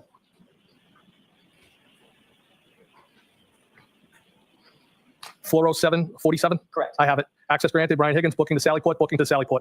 And there's no record in that document of you exiting, correct? That's just booking to Sallyport. Yes. I don't. Yeah. There's no record. I don't know if it records you going up. That's fine. There's no record of it, correct? Not that I can see here. No. Oh shit. I'm sorry. Oh shit. And you're aware that that's about 90 minutes before Karen Read's SUV was delivered to that Sallyport, correct? No, I'm not aware of that. You're aware that her car ended up in that Sallyport where you were at 5:36. I'm aware her car ended up there. Yes. Are you aware that there was other evidence that was also being held in the Sallyport? Objection. Sustained. Did you see any other evidence in the Sallyport related to this case? No. Did you see a bag, grocery bag with 6 solo cups there? Objection. Did you see anything that seemed out of the ordinary there? All I would do is use that as a cut through. Did not see anything. Kitty, are you okay? Are you aware that at 5? Well, let me ask you this. You and Chief Berkowitz were moving in and through, at least in some parts of the day, in and through Canton PD together, correct? At some points we might have been together. I'm not. I mean, we weren't together all day. Matter of fact, he was also in the Sallyport around the same time you were, correct? I don't recall that. No. But the records would reflect that. Right? The records are in front of you. Objection. You were in the Sallyport the last time you're logged into the Sallyport. It's 4:07. Do you remember seeing Chief Berkowitz at the Sallyport at 4:14? No. And if that says that I'm logged, that could be me cutting through. All I'm asking you, I'm not asking what you did. I'm asking where you were. I don't know where I was at that specific time. Well, you walked into the Sallyport. You know that. If I walked in, I Correct? cutting through. Yes. Right. Was Chief Berkowitz in the Sallyport at 4:14? Not that I recall. No. Was he there at 4:30? I don't remember ever seeing him in the Sallyport. No. Was he there at 4:33? I don't remember ever seeing Chief Berkowitz in the Sallyport. At 4:50? Objection. Sustained. Let's move through this, please. Finally, was he there Oh, at this is when 5:36 his and lawyer 37 gets seconds him, has at the to same come up. time Oh my God, Karen that's Read's funny. vehicle was delivered? I don't remember. Why are you looking down? Why are you looking down? Oh shit. Do you remember Chief Berkowitz, or were you with Chief Berkowitz when he made a call to the front desk? Do No, I don't remember anything like that. No. you remember Chief Berkowitz calling the front desk at 5:42 and saying, shut the barracks? Do Objection. Sustained. you remember any kind of call shutting the barracks, meaning shutting the Sallyport? Objection. Do you remember that? I don't remember anything like that, Your Honor. Okay, next question. You didn't leave Canton PD until close to 6 p.m., isn't that right? I don't know what time I left. Could have been 5:50, 6 o'clock? I don't recall what time I left. Did you end up going to 34 Bearview when you left? You're aware that there's video surveillance feeds in the Sallyport garage, correct? That's correct. Yes. Around the building. Were you in the Sallyport at 5:36 when the car was delivered? I don't have any recollection of that. No. It's one thing to say I don't remember. It's another thing to say, no, I was not there. I don't remember being there. No. Is it possible that you could have been there when that car was delivered? I don't believe I was. No. You don't believe you were? I don't believe I was. No. When but You're the aware car that the video didn't surveillance get, feed it from was in Sallyport there at garage 4:36. at around 5:36, the precise time when the car was delivered, is missing, right? Objection. Sustained.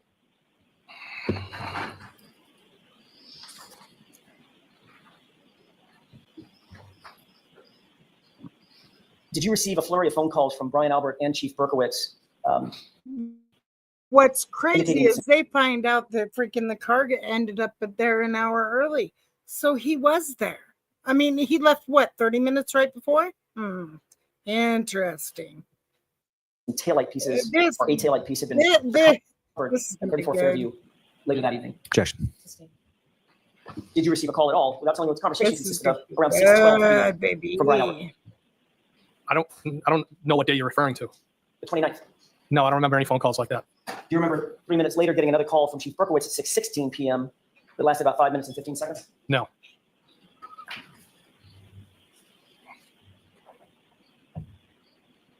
May I approach? Yes.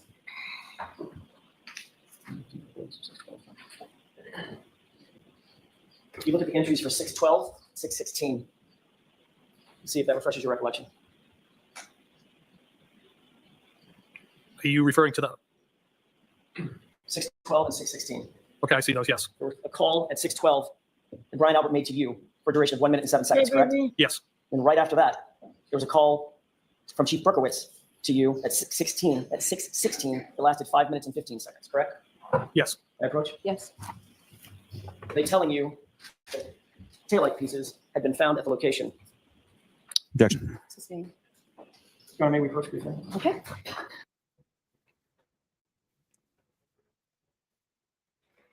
Whew.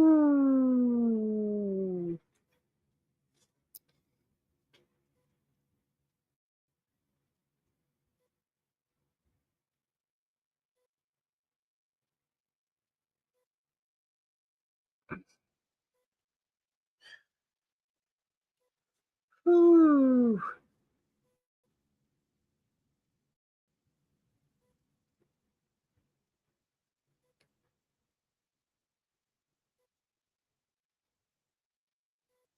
Do, do, do, do, do, do, do. Here we go.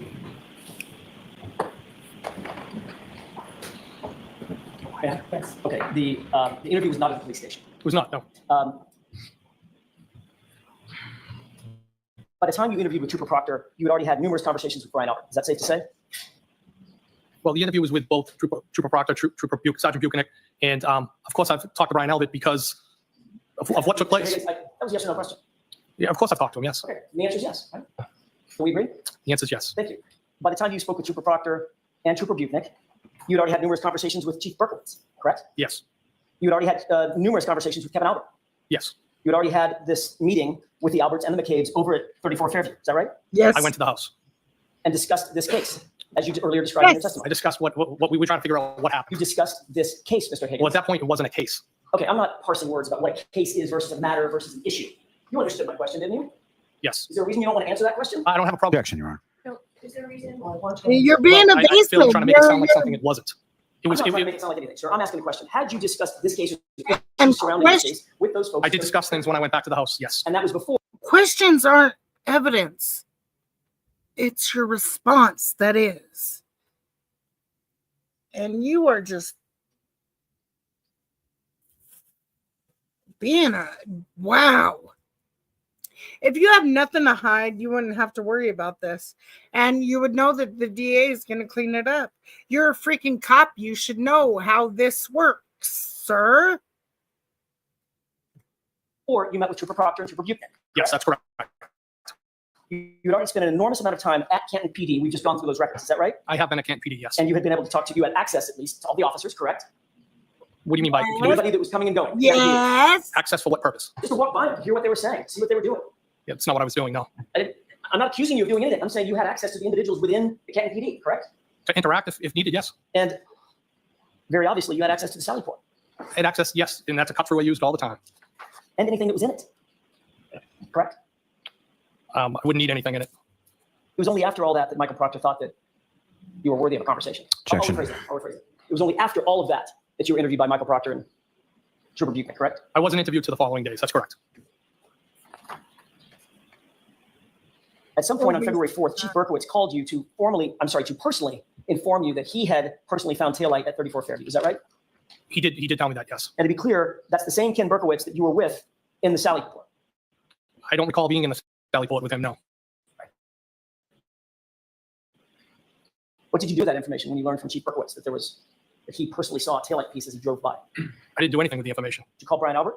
No, Brian Albert called me. You were asked a specific question in the other proceeding in June of 2023, correct? I don't know if it was the specific question. I was asked a series of questions on how the phone calls came in. That's what I was asked. And your answer was, it's 100% probable that I told him about that, meaning I told Brian Albert about my conversation with Ken Berkowitz, correct? It's possible. Was that your statement or not? It was my statement then, but I've thought about it, yes. And you've changed your statement somehow? I don't know if I changed my statement, but I think the way the phone calls came in is Brian Albert told me, you're not going to believe what was found on the front lawn. And then I believe Ken Berkowitz told me he found the taillight, and I'm referring to the taillight from the both of them. I didn't provide any information to anybody. Well- Information was provided to me. What you actually said was, it's 100% probable that I told him about that. Yes, 100%. I'm not hiding that fact. But you're asking me if I recollect specifically. I know I called him after. Objection, that Your phone Honor. call. All right, so too many facts. Go slowly. Sure. You said, yes, yes, 100%, correct? In that testimony, I did, yes. And then in that testimony, you went on to say, I'm not hiding that fact. But you're asking me if I recollect specifically, correct? I don't have it in front of me. That's what you're telling me. You went on to say, I know I called him after that phone call, correct? I don't know. And you went on to say, if that's when Chief Berkowitz told me, listen, I didn't do anything wrong in this, end quote. That was your statement. Objection. Prior hearing, correct? So I'm going to strike the end. Your Honor, may I? Yes. You said you don't recall that entire testimony, right? Not that portion. Not that portion. But I know I was asked about how the phone calls came in and what was said. Do you think it would refresh your recollection to see transcript of your answer? Is this it right here? That's it. I'm going to read it. You wouldn't have to see all this crap if you were telling the truth. Irritating.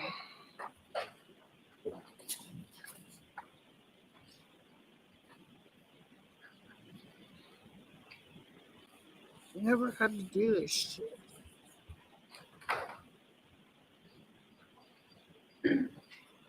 May I? Yes. Does that refresh your recollection to what your testimony was under oath in June of 2023? I do. And you said, if that's what Chief Berkowitz told me, I didn't do anything wrong in this, correct? That was the statement I made. Yes.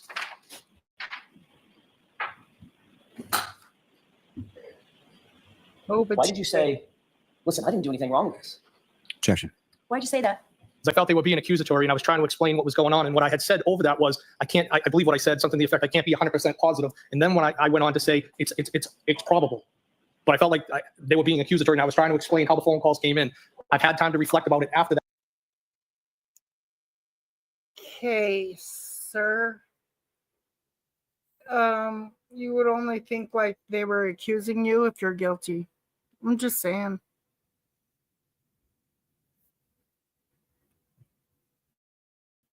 That since that testimony, If you actually had nothing to do with this or anything to do with his death, it wouldn't bother you. But this is really bothering you that they're questioning you.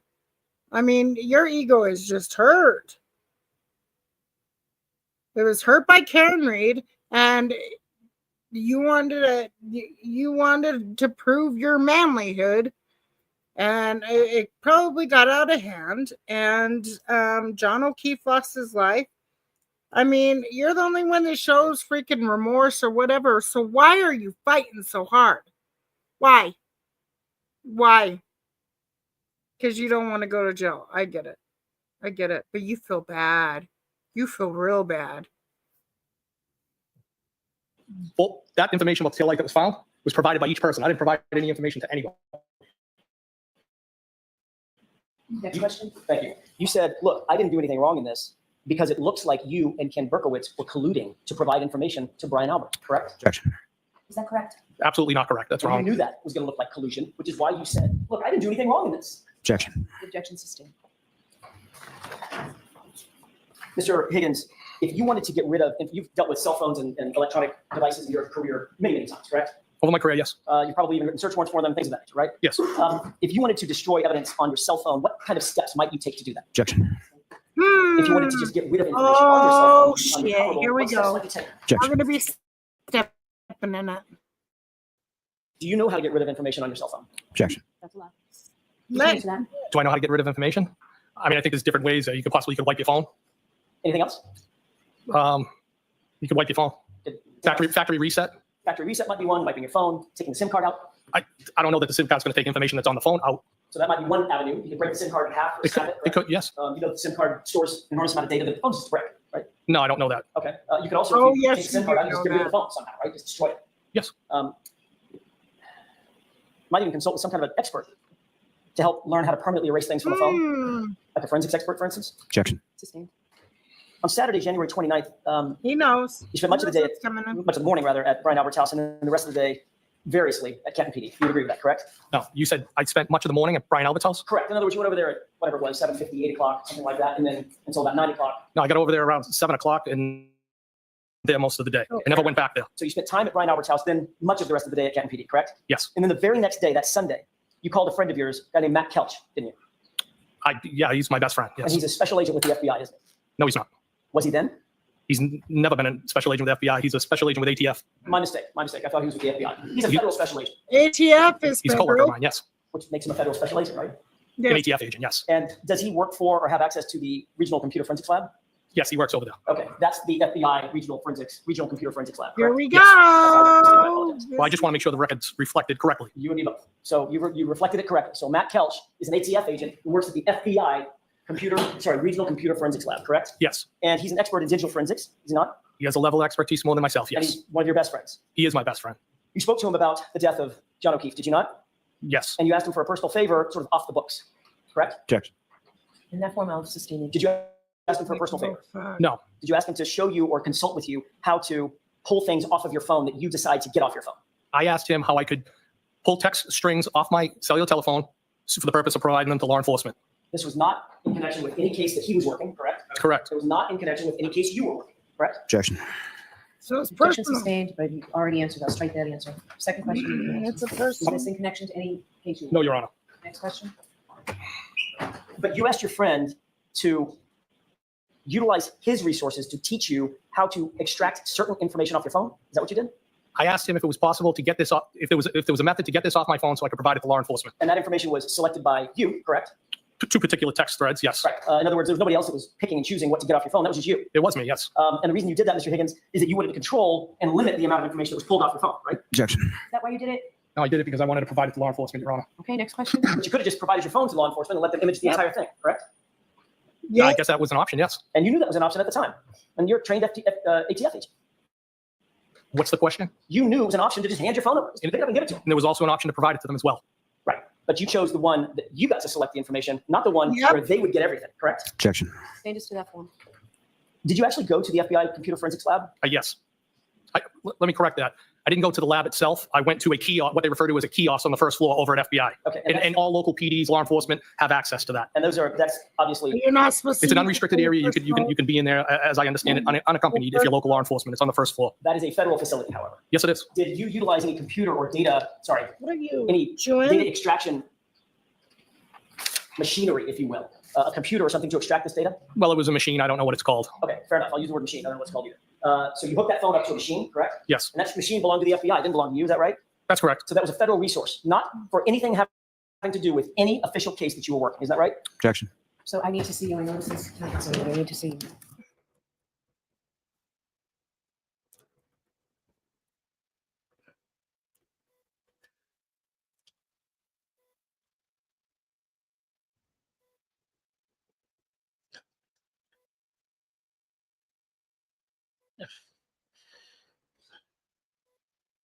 Go.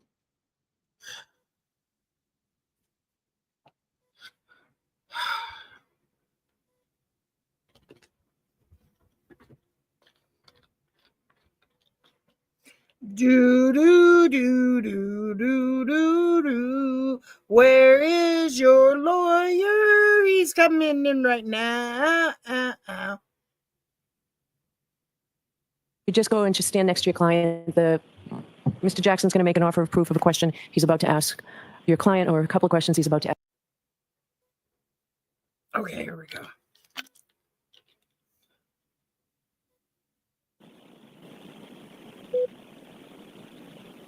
Counsel, why don't you come on over, please? Mr. Conley? If you just go and just stand next to your client, Mr. Jackson's going to make an offer of proof of a question he's about to ask your client, or a couple of questions he's about to ask your client. Doesn't make any sense to me that somebody has counsel and the counsel is not aware of a potential issue. So you'll hear the offer of proof. I'll let you speak to Mr. Higgins before this actually happens, before the jury. Could I just have him? Yes, I was just going to ask you to identify yourself. Sure, my name is William Connolly, spelled CONNOLLY. Manuel, Yes. the witness has indicated that he utilized federal resources for personal gain. The specifics of that testimony have been as follows. He indicated that he contacted Matt Kelch, a federal agent. He indicated that he utilized a federal facility. He called it an unsecure facility, but it's a federal facility notwithstanding. And that the two of them, he and Agent Kelch, utilized federal resources in the form of some kind of a machine, as the witness indicated, for his own personal gain, so that he could, as a witness, in no official capacity, working any official case, and in Matt Kelch's capacity as an individual rather than an agent, they both worked together to download certain information from the witness's phone in anticipation of turning that highly curated information over to law enforcement so that he can later ultimately destroy his phone, which this witness in fact did. Okay, so it's not entire. I disagree with you. I don't think it's reached that level. His testimony was that he went to a kiosk on the first floor where all local police departments Oh my can go. gosh, It's unrestricted. Katie, It's on the I first hate floor. that We you just do got to the that part about a shit. machine in the kiosk when you mentioned an FBI resource. So what is your question? What questions do you intend to ask this witness now? Whether he's aware that under 5 CFR 2635.702, it is a federal offense to use his public office, to use any public office for his own private gain or for the gain of persons or organizations with which you are associated personally. In other words, an FBI agent or an ATF agent cannot use federal resources for personal gain. The fact that he contacted an ATF agent, the fact that he utilized a facility that is owned by the federal government, run by the federal government, paid for by taxpayer dollars, and the fact that he used a machine that is owned by the federal government to download certain information for his own personal gain, that personal gain being, these are the curated texts that I'm going to turn over to law enforcement, that's a federal offense.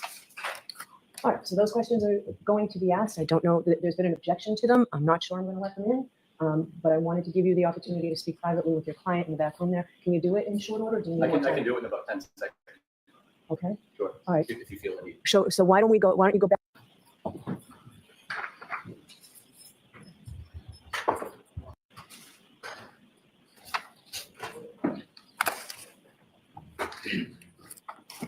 Do you want these?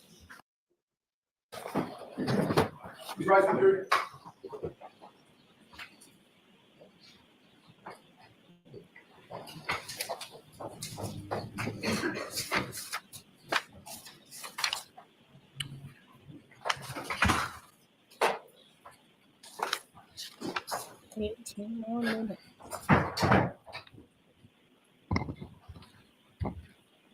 Please be seated for discussion. We have a very few minutes left, Mr. Jackson. Understood. Mr. Higgins, you indicated that the phone was hooked up to some sort of machine at the FBI kiosk, correct? Yes. You're aware, sir, that under 5 CFR 2635.702, you may not use your public office for your own personal or private gain or for the gain of persons or organizations with which you are associated personally under pain of a federal offense, correct? Objection. No, Your Honor. Are you aware that under 5 CFR 2634.704, it's a felony to quote?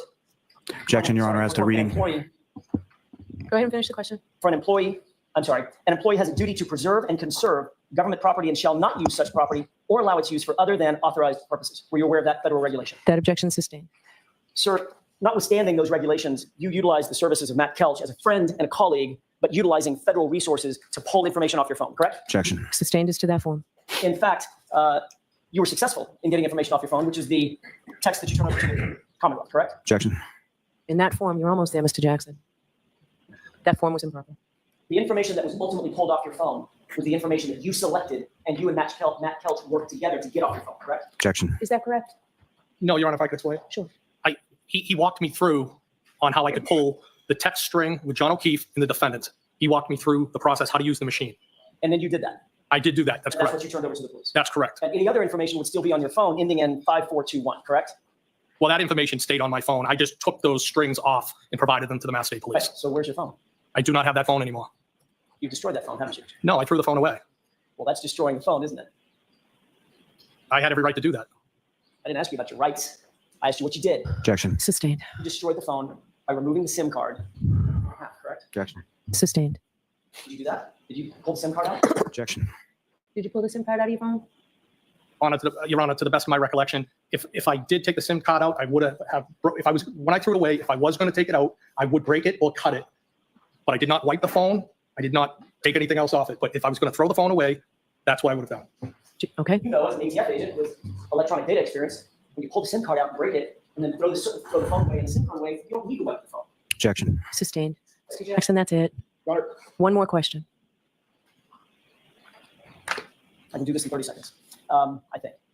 You were aware that that there was a court order that you not alter, delete, or destroy, or in any way manipulate your phone or the electronic data associated with it, correct? Objection. As to what date? As of September 30th, 2022. Objection. Okay. I don't believe that's what the court order was. I think it's Your Honor, I made a quick offer of proof. That's exactly what it was that was notified. Were you aware of that? Was that your understanding? What's the question exactly, Your Honor? I'm sorry. That's the question. again. Sure. Were you served with a copy of a notice on September 30th, 2022, that you not alter or destroy or manipulate anything on your phone on September 30th? I was served an order. Yes, that's correct. And isn't it true in another hearing, you explained that on September 29th, the day before you claimed you got that notice, you changed phone carriers and changed phone numbers And I maintained the phone. until you didn't, when you destroyed it a month later by pulling the SIM card out and throwing it away, correct? Objection. Sustained. Did you do that in October? Did you destroy that phone? Objection. Sustained. Did you pull the SIM card out of your phone, Mr. Higgins? Did you? It's possible that I did. I believe that's how I've testified. Yes. You testified. It's possible that if I took it out, that it was either. Why don't you just say yes? Why don't you just say yes? Why won't you just say yes? Or broken. It's not just possible. So that And that would have been after the date the order was already denied. Mr. Higgins, I have one question left. One question. Did you, Mr. Lowley's already standing. I haven't even started. have a seat, Mr. Lally. Go ahead. Last question, Mr. Jackson. Quiet, please. Mr. Higgins, very simply, and then we're done. Did you remove the SIM card for that phone, drive onto a military base, throw the SIM card in one dumpster and the phone in a different dumpster? That is not correct. Did you testify That was your one question, Mr. Jackson. All right, folks, that's it for today. We will see you Tuesday. Have a great long weekend, please. It's very important to not discuss this case with anyone. Don't do any independent research or investigation into this case. If you happen to see, hear, or read anything about this case, please disregard it and let us know. All righty then. Well, that ends day 17. He comes back on the stand tomorrow to finish up cross, and then, we get to stupid ass, whatever you call it. So we'll be back for that, baby. Anyways, I appreciate everyone that came by, that hit the like, share, subscribe, all that good stuff. As I ended it every night, let the ones you love and care about know that you love and care about them, because tomorrow's never promised. And watch your surroundings, because this could be anybody. And with friends like these, who needs enemies? All right. Enemy with a badge. Anyways, all right, everybody, I hope you have a great night and stay blessed. And I'll be back tomorrow. Matter of fact, I will be back tomorrow with Lori Vallow during the day, and then at nighttime I will be back with this. So I'm doing double duty. So I hope to see you then. All right, bye. Turn me up, AV.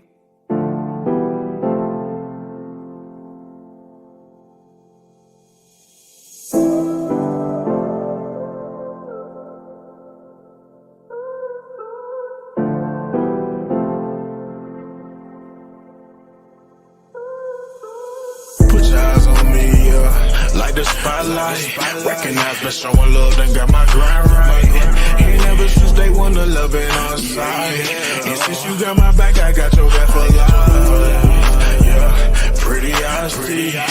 Know just what it is, I got it on me. And you hold me down, you like my homie.